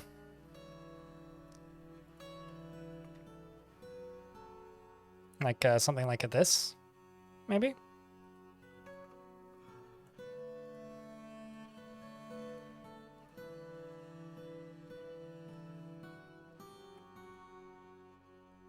Like, that could be the throne room. Nefarious guilds. Define nefarious?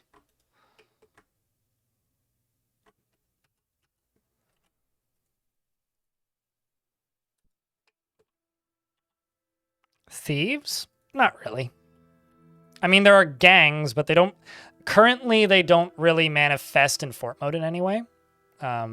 Like, gangs guilds are a thing that can exist in, like, outside of Fortress mode. but within Fortress mode, none of that stuff really has a function. And not in your Fortress at all. Maybe once the villain stuff gets worked on again. But we're probably a bit of a ways off of that. Has a lot of value. But I need to clear a bunch of weight out of their inventory first, which I can do very easily by buying that horse.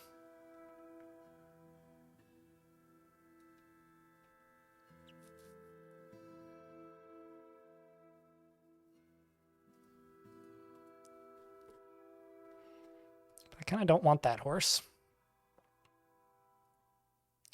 Buy those metal bars. Buy the weird blocks. Buy the paper. Buy the book. Buy the curse on the Dwarf.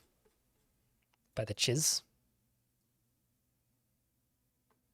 Buy the fish. Good on meats. Buy the random bags, because they're useful. Mostly trying to get rid of stuff, not necessarily buy stuff, unless they have stuff that's super interesting, which maybe the next wagon will.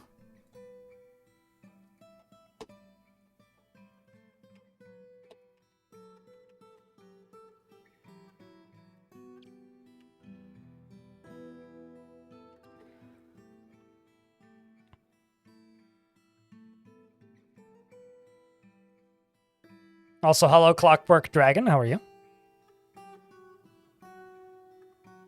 Your Barony and Mayor want iron chains. They freaky. That or they're, you know, just trying to support that. The Forgotten Beast, Quarisane Rafovi has come. A giant feathered petrosaur. It has large mandibles and it undulates rhythmically. Beware its poison gas. Where is it, though? Oh, pretty far away. Down in the lower level. Everything's down on the lower level. Is this done yet? Yes, it is. Are you done? No. Okay, well, let's go over here. Go down to here, grab this, jump up to here, grab you.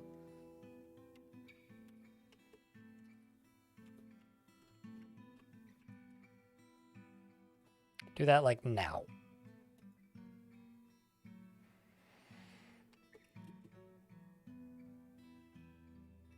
Poison gas. It depends on what the effect is. Some of them are significantly worse than others. Some of them are completely non-issue. Like, some of them are just a non-issue. Some of them are horrendous. Some of them are forgettable. They vary pretty wildly.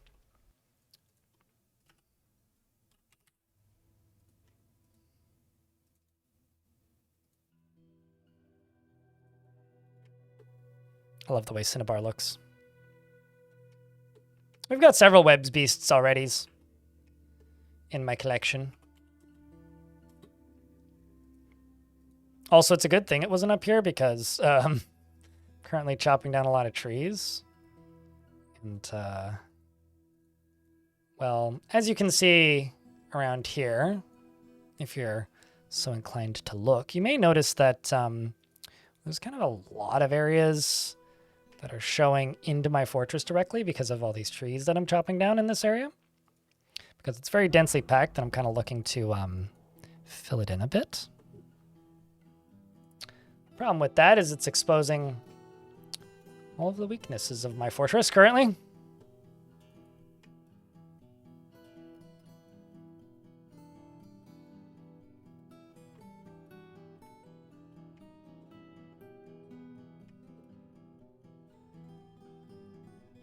Probably missed some too.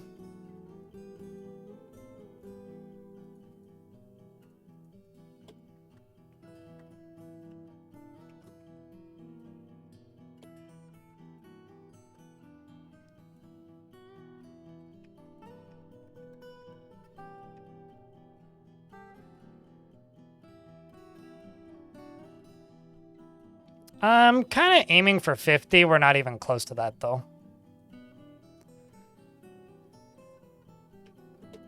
Also going to do something that might seem unnecessary and cruel, but I'm doing it because I am tired of these guys constantly causing combat logs to appear.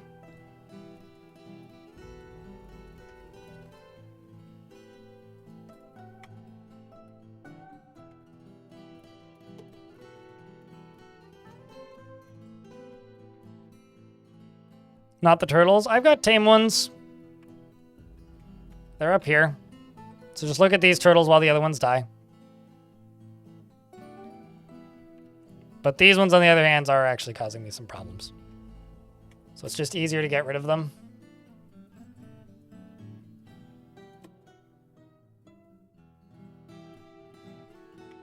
Because I'm pretty sure the frame rate just went up by like a couple. Well, I was going to say it seemed like they went up, but nope, they're going back down again.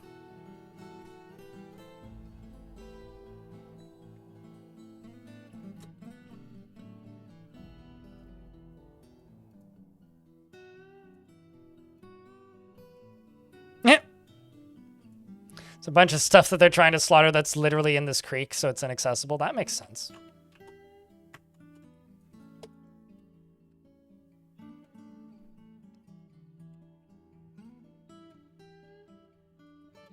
Trying to, you know, make the frame rates a little better.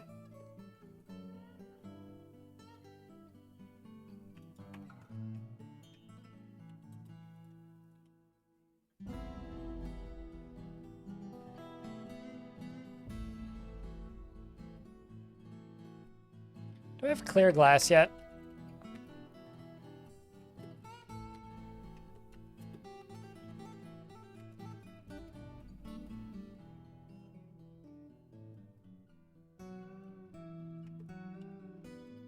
Oh, I'm not making potash.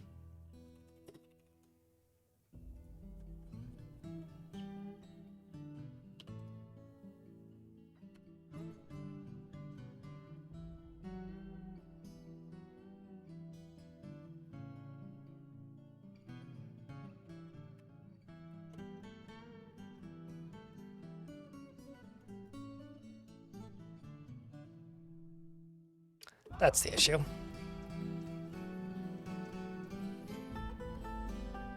Rip woodcutter turtles? How are they woodcutter turtles?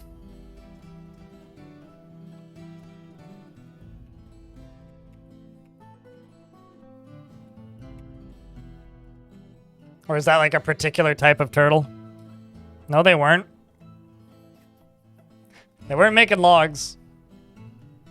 Trust me, if they were making logs, they would have been exterminated by the elves long ago.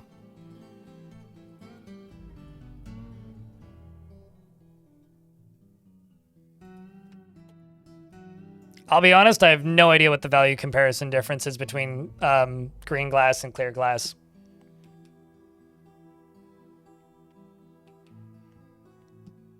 No, I know what you mean by the combat logs. I'm just rejecting it on principle because of the pun.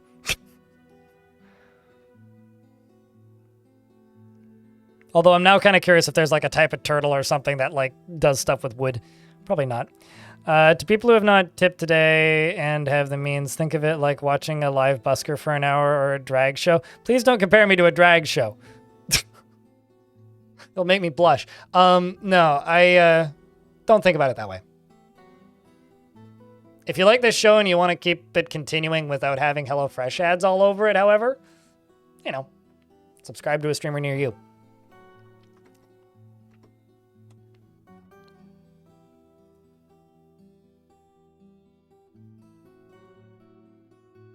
I have made my daily minimum today, though, so we are good. We are, in fact, good. And that's not an April Fool's joke. Orange_TJ cheered. X306. Toss some bits to your streamers. Oh, Wally aplenty, I think. If you had the income to do it, which is why I said, don't worry about it.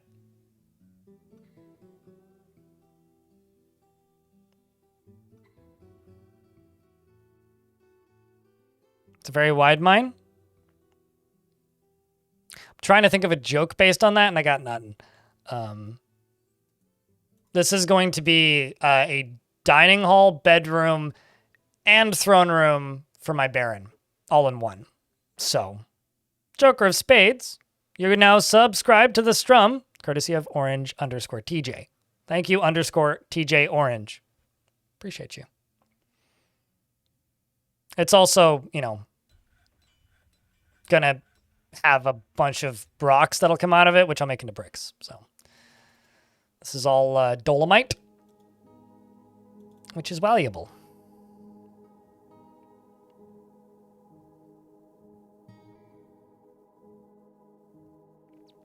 Pat of the leftover variety. Thanks for the $1. Chat, what's your favorite animal in Dwarf Fortress?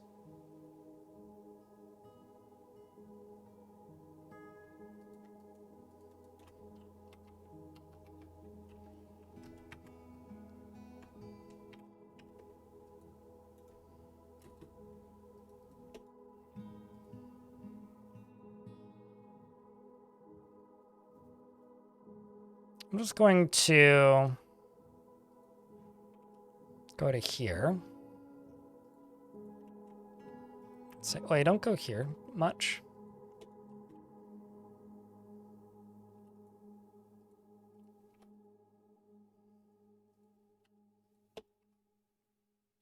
But do, oops, go there.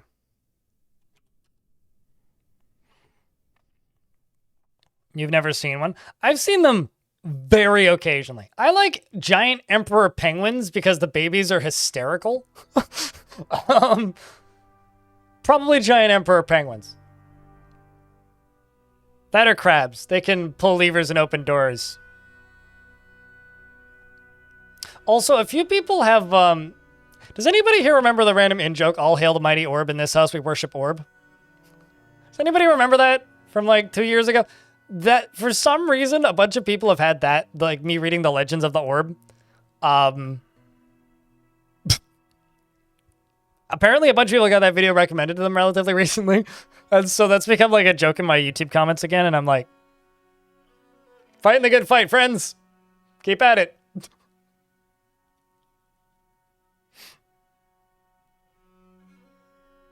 Checks out, Flaccid. TLDR, there was a god called the Orb.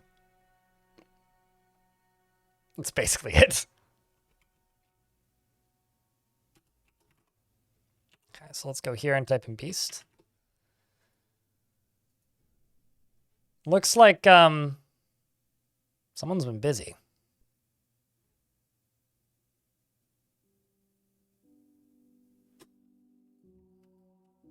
Stinking up the place he is.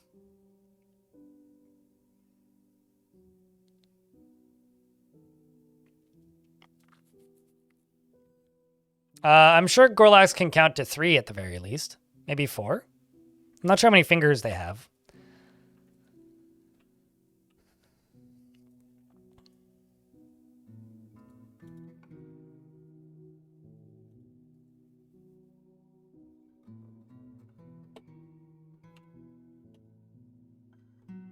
Oh, that's the one I want dumped.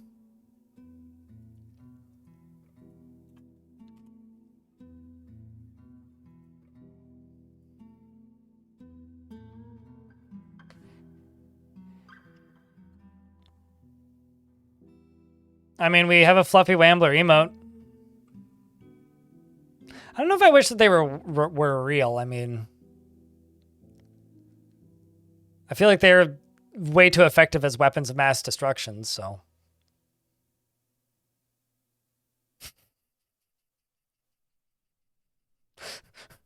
I don't think Alexa would know the answer to that, but...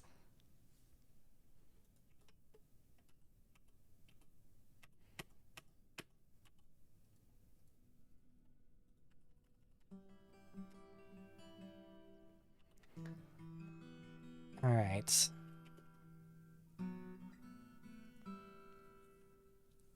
poor thing.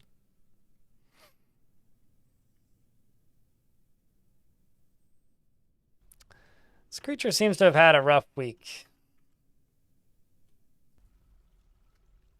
I may actually go just kill this one.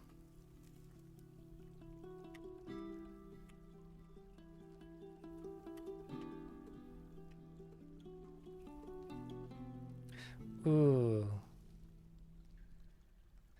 I've thought of a plan B. Let me just pause for a second.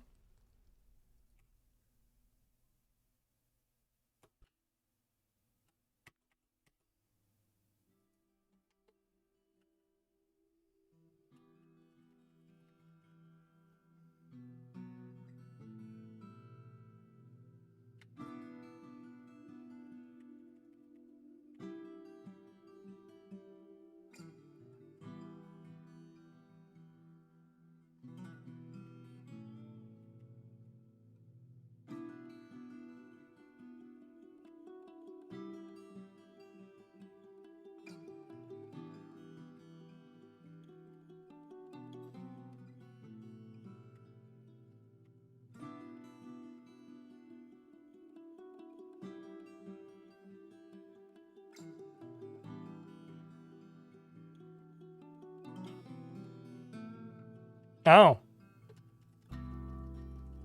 Is that a mysterious thing he studded with gems? Oh shit, it is. Well, that's kind of cool. You know, this is actually exceptionally convenient. This being a mysterious thingy can studded with gems. We'll just leave that there. Because I want these to fight with hell. So that's actually exceptionally convenient. I was just thinking I could like dig around like here and just let them in this way.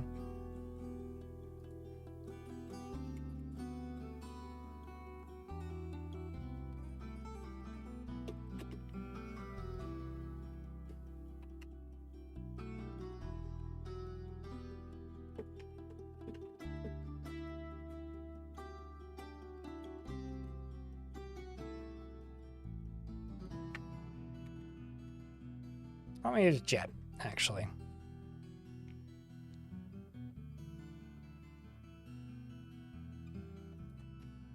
I've been alright.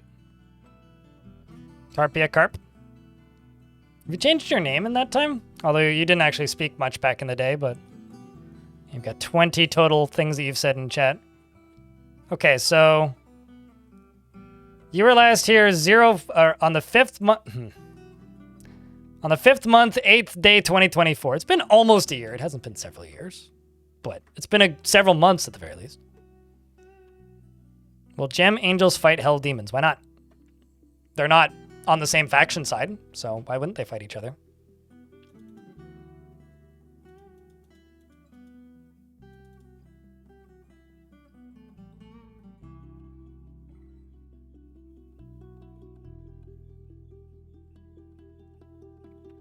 Anything will fight anything that they are hostile to.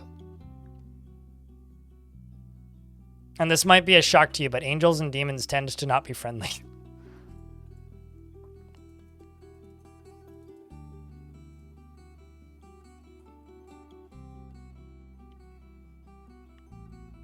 Uh, 11 total beasts have been caught so far.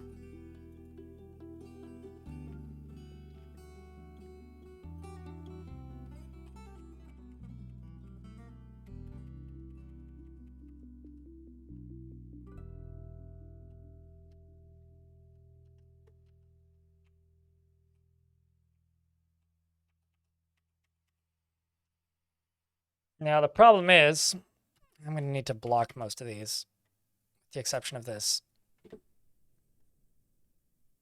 Let's just send a llama down here.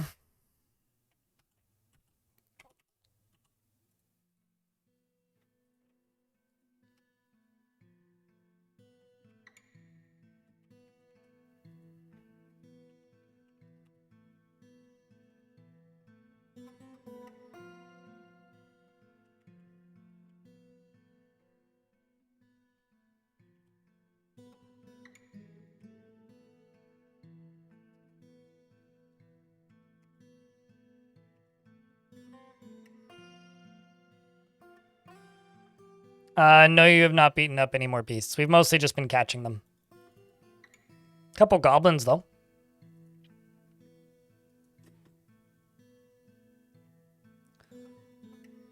The squad seems to have, like, sorted out a lot of their needs. How about you? You just want martial training again? No? You're off drinking.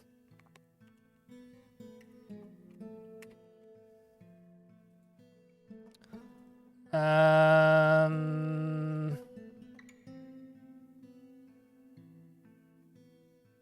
a second there, I thought you killed the same beast twice, and I was very confused. Yeah, no, you've only killed 3 forgotten beasts, 5 goblins, 2 goblins, and 2 beak dogs. So you've had quite the career so far, let me tell you. Although I am going to actually remove you from training for a little bit. Click on this and remove you from training. And my reasoning for that is squads need a break every so often. So it's time for you to go have a break. You know, go get some new clothing.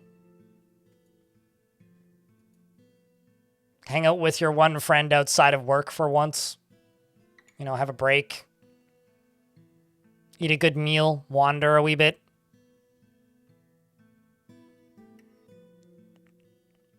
Josh, though, do you have any kills? Good question. We haven't been attacked in a while, and the goblins haven't been sending as much. I think I probably need to go attack them, which I've been kind of intentionally not doing. But maybe we should do that, especially this week. Yeah, you don't have any kills, but you are a Mark's Dwarf, so there is that.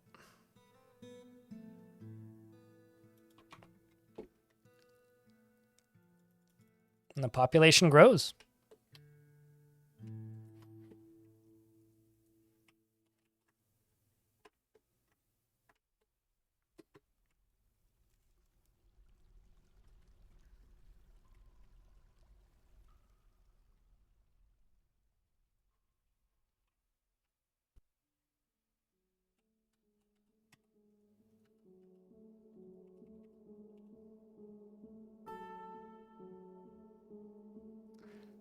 This dwarf should just stick to digging stairs and ignore the rest of it.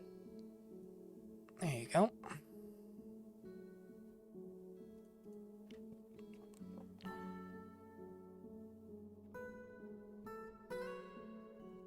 Yeah, suited. Go on. How many dwarves are dead so far? I haven't counted, so I don't know. I could tell you how many tombs there are, but that won't actually give you the full number.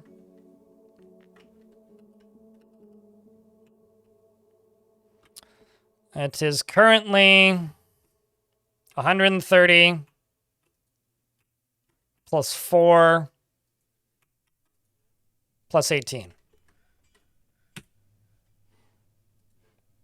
Plus unknown number of more due to a lot of bodies not being accounted for and in slab format instead of tombs.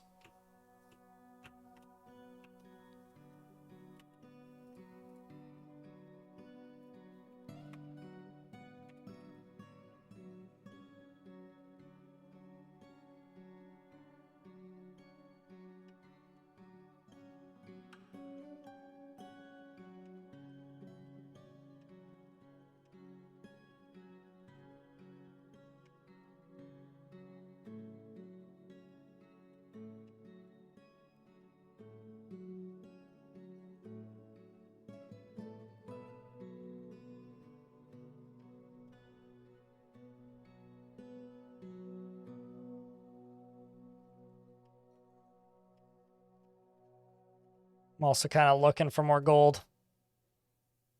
Jasper opals, native gold. Red tourmaline, more things, opals, more gems.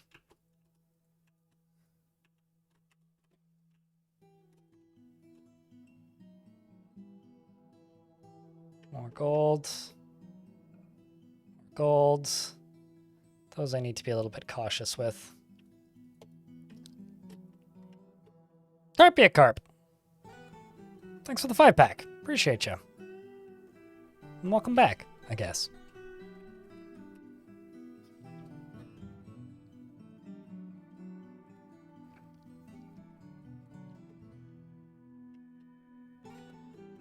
Got a bunch of those little gem pockets that I'm not really using.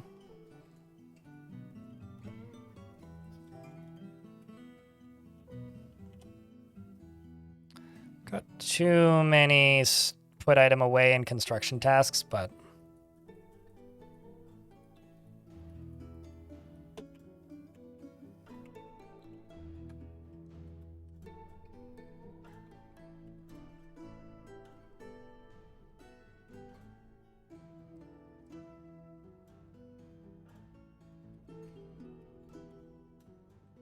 so that's 42 blocks.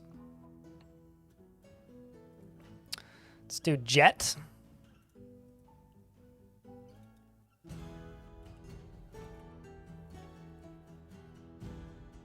And then more jet. This is going to be bedroom. You were, in fact, gifted a sub. AI Sarcher? AI Zarcher. Or however you say your name. Hello.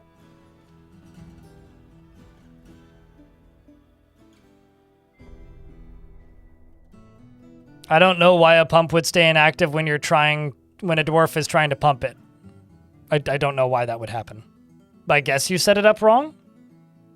How? I think I would need to see a screenshot of your setup. I would suggest putting it on my Discord in the DF Help and Questions room. Because I'm not entirely sure why it would say that. You've clearly messed something up somewhere. It's just a matter of what. Starcher is fine. Works for me. Fully lowercase names mess with my brain.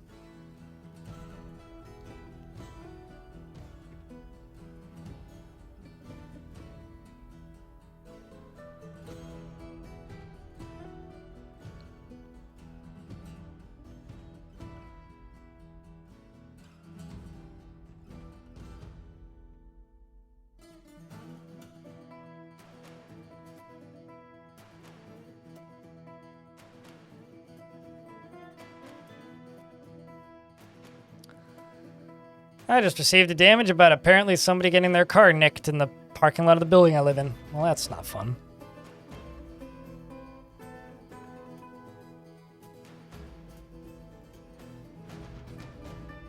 You usually capitalize the AIS to make it, You don't remember why you didn't for Twitch? Well, it's pretty easy to do on Twitch.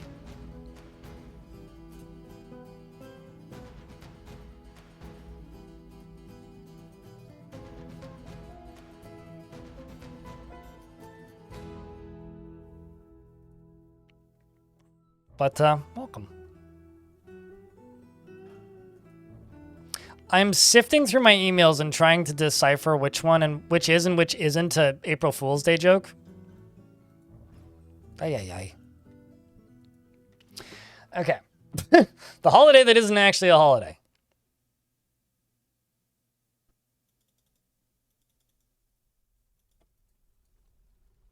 Bah! That's not okay.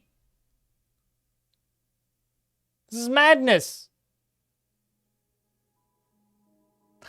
I very rarely do this. I might just straight up not...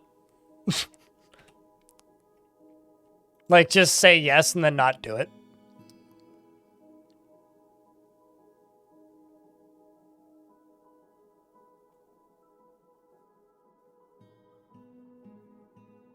I hate this. What did you do, chat?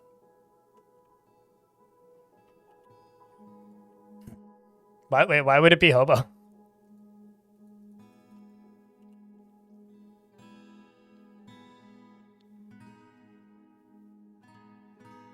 Bring back the well? Yeah, they want the well back. They're all sitting there going, remember when the well was good? Ugh.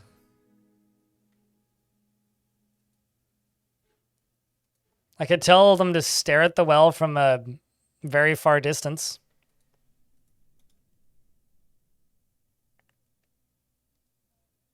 No, it's usually Nectarine's fault, actually.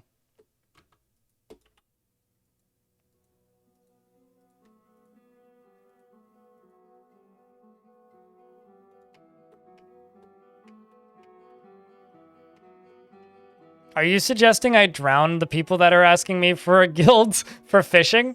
Is that what you're suggesting? Well, that's how it reads.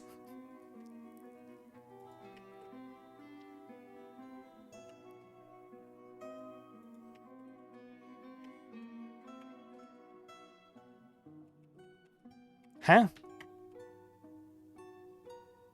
I'm actually quite confused about where they're digging.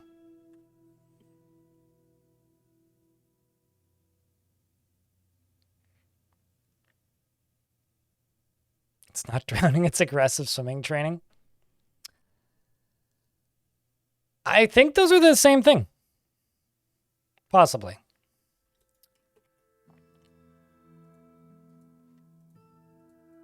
You shouldn't be using that exit. Besides, this one exists.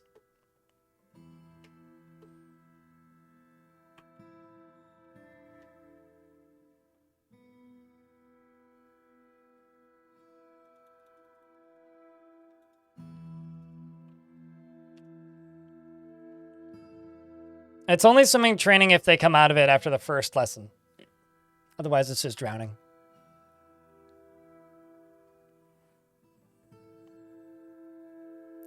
I'll tell you this. Should I set up some aggressive swimming training? I could do it. It would be a very unnecessary, silly side project. Maybe I should make the Fishery Workers Guild like unironically just a swimming training thing. I could totally just put swimming training in a Fishery Workers Guild.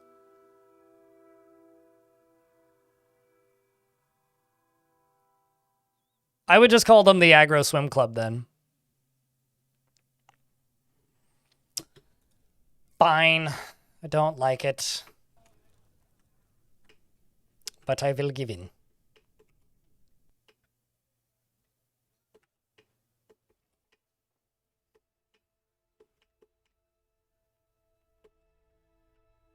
Fisher's Guild can go up here.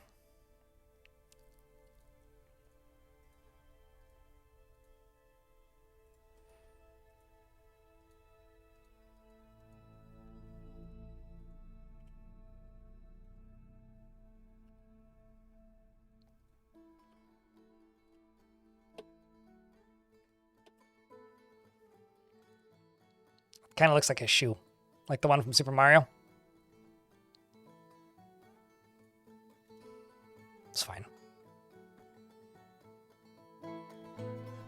Toss boot, kind of, yeah. Nah, it's here due to convenience because this is right here.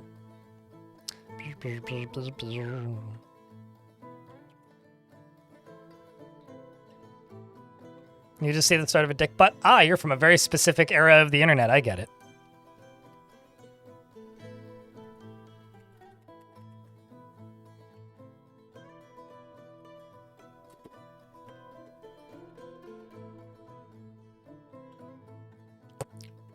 Do I really have no access to doors? I find that hard to believe.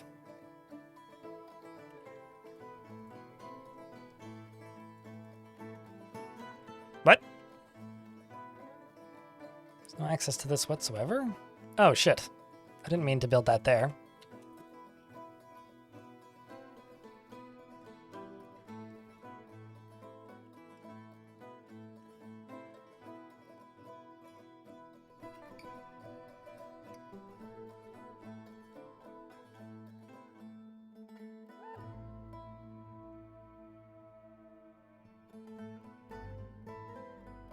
How are we doing on this fine Tuesday? Doing all right.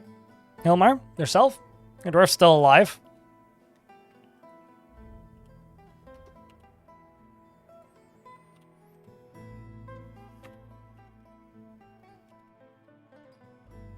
Right there. See? Very happy too. Currently just socializing and enjoying your life. Actually, you know what? Put this floodgate down there. By down there, I mean in here. My phone's ringing. Hold up.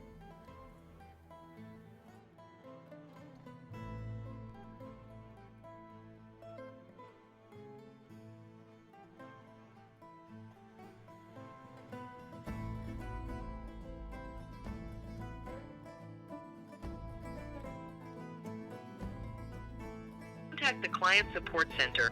Please press 9. Let's see if it repeats the Hello, message. There. Immigration Office. We have attempted to contact you multiple times, but you have not answered. This is the final notice. To contact the Client Support Center... Is that the final notice, or are you about to give me the final notice? Because I think that's the final notice, right?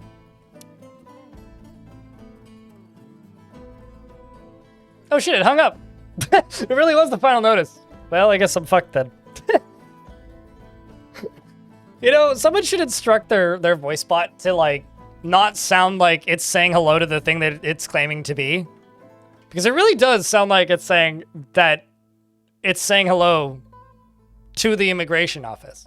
Not that it is the immigration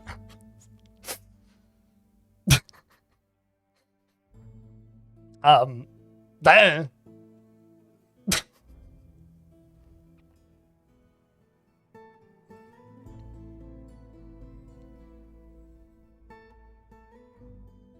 Sometimes people just want an update. I don't know how you would deport me out of a country that I was born in. Also, like, I don't know why it's calling Canadian numbers. We don't really have a problem with that currently.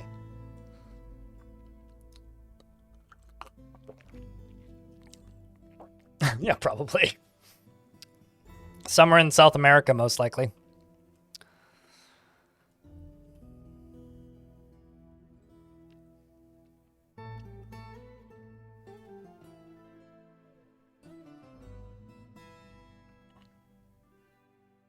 Wouldn't that be import instead of deport?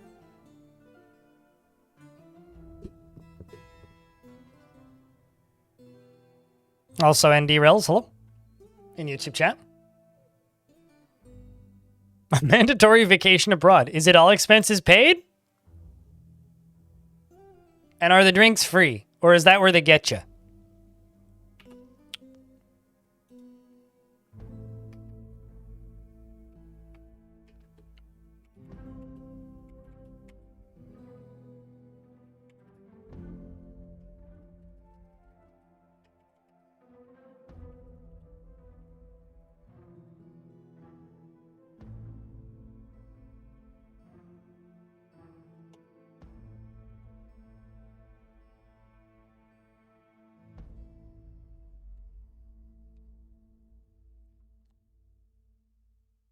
Oh, no, I'm trying to make light of a very serious situation, but that's a new one for me. Normally, the scam callers I get are in Chinese.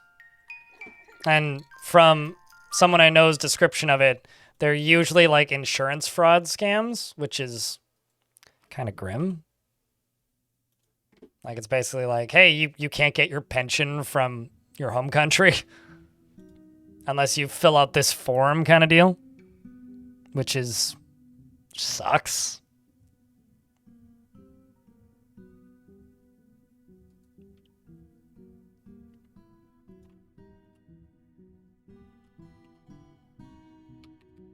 I'm gonna do something I haven't done in a long time. I'm gonna turn off the burrow.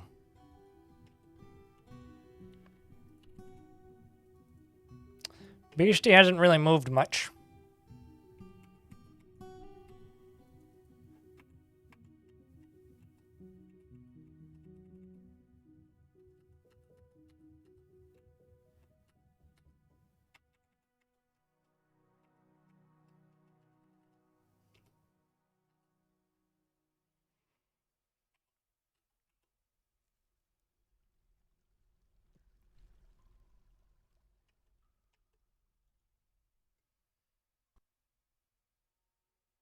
You know, it's funny.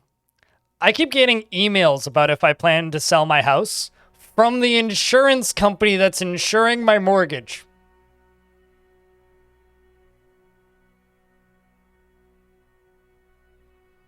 I'm quite annoyed by that. Which I really didn't expect upon, you know, signing up for a thing it's like I bought the place 2 months ago.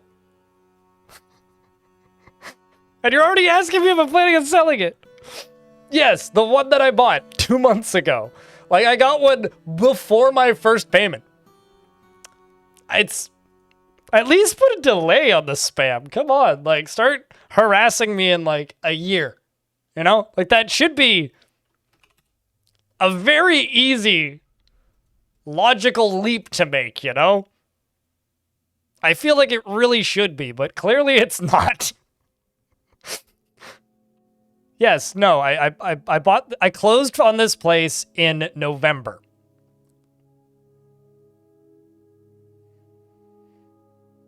So yes, I very much did just buy it.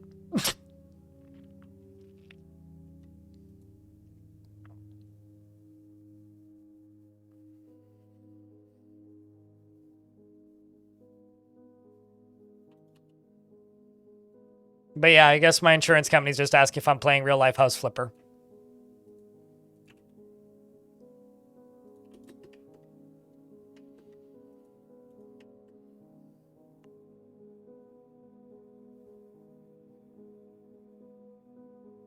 But yeah, I'm in this weird position where, like, being diabetic, I kind of need to answer a lot of phone calls that you probably shouldn't. On the off chance that it's my doctor trying to tell me something.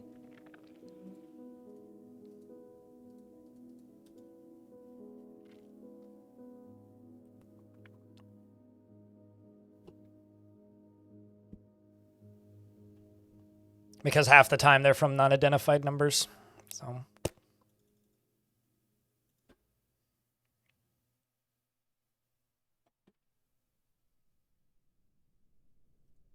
Insurance company gave up and then bribed immigration office? That's spooky.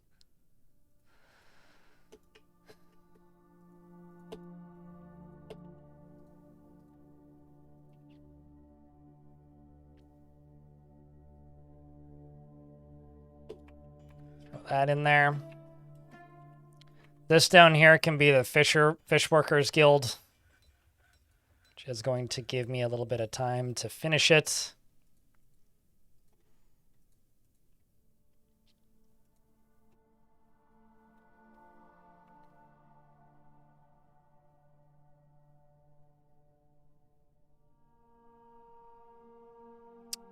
The Glacial Guild, indeed. I'm also going to go here. Build the ramp up. Cut out a phthalite. Down in here.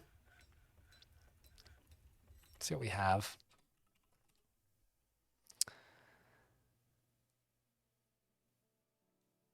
I'm going to give them some jet, because jet looks like water, thus giving them the illusion of water. I'm sure they'll appreciate that on some level. I'm going to channel down into here and up to here. And channel down to here.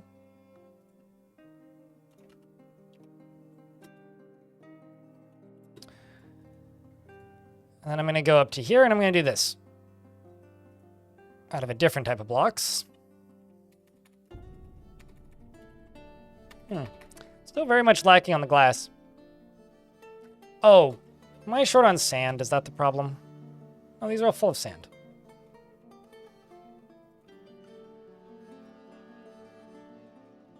Am I not making clear glass? What am I missing? I swear that I queued up clear glass. What are we waiting on?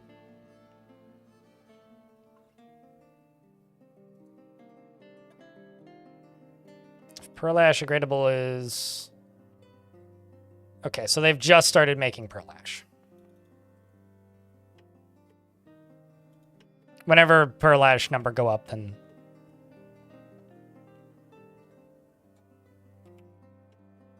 Phrases jet black for a reason? Well, it's like a navy blue in the game. I don't know what it is in real life.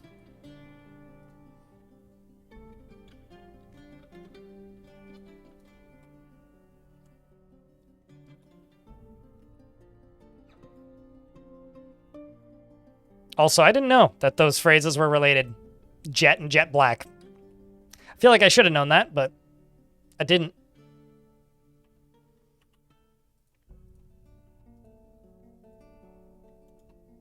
Uh-oh, we've got a ghost. The ghostly pump operator.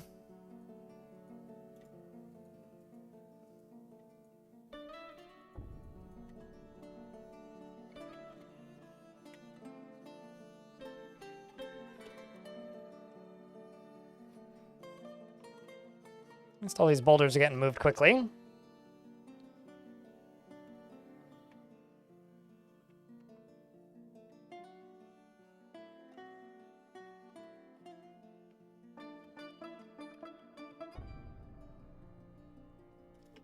Gotta make another lever, place it there. So many bridges on so many levers.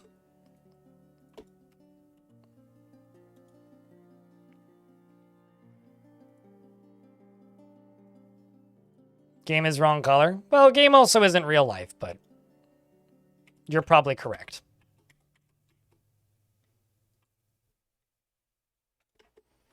Okay, so this bed right here.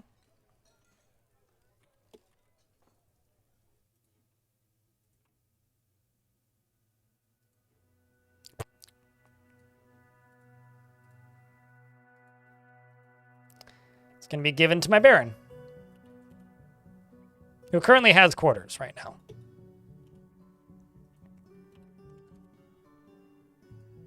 You're also probably not going to be too thrilled about having to leave your quarters. But it's okay. You'll get used to it, I'm sure.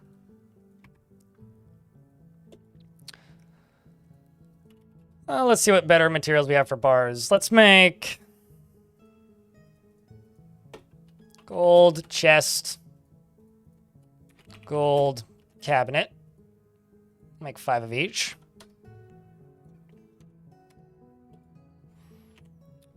And let's make... What else do I have? Ooh, tables and thrones of silver, maybe? Yeah, let's do silver.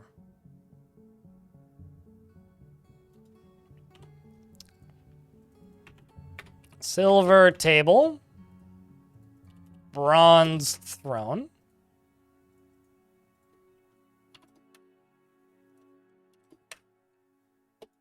What does Jet look like in ASCII?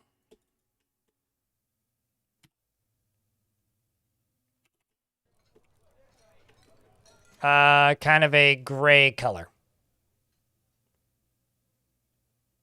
And Rutile is pink.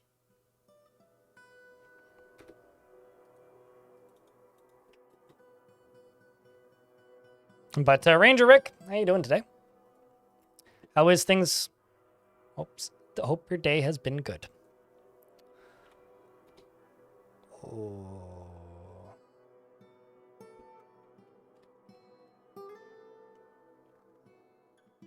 Do Cinnabar. I like me the color of Cinnabar.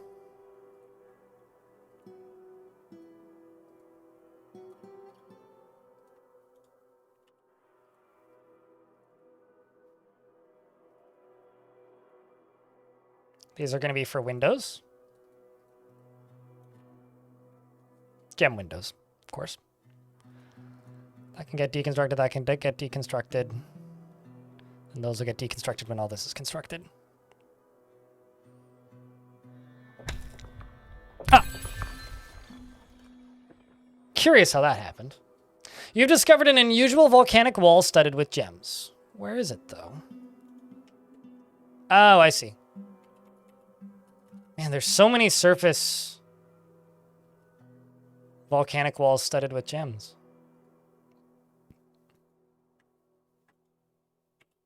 Like, this is actually awesome for what I'm trying to do. And also extremely convenient because it's located right where I need it to be.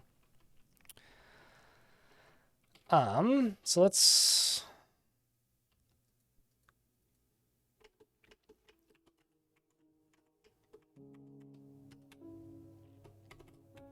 It's up here, yes. Link.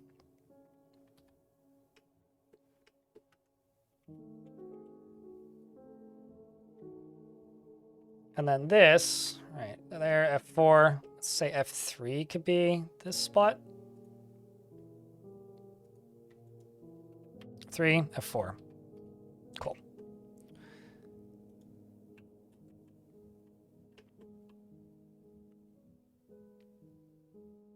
Yeah, this fort's going to be real laggy by the time it's done.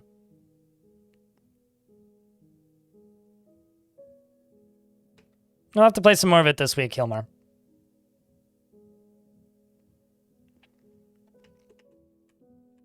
Also, isn't like there a trope around like scary colored dark water? Maybe jet black water is just good for like, you know, the horror elements of the fort.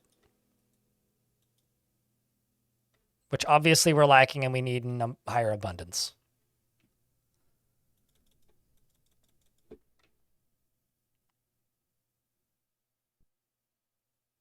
It's fun. I mean, like, it gives you an idea and an example of the history of this game.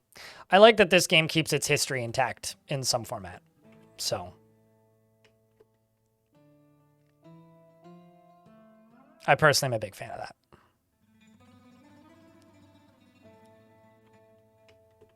Yes, everybody's favorite fear is the fear of the unknown deep water.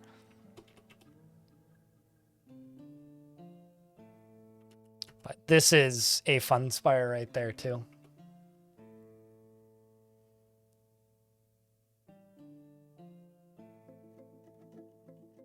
As in you finding out that you have it. I don't think it's uncommon. I mean, like, in life there's irrational fears.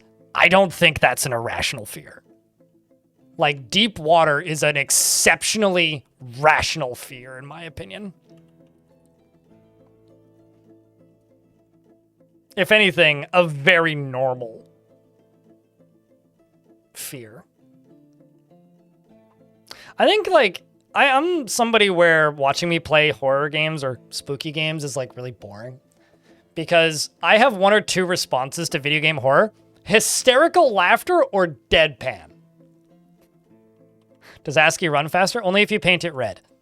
Not really, because they're the same game under the hood. ASCII used to perform a lot faster in older versions of the game, but not so much these days, because simply put, the reason modern Dwarf doesn't necessarily run faster is it used to run slower if you had a graphical tile set running, because the entire game, including the graphics, were rendered on the CPU, but that hasn't been the case for about 2 years. So since that change was made to the game's, code, it's not as stuck in the past in that way, and it renders it on the graphics card now, so it's about the same these days.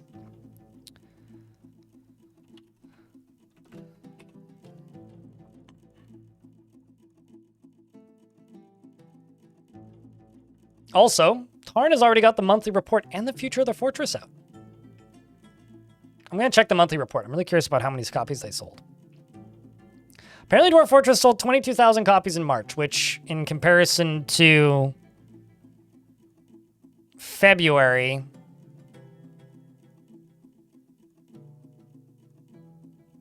how much did they sell in February? 5,500 copies. I guess that's what big sale do. Yeah, it's more. March was mostly taken up by GDC, but we have continued on the routine patches. We'll be able to start up on sieges soon while routine patches keep going. I'll probably start on the siege planning just to see how much of a lift it's going to be, is what Tarn says as of this morning.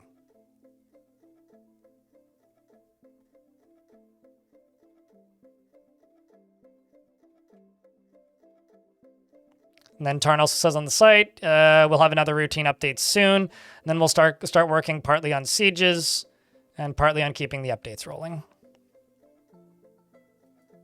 Big sale and big vids, yeah. It was good, like oddly good timing. Just skimming the Future of the Fortress, see if anything stands out.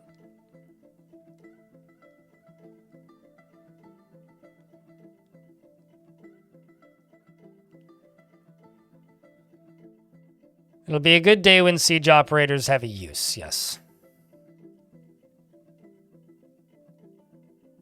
I like this, though. Are the siege improvements likely to give elves any... Hold on, let me just pause the game for a sec, because ads are about to pop anyway. I like this. Are the siege improvements likely to give elves any new magic to use against your fort? Well, demon-trained sorcerers and the like sound really neat. I'm looking forward to them. It seems that the elves are in a particularly dire need of an upgrade, as they currently rely on almost entirely on sheer numbers and giant animal cavalry to avoid being curb stomped by your militia. And then Tarn's response is, for elves, I'm not sure if we're going to focus on tactics or magic. We had animated trees before, but that's quite a bit harder now the way trees are. Aww. Other things are possible, of course, but they won't be left alone anyway.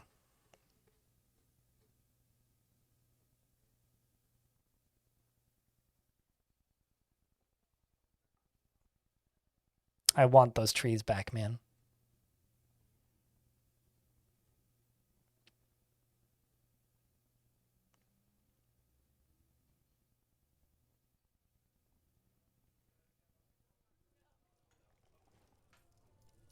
I really hate it when people word questions like this. I feel like I'm losing brain cells in real time. I know I am. It's called being older than 27, but seriously.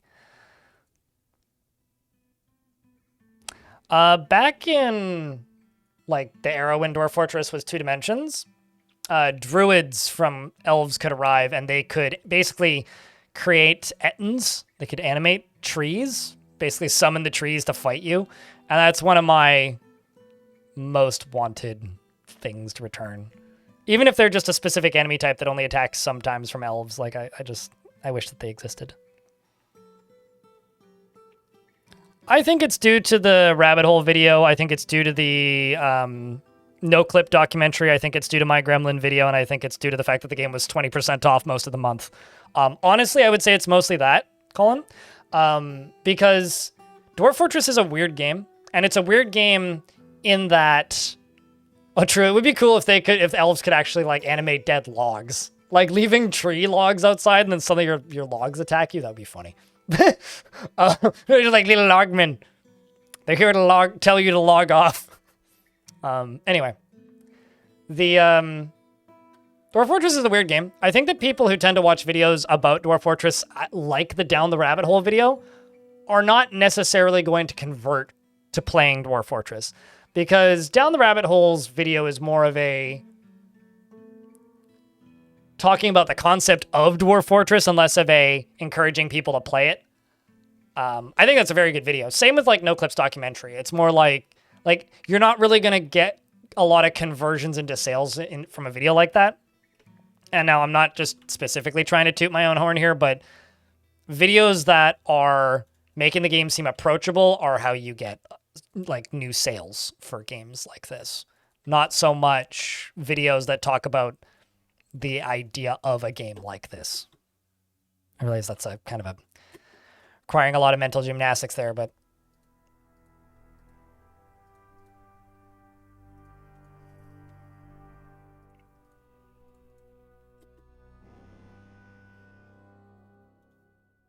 a vile force of darkness has arrived, allegedly. I don't see it. Oh. Oh, did multiples arrive at the same time?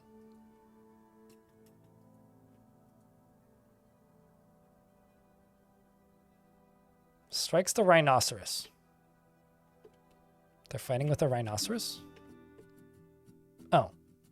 Never mind. They didn't, in fact, immediately retreat. I thought for a second there maybe we were getting attacked by elves and goblins at the same time. There's literally a rhinoceros in this tree that they're killing.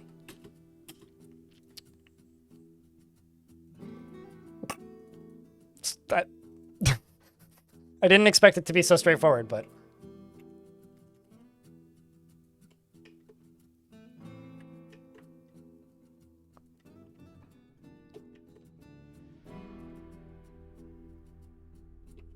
goddamn tree rhinos, right?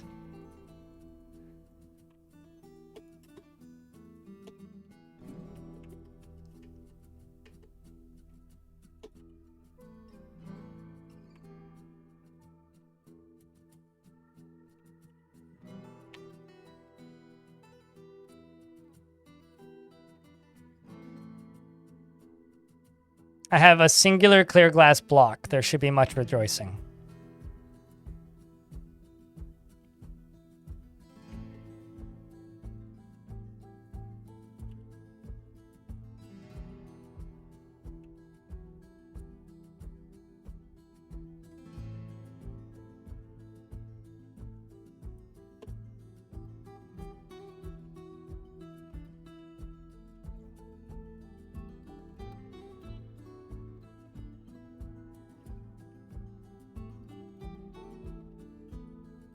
That's open, that's open.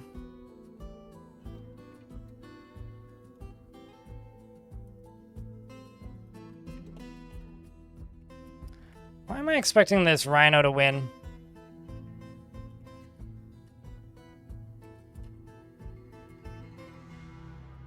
Nope. It lost.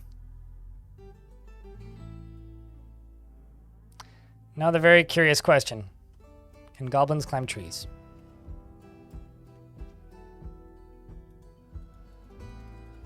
I don't think they can.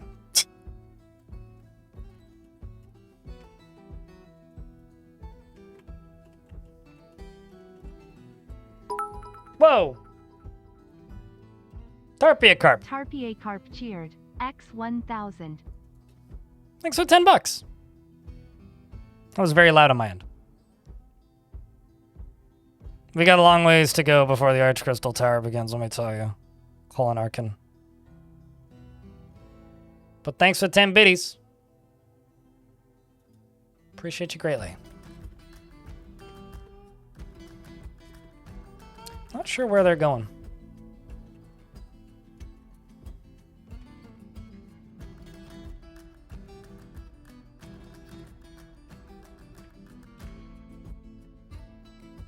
It's like, this is all the way down here.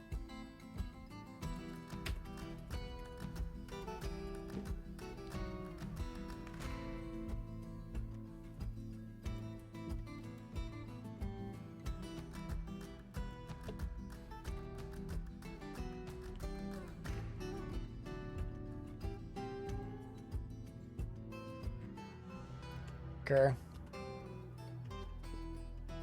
I want them to head this way, but I'm not positive that they are.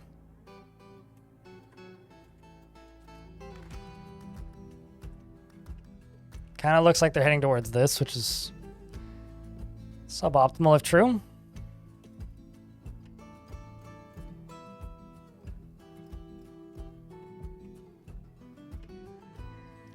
I do actually sometimes find goblins easier to see in ASCII.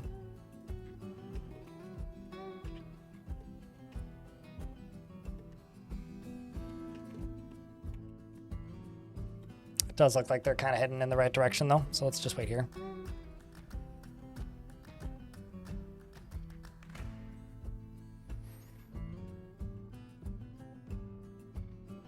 No, because Forgotten Beasts cannot eat or consume things. Any hostile entities on the map or wild animal entities are not capable of ingesting food. They have that ticket completely disabled.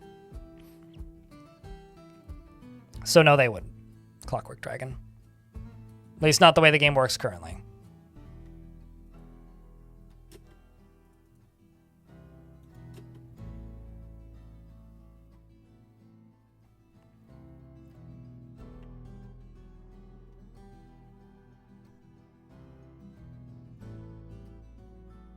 I get to fire the railgun. I haven't tested it since we put more minecarts in it.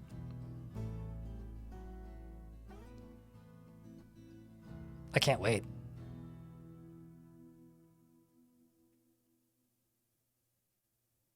I can't wait.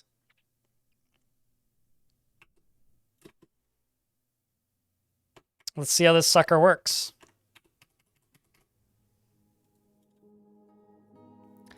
Wish us luck, chat. I need a round of Dwarfs for good beers.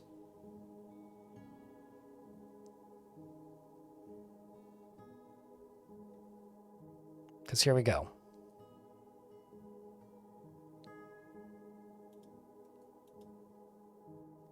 Presuming somebody pulls the lever on time. Havoc's giving it a tug. Gets to do the honors.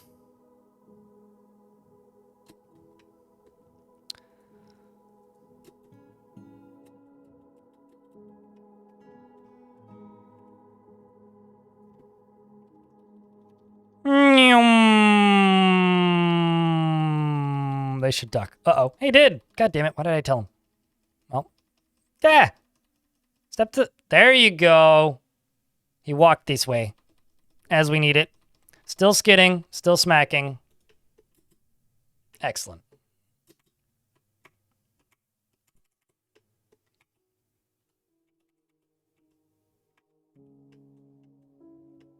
Now I need this one. Seems like little kiddo with the angry eyebrows are coming to get him. Let's see how this one goes. Round 2. Hold on, let me just start round 3.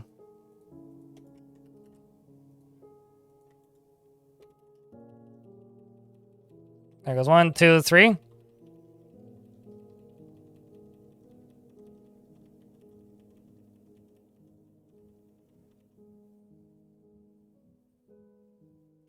If you refresh the game, it'll post... Oh, wait. Why does your beer emote post as Crypt Beer? Because you probably haven't refreshed the stream since subscribing. If you haven't refreshed the stream, it is unlikely to show you the emote initially.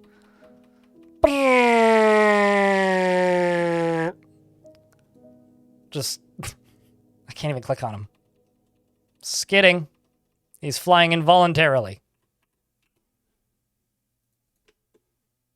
Still skidding, still skidding, still skidding, still skidding. You gotta be skidding me. This guy got hit pretty hard too. I mean, currently unconscious, bleeding and whatnot. You seem to have been hit pretty bad and are about to get hit by a second time, so let's see how this goes.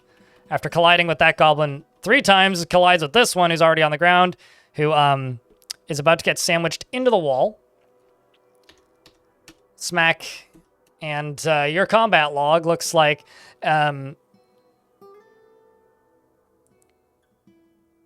Platinum minecart strikes the goblin in the upper leg, and the part is crushed his leg. Lower body skids along the ground, but it was deflected, so he just bounce, slams into an obstacle, goes unconscious. Must really grease those wheels. Oh, for certain. They seem to be backing up a wee bit. I also haven't tested this since I expanded the size of the lava reservoir, so let's do this. You're already been set to be pulled, so let's set another one to be pulled.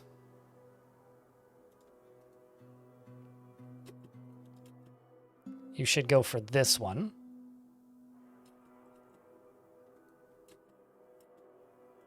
Uh-oh. Pulled the wrong one first. Well, that's not so good.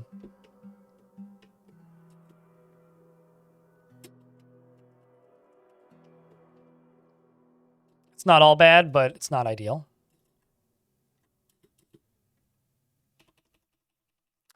That goblin right there is about to regret their life's choices.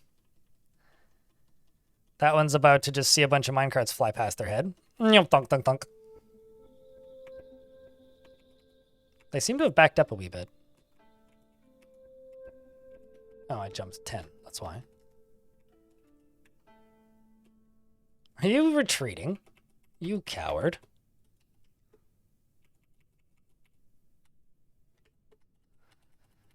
Well, I could just burn them.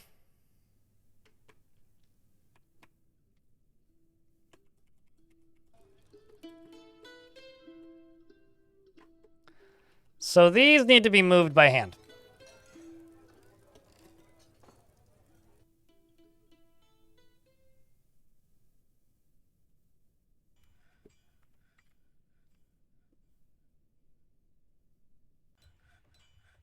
Platinum records are not, in fact, made of platinum, no. So now are we ready for some very risky maneuvers?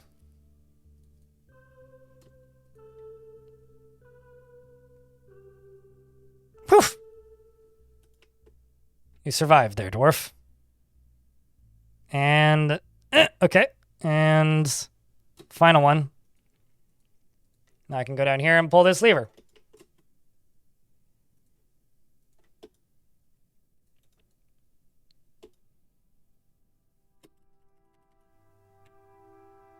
Are they still coming towards me or no? Very slowly. Snatcher, protect the children. Oh. Well, sure, if you insist. How dare you go anywhere near my children's?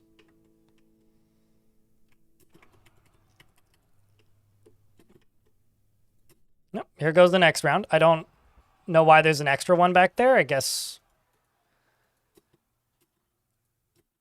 it's just the... Whoa, why are you going so much faster than the rest of them? That's nuts. I guess it got, like, accelerated somehow? Let's see if this goblin makes it. Thankfully, it doesn't appear that my... Step a little to the left. One more step. Oh, okay. Whew. This guy's thanking his lucky goblins. We did, in fact, break the siege. Let's just fire the last two because we can. Come on, kiddo. Get it.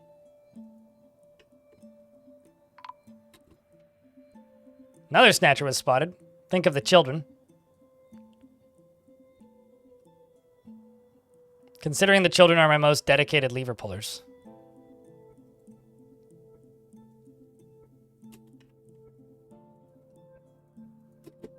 Let's go. Up and at him. We up. Up. There was a goblin there briefly. There isn't one anymore. I don't know what's more disturbing. The fact that this is covered in goblin blood, or the fact that they're also covered in goblin sweat.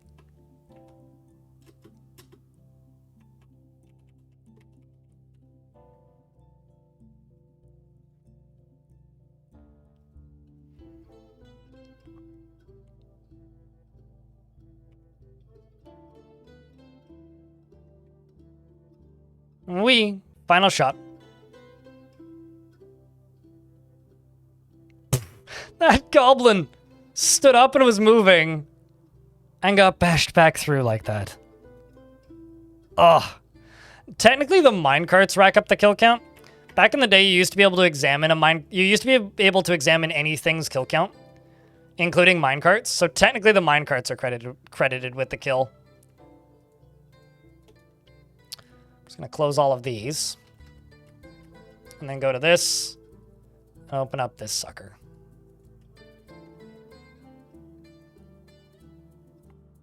Some kind of goblin bowling alley? Sure. You could say that. It's a high-powered minecart launcher. It's especially fun when there's like 150 plus goblins in the area. And then they all get like sent out at once. Because you just get massive walls of death, basically. And it's super satisfying to watch. And we'll use this to clean up the bodies.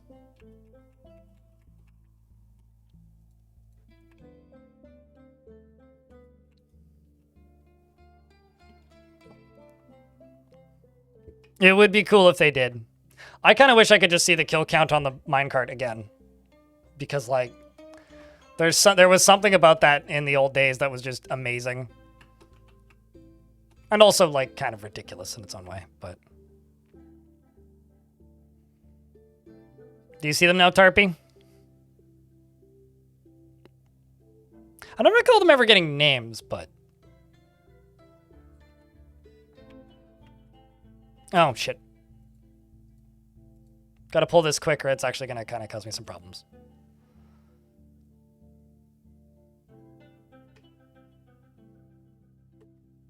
Better pull the lever quick. Somebody. There you go. Enter Bunny's the hero here.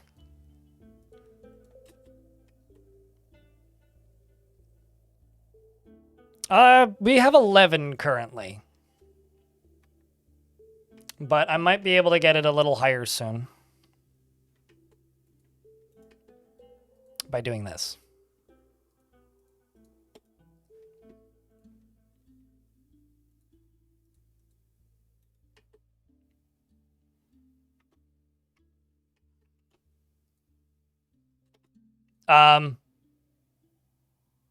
Oh, you've been there for a while. I was gonna say, why is there just like a forgotten beast corpse there? Oh, because it's been dead for a while. They were hauling that from elsewhere. That was in the second cavern there.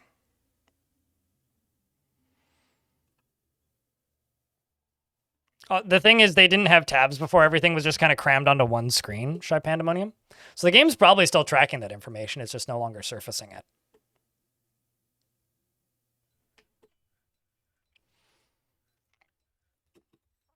All right, so...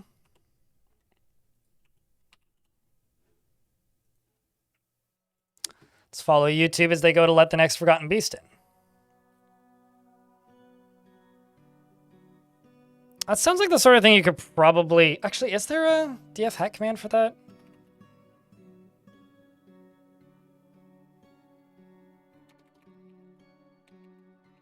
No. There isn't... that's the sort of thing that DF hack would probably need to surface.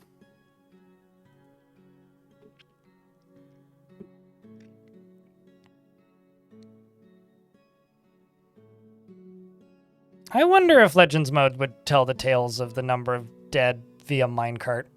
I don't know. Everybody, tattoo plans are like anything. Everything is always a work in progress. Of course I have tattoo plans. Have I actively paid to get any tattoos? No, because I decided to buy an apartment. I'm kind of, not literally, but I'm kind of broke right now. Like I got, not debilitatingly expensive mortgage payments, but I got mortgage payments. And I've also got bills, and I just paid my taxes. I would love to get my tattoos worked on, but that ain't happening until I have disposable income to do things that aren't necessary. And like, you know, things like, actually I can say this now because the lock is no longer the lock to my door. The previous owner put a combination lock on my door, or put their door, I guess, and set the lock combination to 420 and didn't have a key. Like the brand didn't have a key. And so like, I fucking hated the idea of like the battery on my lock running out and then not being able to get into my house. So I now have a key, which, you know, cost me like $60 for the thing. Plus I had to get a bunch of copies made. It's a lot of little things, and I'm still working on it. All right, so that's done. This is done. This is done. I didn't actually check if any of these were hooked up. I just kind of presumed they were. Now we just need to hope that... Ooh. Rest in peace, little llama. Just need all these... I just need these doors to close. It's one. Thankfully, he's being very patient. There we go. Done. That would be... You know, I'm waiting for, like, the goat or llama that wins. I've been kind of waiting since we started. Because I do think that would be amazing.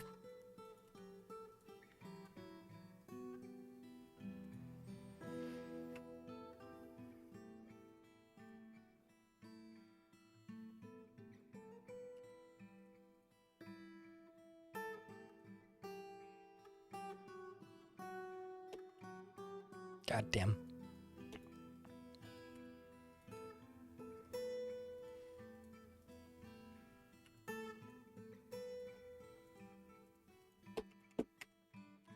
Then up here. Dig this out, dig this out, dig this out.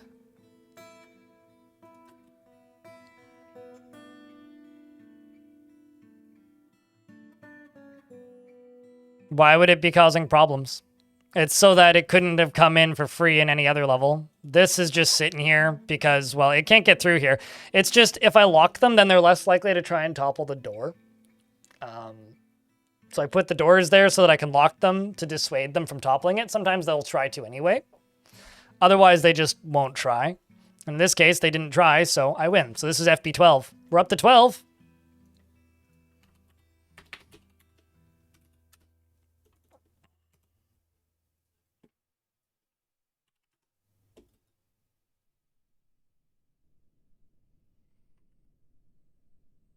But the goat would just starve to death, though. I mean, there was that one... It was a sheep, right? That, like, kicked some. It kicked it a couple times. I can't remember what the beast was. One of these guys got kicked a couple times by a sheep, but...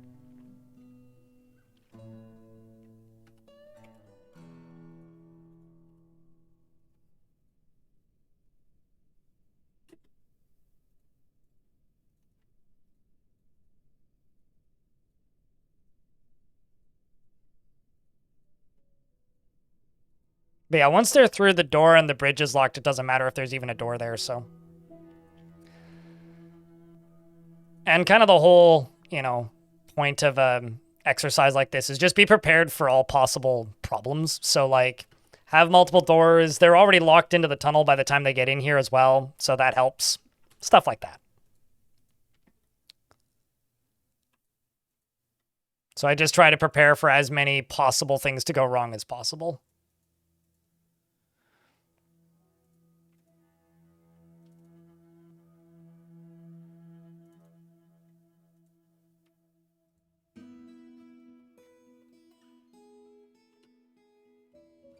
Was it the glass one? I can't actually remember. I need to go back in the VODs and look. The combat logs are long gone, though.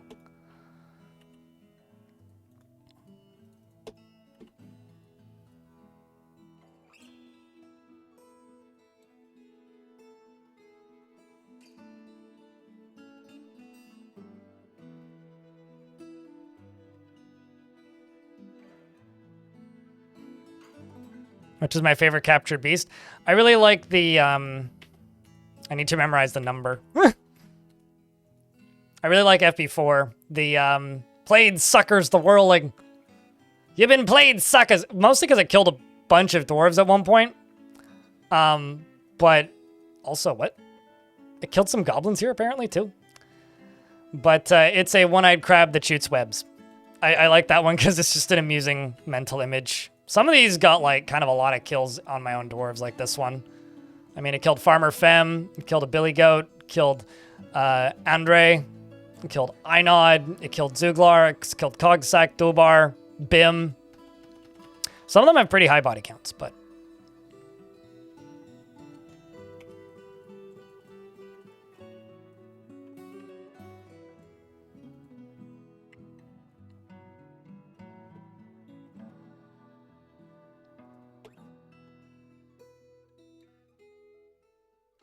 The one-eyed crab puts it... Yeah, it's kind of like Cthulhu-ish.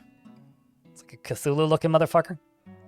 Okay, I'm going to suspend a bunch of jobs because I think that outside of the current construction that I'm doing and farming and cooking, I think these dwarves kind of need a break.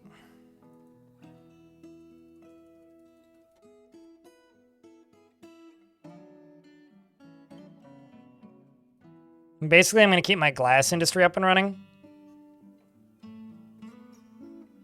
And suspend a bunch of stuff.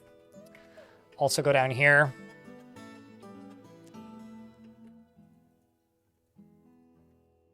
Pull this.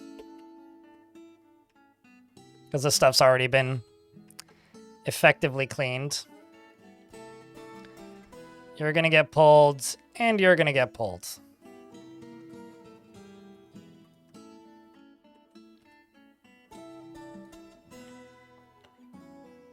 Shy Pandemonium, what kind of dwarf would you like? Yeah, you posted it before I even saw the message, Ilmirin. Or they posted it before I even saw it, Ilmirin's message.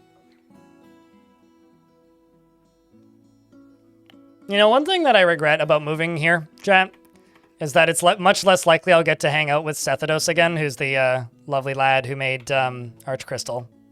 Because he lived very close to where I used to live. Like, real close.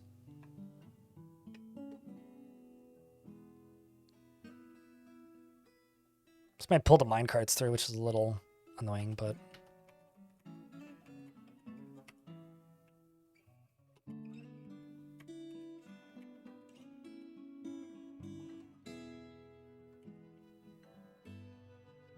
Got anyone named Catan? Okay, I'm sure.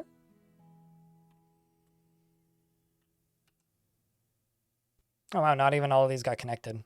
This will drain it way faster, though.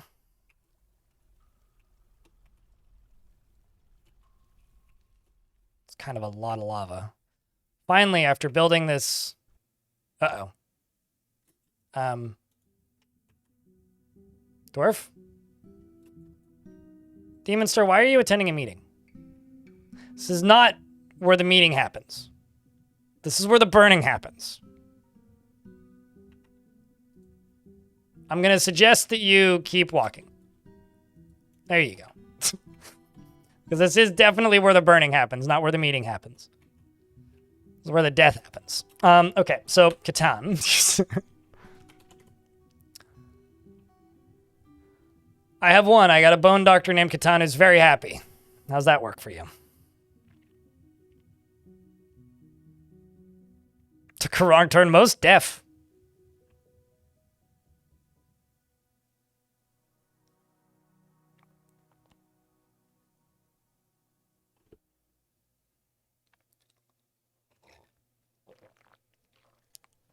Yeah, Chatterinos, if that works for you, we'll go with it. Shy. Just waiting for your response. Big yawn.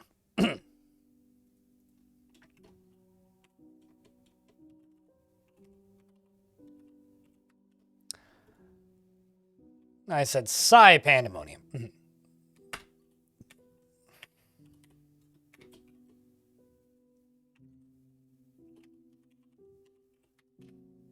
Shy Pandemonium can be very happy and optimistic, and she has a strong sense of duty. She lives a fast-paced life and tends to consider what others think of her. She does not easily hate or develop negative feelings, and she is pleased by her own appearance and talents. She is assertive and she can handle stress. She is somewhat quarrelsome and she is conflicted by this for more than one reason. She clicks her tongue occasionally when she's bored and she needs alcohol to get through the working day and does not really mind being outdoors, at least for a time. Doesn't really care about much anymore. Dreams of creating a great work of art and personally values a harmonious existence, finds eloquence and artful speech off-putting, and prefers a noisy, bustling life to boring days without activity.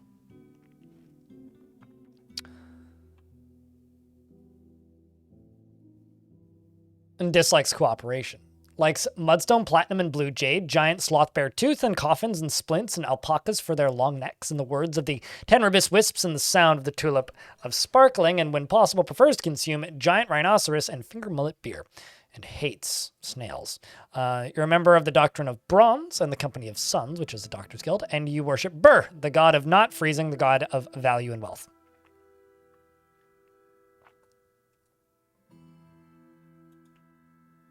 Welcome to the fort. Then it would be creatively bankrupt and nonsensical at best. Is what would happen if I used ChatGPT to create stories. Unlike people who would need a tool like that, I have this thing called an imagination and this thing called creativity.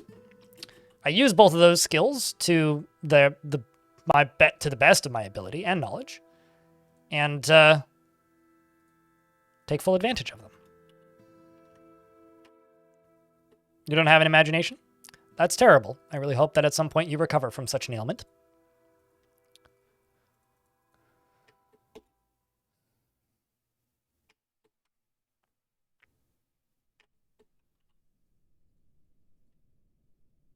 So, why would you... Okay, so, like, jokes aside, Dwarf Fortress is deterministic, right? And it's based on the knowledge that it's generated for each individual world solely.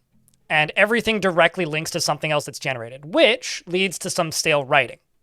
Absolutely. However, its consistency and ability to create creative narratives with its consistent rules is what makes it interesting. Language models like ChatGPT, aside from using a shit ton of computing power, don't do that. They do the opposite. They manufacture things based on a set of rules that they're trained on. So unless you're creating a new model for literally every world in a similar fashion to what something like Caves of Cud does with their smart models that are built into their game, you're kind of defeating the entire purpose of what makes Dwarf Fortress cool. And so to me, if you say, what if you use ChatGPT to generate these stories?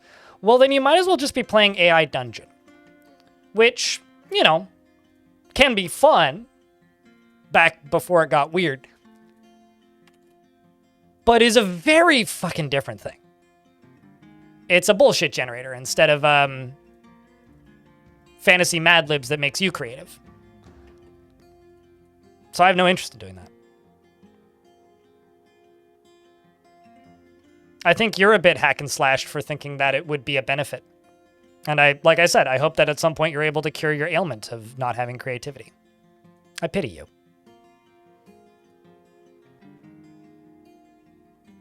This is me all the time, Juicebox.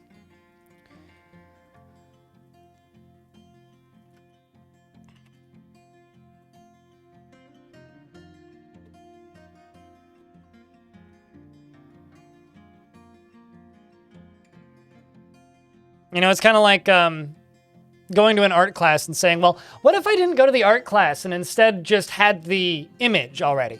Well, then what's the point of going to an art class?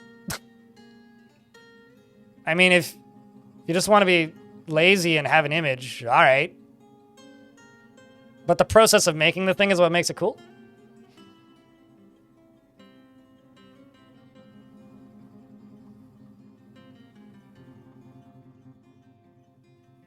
Also, the only good thing about people using ChatGPT is if you're using ChatGPT, it costs them money, which adds to the amount of losses they're accruing. I can't wait for that industry to crash and burn.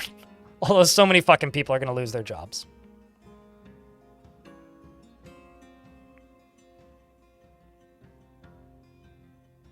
You know what?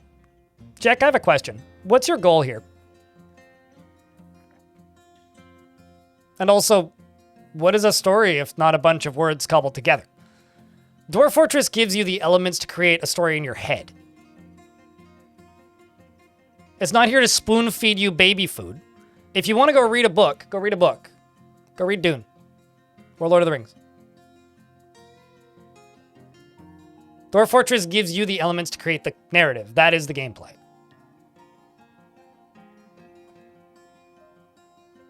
It's gonna take over the world. You're fucking pathetic. I'm done with your bits.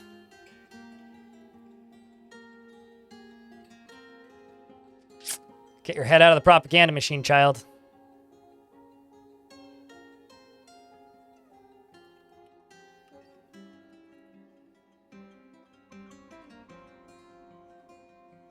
Roblox is more people using it than AI models.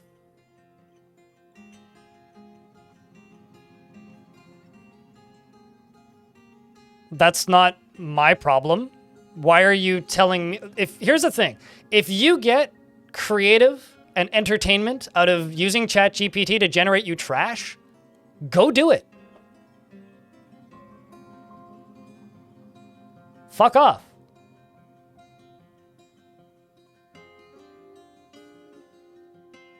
Grow some brain cells. Earn back your childhood creativity. Get an imagination. Breathe some fresh air. And get the fuck out of corporate propaganda. Christ almighty. You'll have a much easier time in life. And dare I say it, you might actually be pleasant to be around.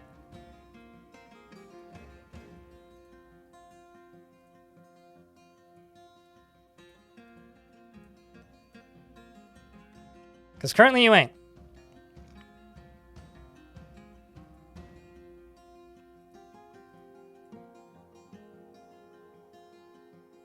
If you can't get into Dwarf Fortress, that's okay.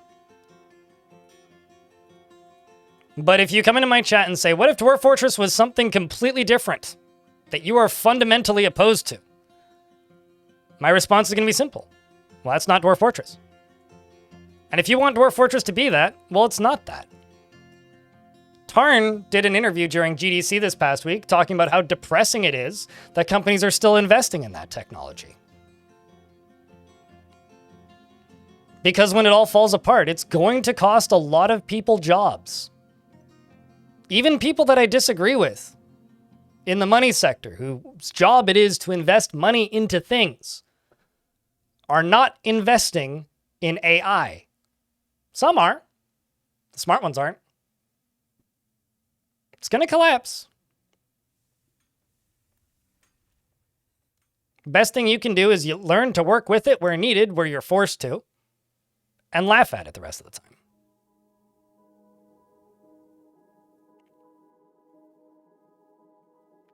I'm just going to do this. Enjoy ChatGPT. I hope you regain your humanity one of these days. Sad story, all in all. Sad story. Enjoy your plagiarism machine, as YouTube chat just called it.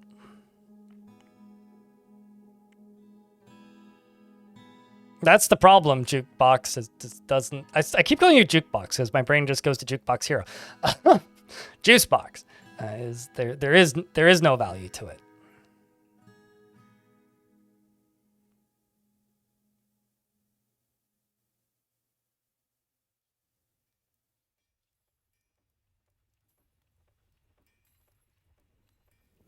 Do it, Rum Rusher.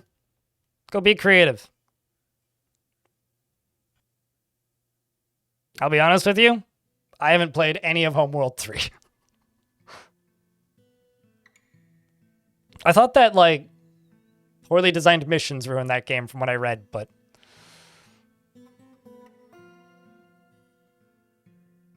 That's good with you. Jukebox, juice box, same thing.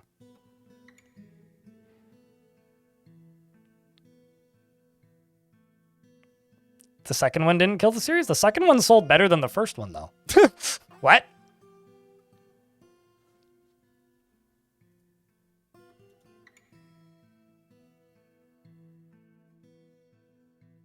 Yeah. Suited.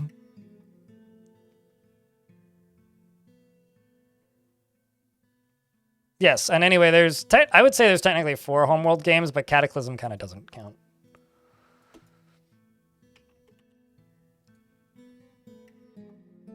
But yes, we have 12 beasts.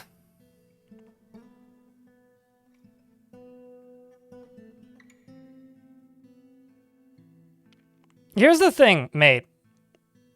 If Down the Rabbit Hole piqued your interest, and you're just going to sit in my chat and empathize and demand and talk about ChatGPT all fucking day, I don't want you in my chat. Because this is a game made by creative people for creative people. This is a game about human creativity, designed by human creativity. And if you're going to discount that, mutilate that, and bullshit it into, what if it is ChatGPT? I don't fucking care how you found this channel. I don't care if you came from NoClip. I don't care if you came from a long-time shout-out on Twitter from somebody 5 years ago. I don't care if you found me through an article. I don't care if you found me through a YouTube video. I don't care if you found me through Down the Rabbit Hole. Doesn't fucking matter. If you're so creatively bankrupt that the only way that you can imagine something is ChatGPT, you completely missed the point of the video that turned you onto this game in the first place. Also, now you're bannovating.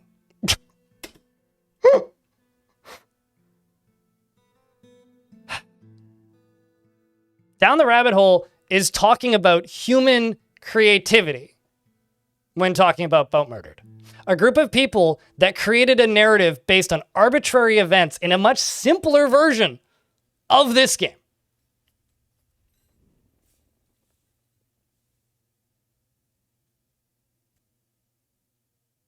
That's it. And if you can't see that, I'm sorry. You're batshit.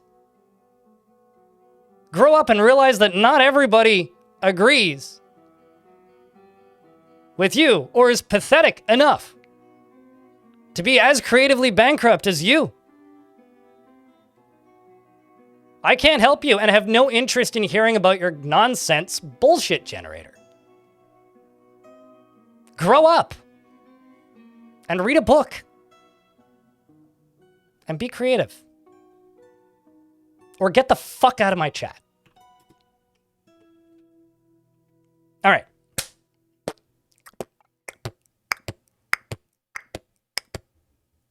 You don't need to character assassinate him? Nah, I'm just not remotely happy with people who, you know,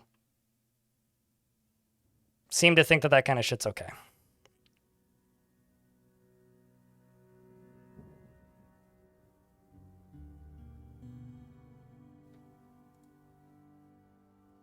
Enjoy your shadow ban forever, Jake.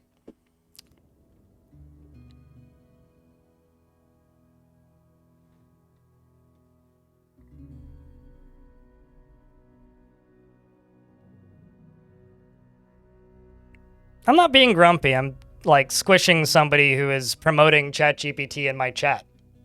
As if it's something legitimate and as if it's something with some semblance of value, apparently. Tarpie Carp cheered. X1000. Well said. Oh, is Iceland trying to apocalypse itself again? Well, that's lovely. You should chuck the webcam into my Discord and I'll take a look at it later. Darren. Tarpie, thanks for the $10. Appreciate you for bringing more value to the world with one tip than ChatGPT. God. Sorry. If I seem a little touchy about the GPTs of the chat variety, it's because I kind of am. Like, it's like... The only thing it's good for is spell check, and even that is questionable sometimes. All right. I have zero, like, personal tolerance of people that are so fucking creatively broken that they can't realize that just because they have huge problems with their own brain capacity and can't imagine things, that other people are the same as them. So you know what? I'll do the child a favor and state that, remember, if you're in a position where you are unironically telling me that you can't be creative, so you need a robot to do it for you, just go see a fucking therapist, because that's pathetic. Genuinely. You could do so many better things with your life.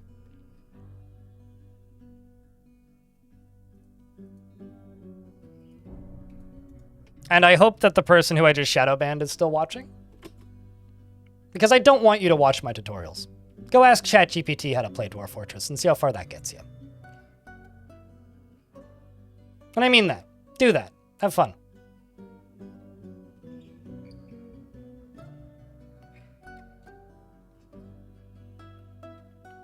It's like using Excel versus using a physical notebook. I don't agree with that. Because I can't automate my notebook.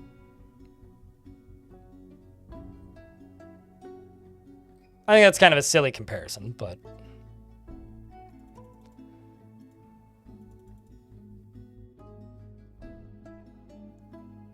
The problem is I know too much about how to play this game, so it wouldn't really work on me. Actually, I'll tell you the reason why ChatGPT is a bad way to learn Dwarf Fortress. Is because it doesn't comprehend that there's a wiki for Dwarf Fortress that covers every single different version, and that all those versions are still available. So the problem is it searches the wiki, and most of the time the wiki defaults to older versions in Google search terms than current versions.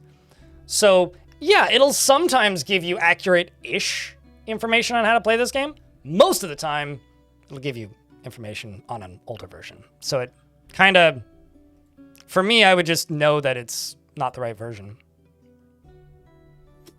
No, because I don't want to promote that shit, Salvi. Like, I don't care if it would get me views. Like, I genuinely just don't want to promote it. So, no. No, that would not be my next video. I would not do that as a video. Just period.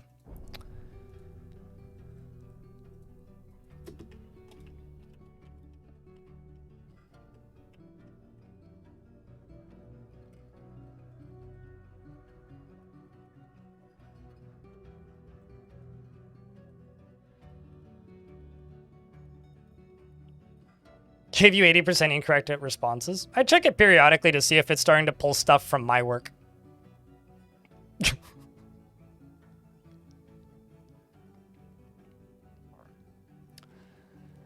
Frog for Hire X, thank you very much for the 49th month. Welcome back.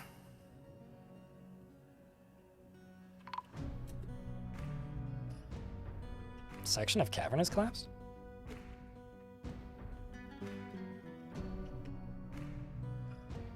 Right. Okay, so I'm currently dumping lava into a cavern. It's like, why is shit on fire? It's because I'm dumping lava into a cavern down here. And dumping lava into a cavern, turns out, sets things on fire, so that's fine.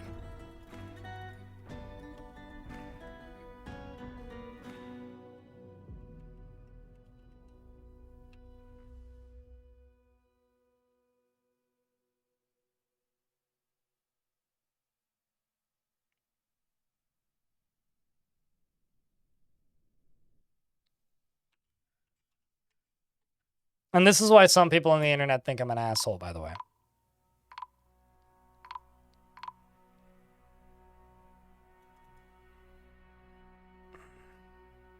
Lava cleanses the cavern?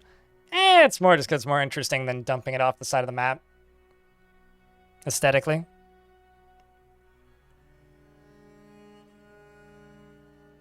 I mean, like, here's, like, where I'll concede on this topic. ChatGPT can be entertaining. But if you're using it as a replacement for, like, story writing, I can't help you. It's a fun little toy that costs way too much money and human resources and time and effort to use.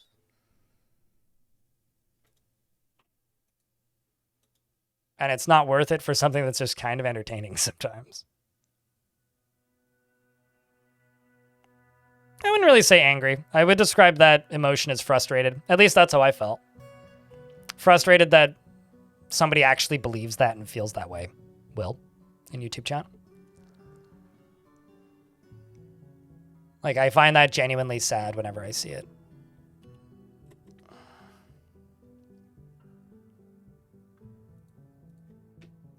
Here, let me show you guys something.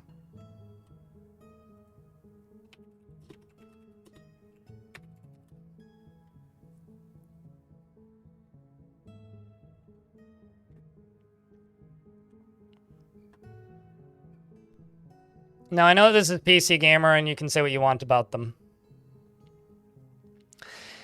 You don't have to worry about Tarn Adams' millionaire status turning him into a corporate anytime soon. This year's GDC, the Dwarf Fortress maker came out swinging against the brutal climate of layoffs and cancellations in general, downsizing across the games industry, declaring that the executives responsible can all eat shit, just in case you needed a reason to like Dwarf Fortress even more.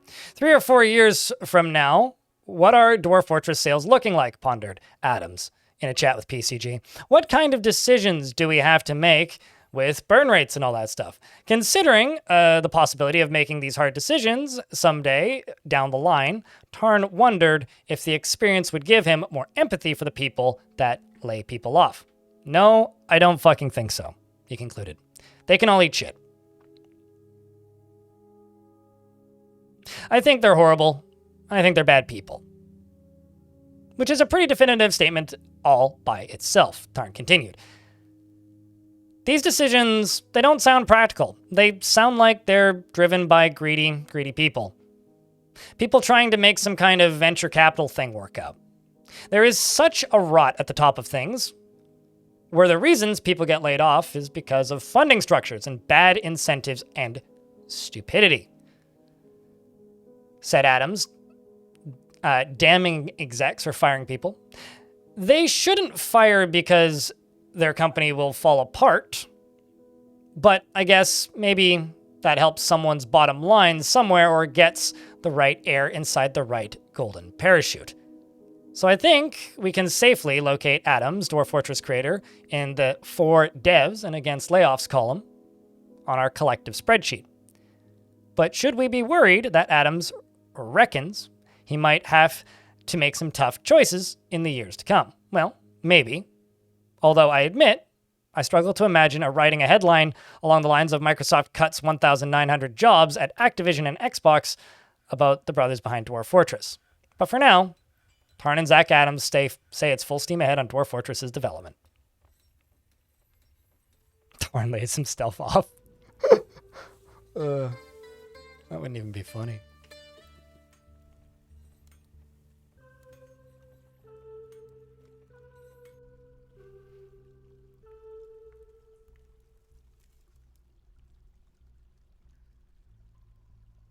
Investments does not like you today. Yeah. It happens to the best of us.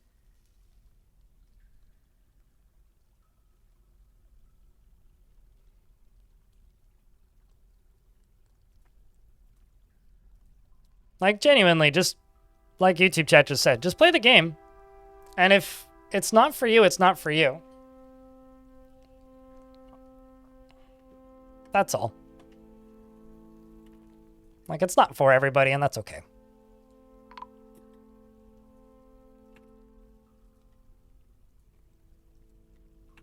Also, I will say that this is now just a me problem. This conversation has had way more oxygen than it deserves.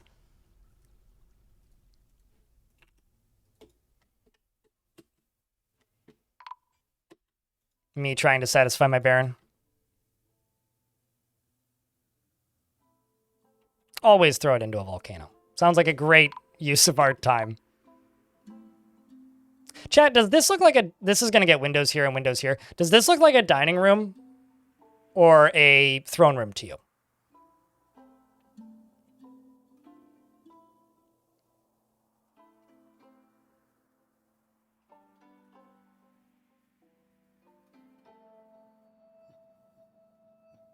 I mean, that's why you start off with a goal, right? You just have to set a goal for yourself.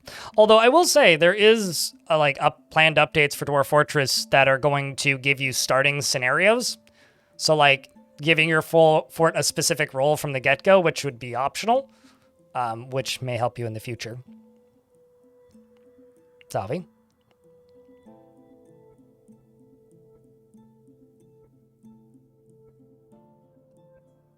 Yeah, true. We'll go with the dining hall then.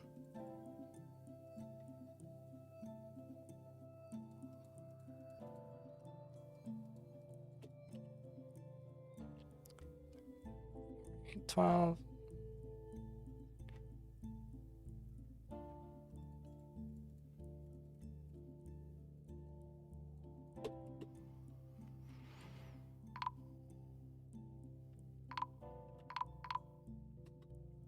And then let's put some bars in here.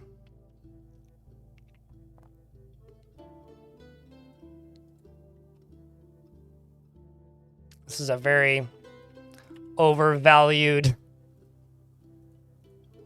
spot, but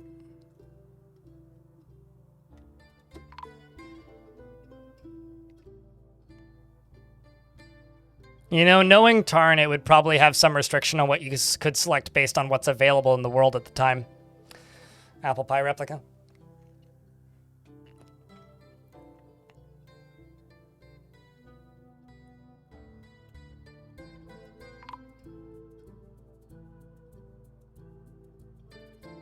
You know, a while ago, I got into an argument with somebody in chat who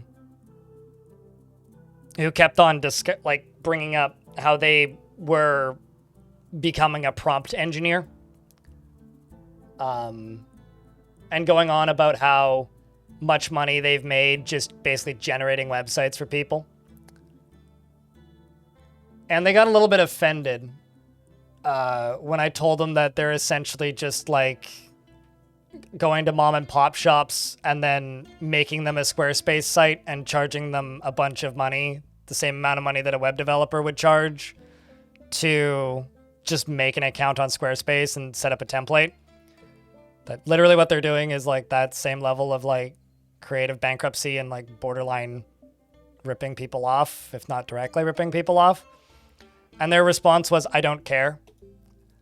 And I gotta say that to me is about how seriously I take most of these people. It's like, you do realize you're basically scamming people. It's like, I don't care. I don't know.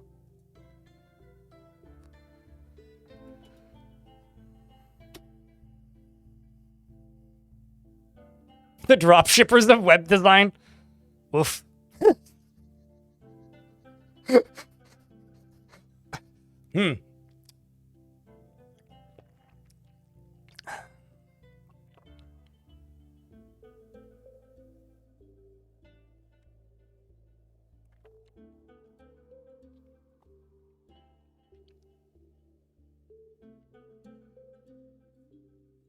That is the majority of the jobs in the industry, though, Ransom Bot.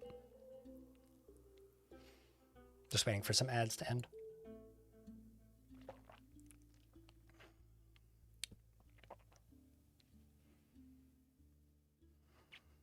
Yeah, the actual, like, social reality, though, Juicebox, is, like,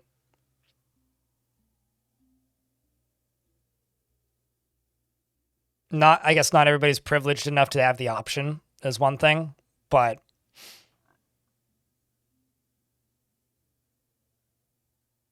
I can kind of understand why you would end up in a situation like that out of desperation. It's the ones that aren't even remotely desperate that will forever confuse me.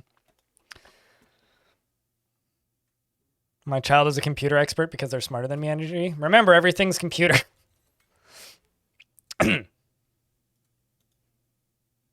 Quote of all time.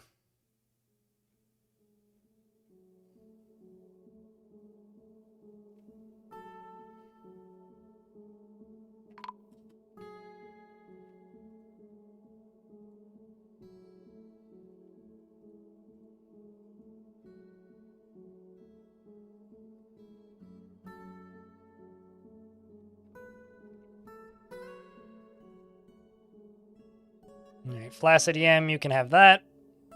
So that's 2 of your rooms satisfied. Stuff's caving in still.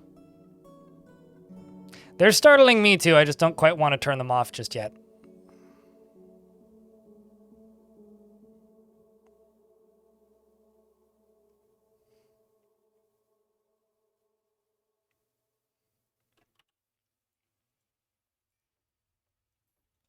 No matter how far we progress, Christeth, it always comes back to the hacker known as 4chan. The infamous hacker known as 4chan. Oy.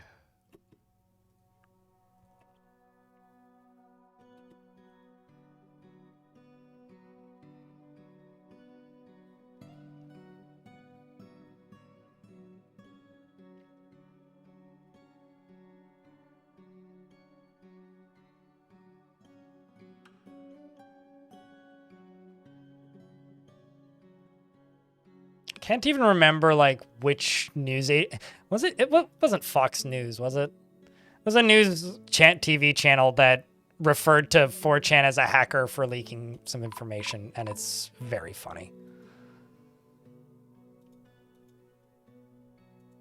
At least I think it's very funny.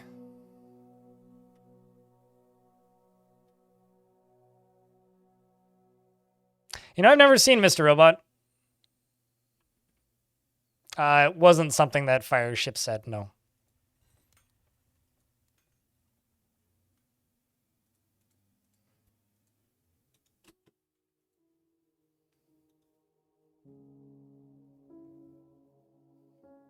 Them hackers on steroids? Man, I want to be a hacker on steroids. Although if your muscles get too bulky, then it's hard to type quickly, so. Game running pretty slow. I'm actually going to do this. Extinguish all. Let's reclaim some of my frames. That has helped.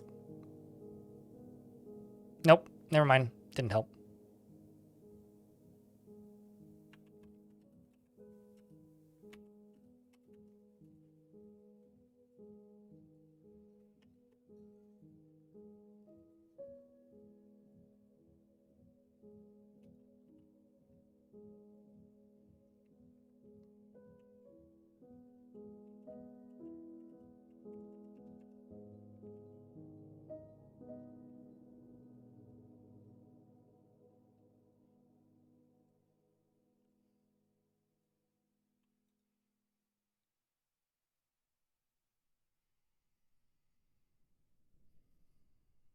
I turn my stream on YouTube at 10 a.m. Pacific call-in and 9 a.m. Pacific on Twitch.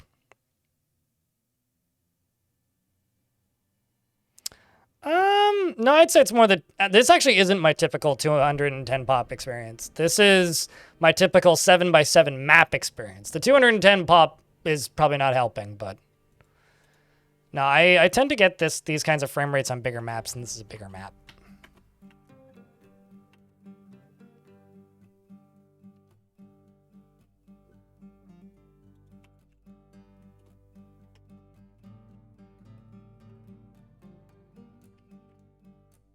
Oh, man.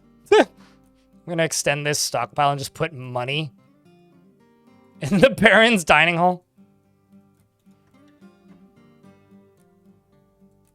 Also the Baron's bedroom.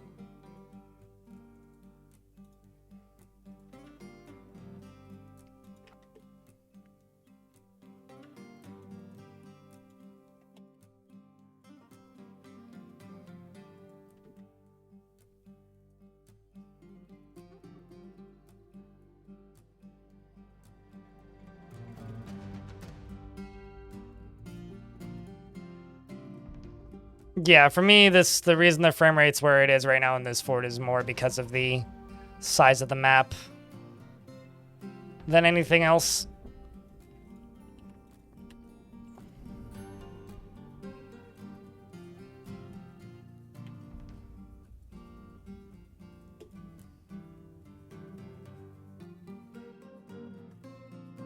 Yeah, this is looking way better than I thought it would when I started it.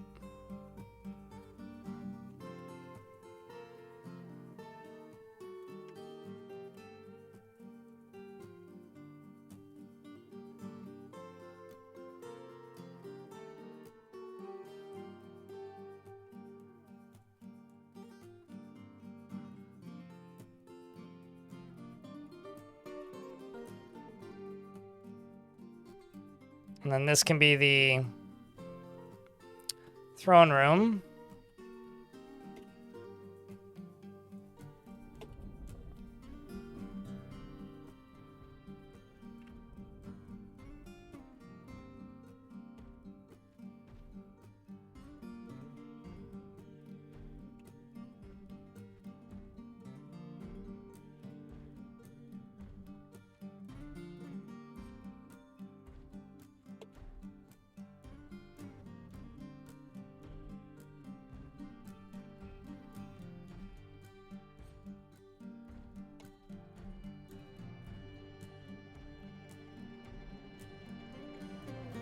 Yeah, if this was a 4x4 map, I would probably have 60 to 70 frames right now. Cheers, Colin.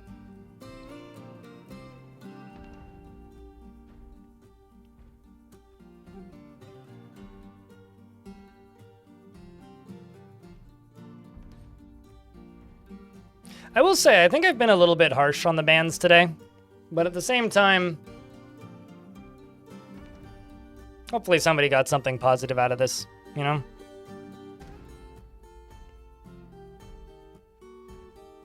All we really need to do is get all these rocks out of here, which that's what the wheelbarrows coming in are for. So this should look really cool pretty quick, I think. Need to add a few more statues in, get those windows finished.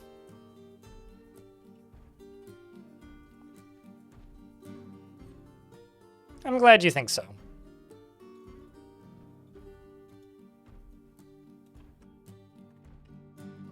Try Pandemonium. 12. We've only caught one today. Are we on the bandwagon? Ah! No, I banned somebody earlier today for who I've kind of wanted to ban for a while. It was just kind of... You know the kind of person who just shows up and instantly expects to be the main character in the stream immediately? And make everything about them, but also, like, you making some pretty shitty jokes pretty consistently? Just somebody who's kind of done that for a really long time and has publicly and loudly unfollowed me before. Started doing that again. I was like, I'm just done with this. So that was the first one. And then there was this one. So yeah, it's been plural bans today.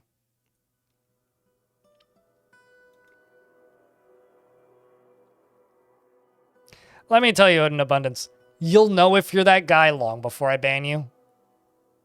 Long before.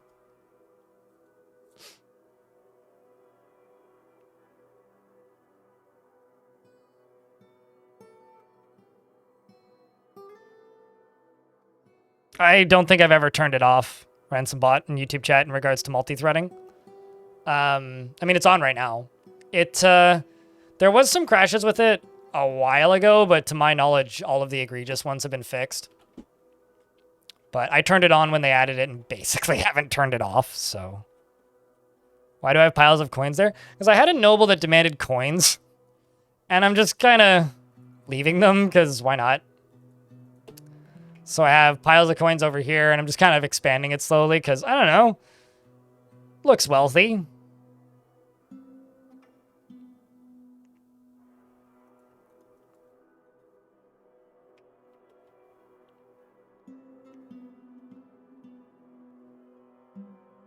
Thank you, Aeronamo.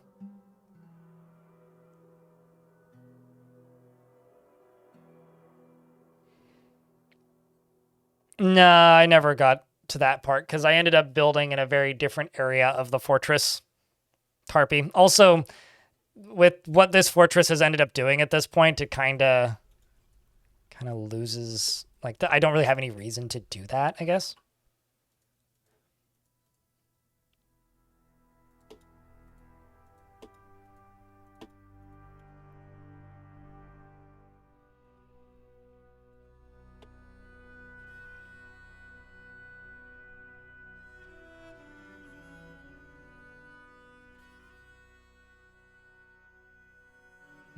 Here comes the wheelbarrow brigade, removing all the boulders.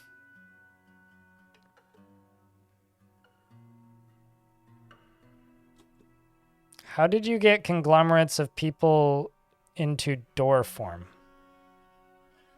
Are you asking me what conglomerate is? Like, you know when, like, when you press mud, well, not when you, but like when water compresses mud and then it forms a rock with like little rocks in it, that's conglomerate.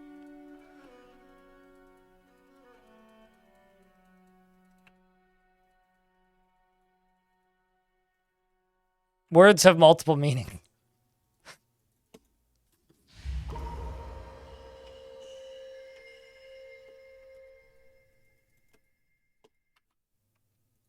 This can be an office. Which will be assigned to Flaccid Yam. Flaccid still needs weapon racks and armor stands. So I will go here.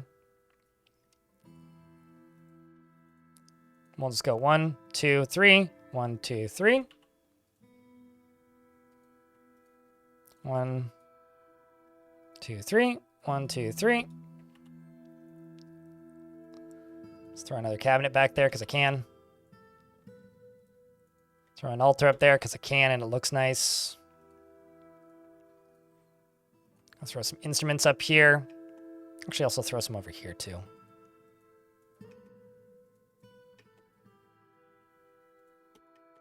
Actually, I'm going to put one right behind the bed because it looks like a great alarm clock.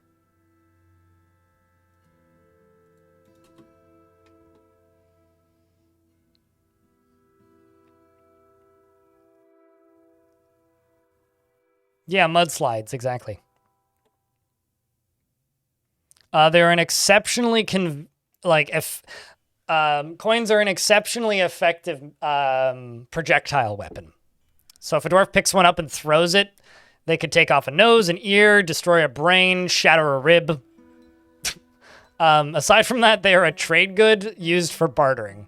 That is sort of it. No, I guess like the simple answer is no, they don't really do anything. They're just kind of there. Yeah, you hoard them, and that's about it. They had a use at one point. They're not the worst trade good, but they're also not a good trade good. More of a trade bad, if you know what I'm saying.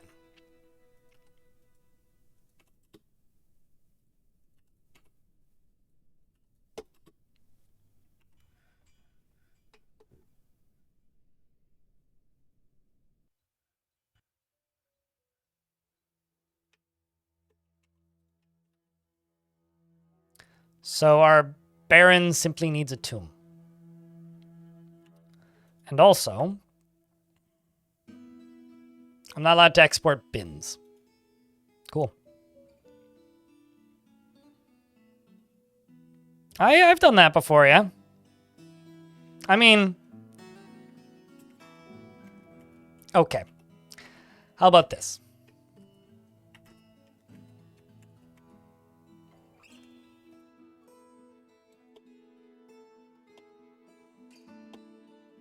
Actually, no, this would be a bad idea because I could only use steel coins. I would have to use lava safe coins. Because if I do this and then I fire coins out of...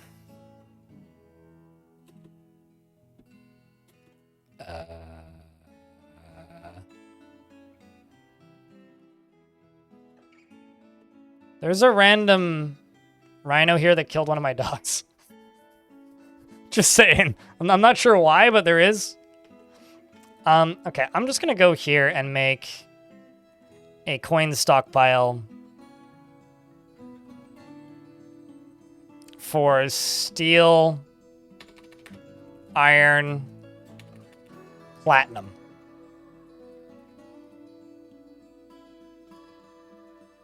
No bins.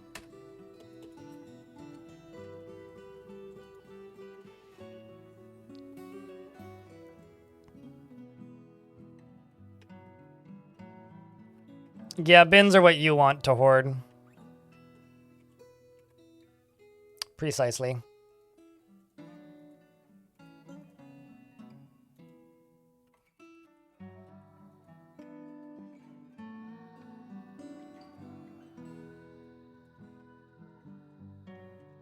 At least this is almost done clearing.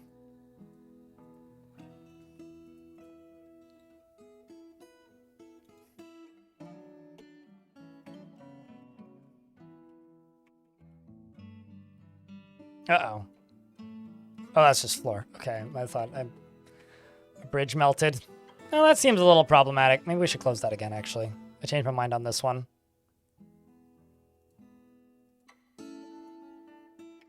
It's getting a little burny in here.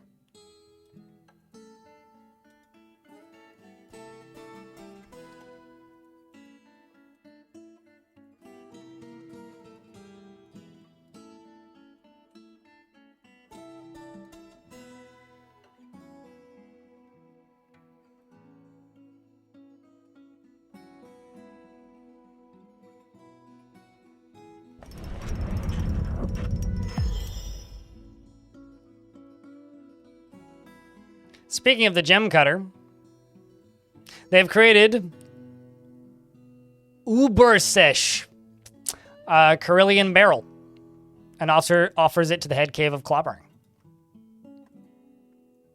Yeah, I hovered over it very briefly and saw that they'd begun their mysterious construction. All craft for a ship is of the highest quality. It's encircled with gems. Must have been a big-ass gem if you're going to make a whole barrel out of the thing, though. Like a really big-ass gem.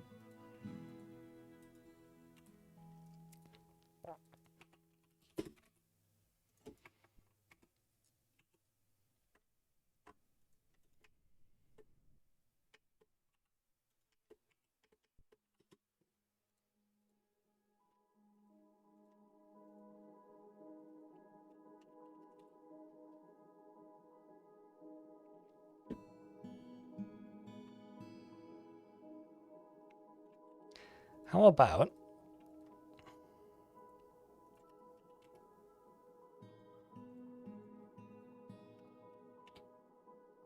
I found a use for my clear glass.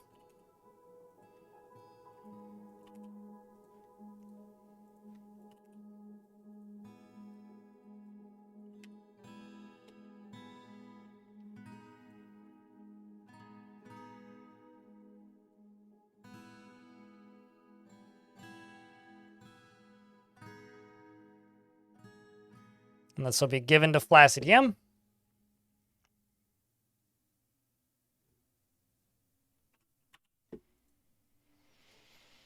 Stairs up and down.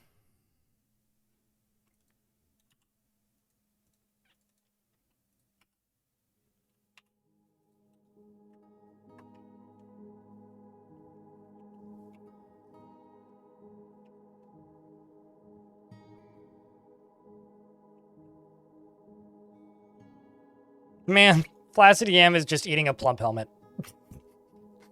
Just a plump helmet, nothing fancy. It's like, dude, you could have eaten anything and you chose to eat a plump helmet. We have many meals you could be consuming, but instead you chose to eat a freaking plump helmet. Keeping it simple, I suppose.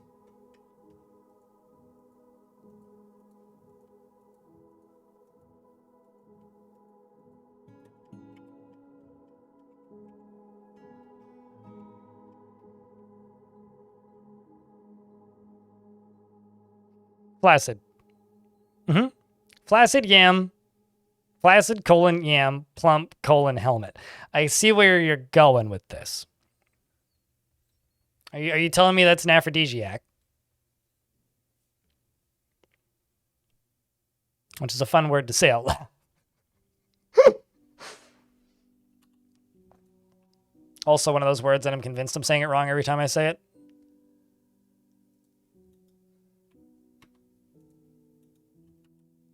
All right. Shinobi, thank you very much for the tier 1 for 7 months. Welcome back, dude. Just look at the barrel it's in. Oh, damn right.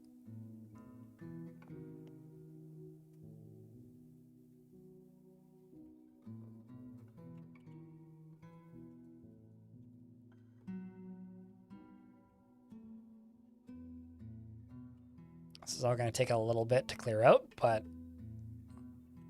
The rocks is going pretty quick.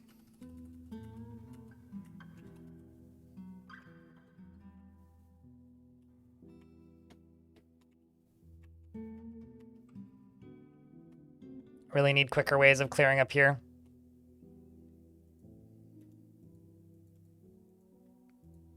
Hey, kiddo, can you pull that lever again, please? No? Okay, well. Just want to clear that out faster.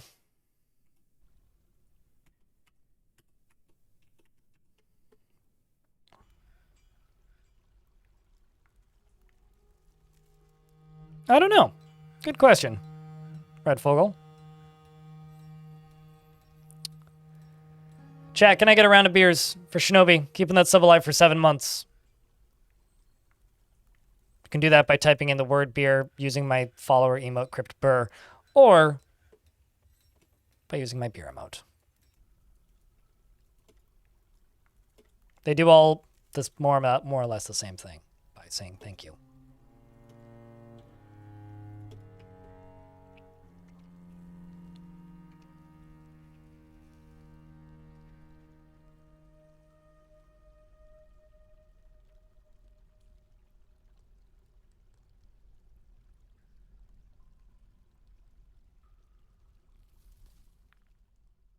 You recommend Hobo Beer?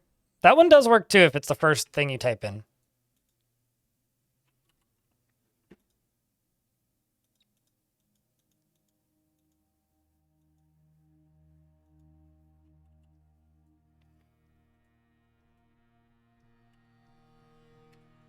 What else do I have? Preferably something that's a fun color. Let's just do jet blocks.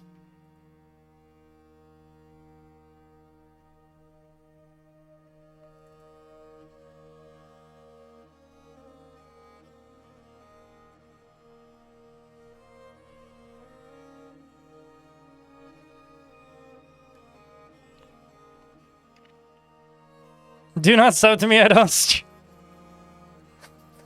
I mean, hey, you did at one point, and those days were glorious. I mean, they were horrible because it was the pandemic and we were all bored shitless. But those are good memories. It ripped the web camera? What happened to my web camera? Huh? Did I break?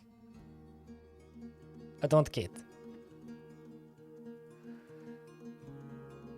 Suited, are you okay?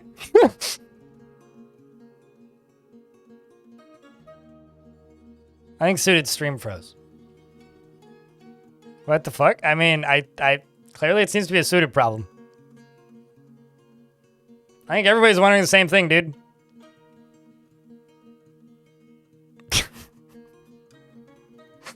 One of my favorite like tech support things while streaming is when somebody informs me of a problem that is like very clearly like on only their end, and then everybody else is all just like, sir. Like my favorite one is, why are you not moving but I can still hear sound? And it's like, well, you pause one stream but have a second tab up for some reason, or like, blind, I'm hearing double. Why am I hearing an echo of you? And it's because they like opened up a second tab without realizing it. The other tab wasn't muted. And then they got slightly, like, out of order. Why are you muted? Yeah, because they muted their own game. Or they muted the tab and forgot or something. Like, those are my favorite tech support comments. Or, like, the time that I thought YouTube chat was just, like, really dead, but my YouTube chat had crashed, like, an hour earlier. Sorry, YouTube chat. I like you guys more than that.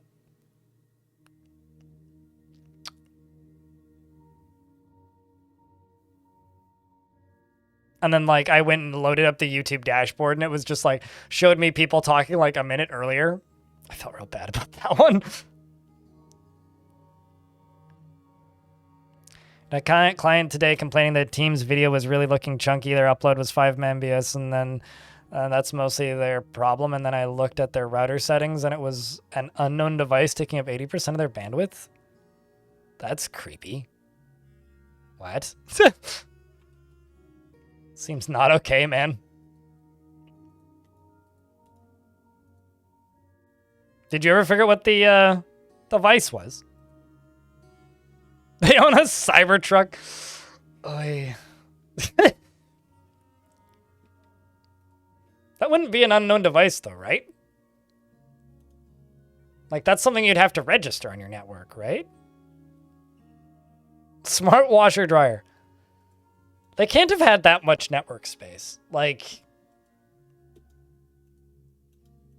if a washer dryer is taking up 80% of your network, and they have 5 megabyte up and down,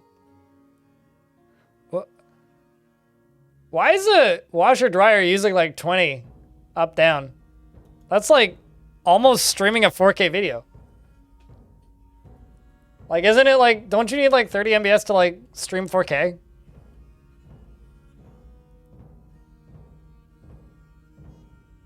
W 5 gigabytes of data per day?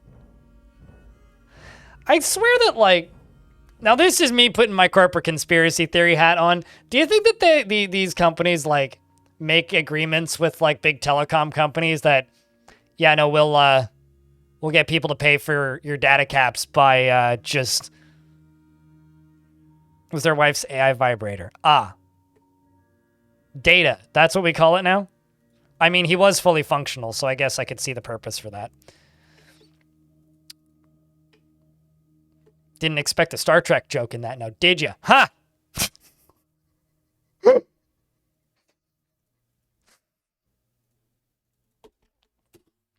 This is an awesome looking room.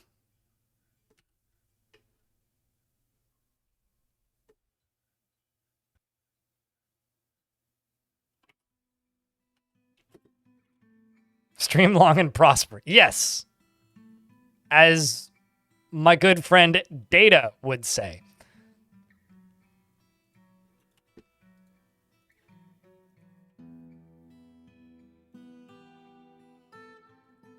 Everybody.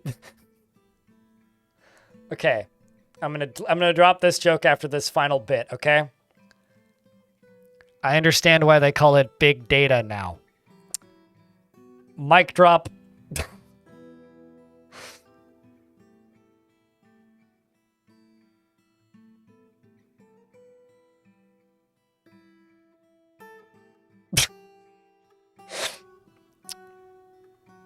megabits to stream 4K. Is it 45?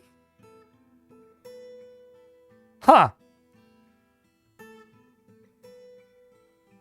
What do you think is Data's data plan? Data's data plan. That's hard to say. Data's data plan. You laugh me. I mean, it's pretty funny. Star Trek fans are like open world games without story. They hate lore. See, that's like a deep enough cut that I respect it too. You're not even just like, I know the names of the characters in the Star Trek. You're like, I know the replica, well, brother, technically, of Data.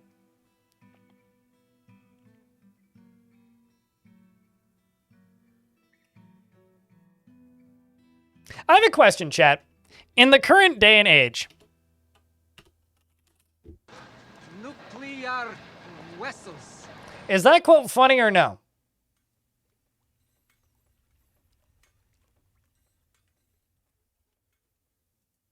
Yeah, it's like Jesus' brother Bob. Juice box.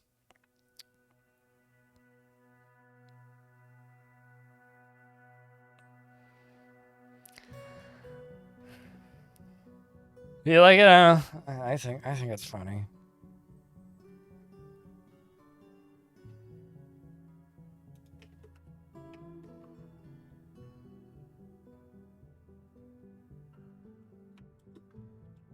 Yes, it is in fact from the Star Trek movie with the whales, and it's Chekhov saying nuclear vessels, and he's about to get arrested by cops because he keeps asking them for the locations of the nuclear vessels. Because they need a nuclear power plant to recharge their ship or whatever.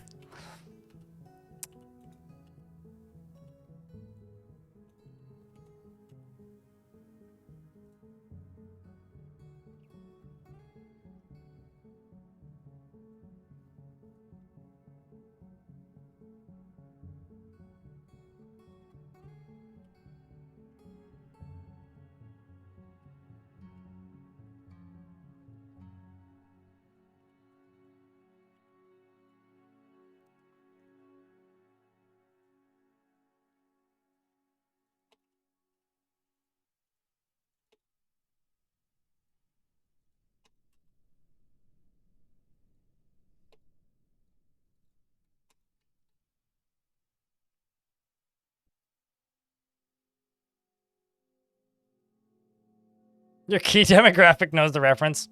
Yeah, we're old.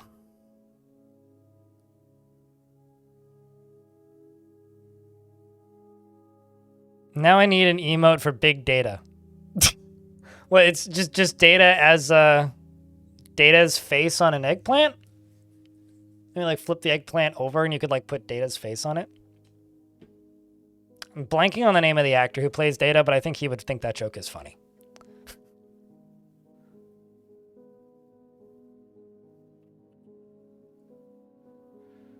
All right, so you're just gonna go this way.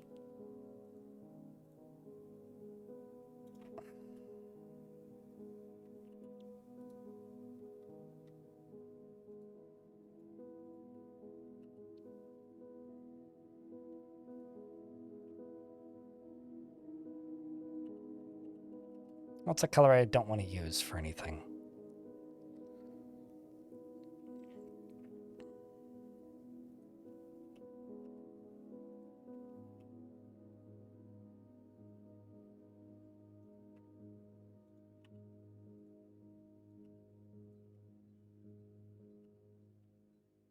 Let's actually do this.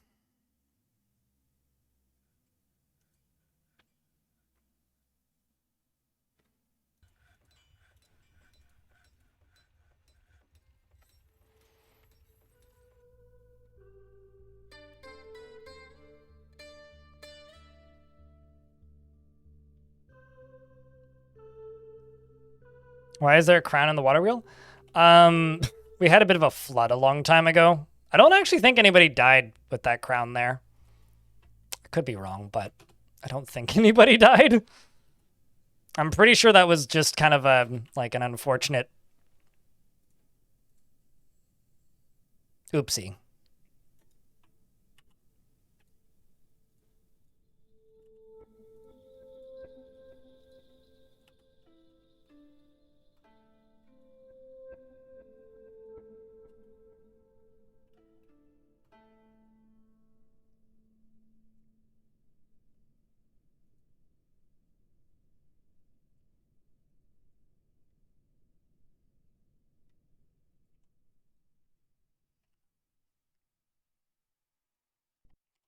I said flooding. That's why there is mud here and not like no mud. If it was lava, it would be no, there wouldn't be any mud there.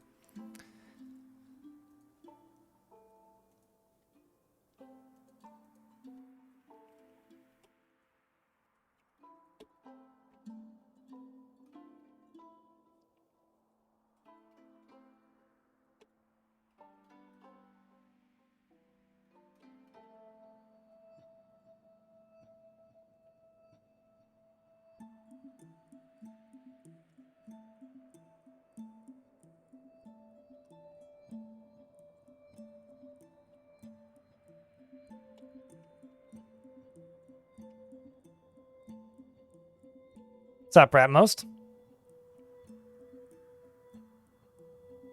I think that's how lava and magma works. Yes, that sounds right.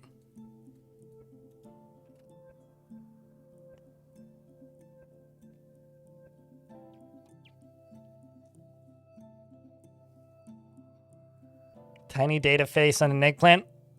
Brent Spinner, that's his name. I feel like Brent Spinner would find that funny. Having followed his social media a couple times, he's got a good sense of humor and good takes about things to do with tech.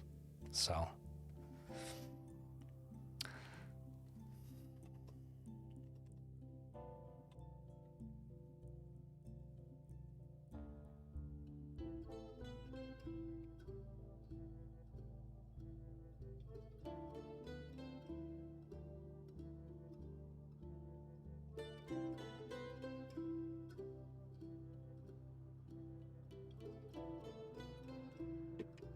So this is going to be my method of teaching dwarves to swim, by the way.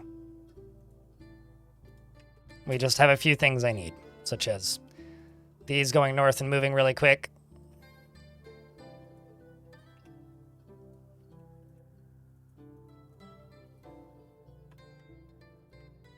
And then this way.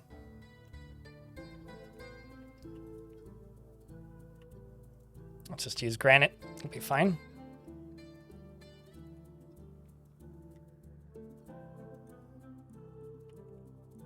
Granite kind of has a nice color to the tracks, actually.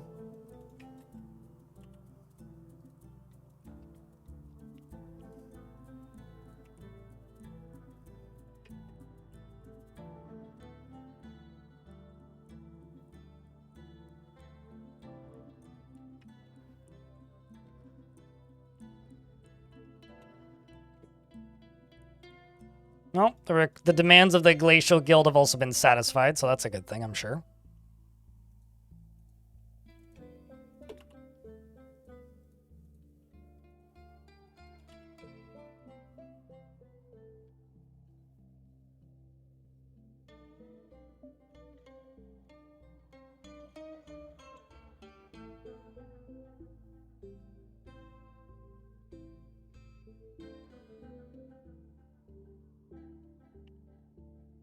Dwarves are getting swimming lessons? Yep. At least that's the hope.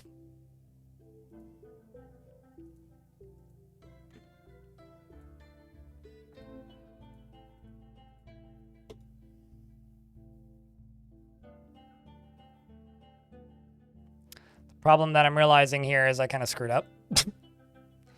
I need to get rid of these on either side and channel down into this. And then I need to go a track stop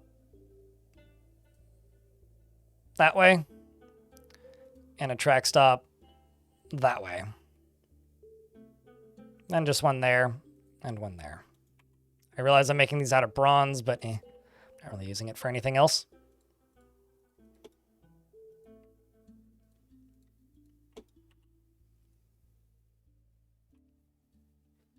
Let's go here.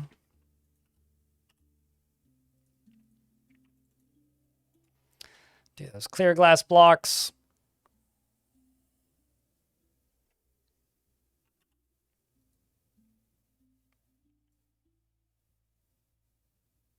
Also, I'm spotting somewhere else where this may fuck up really badly. Ah! Game, please.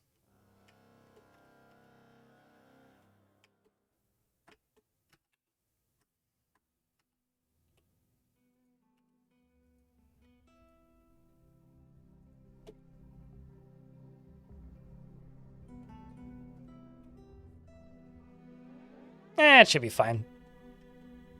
Assuming they don't collide, actually.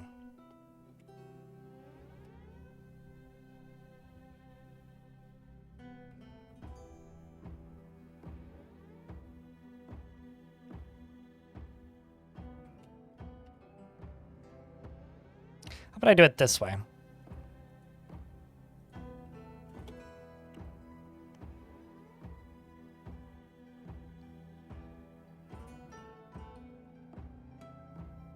Dwarven Collider. Yeah. Well, the thing is, they might go this way and then, like, get stuck. I think if two of them hit at the same time, it might cause them to fall out. Which would cause them to drown?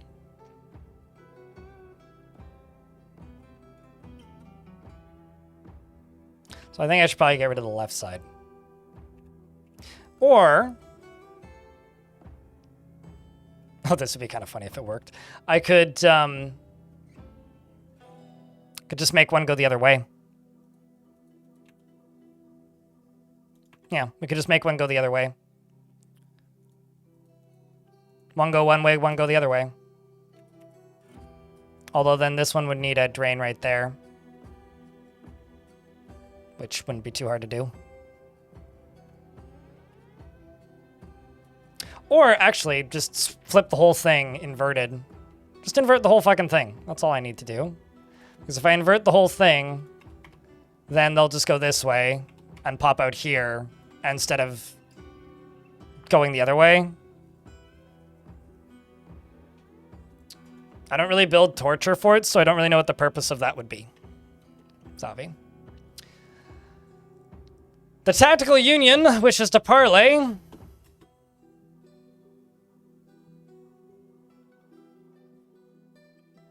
I don't. But I've been streaming for almost 9 hours, chat. And I've got a Future of the Fortress to start working on. I also have to go buy bread. I didn't take a lunch break today because I have no bread. So I've got no, like, easy handheld quick foods. So I have to go buy groceries.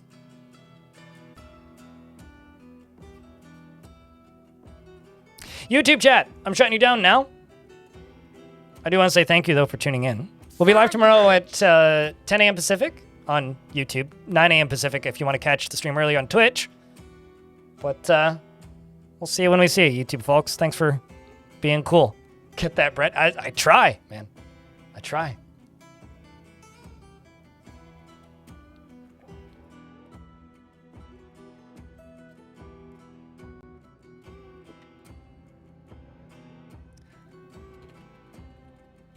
Plan for tomorrow.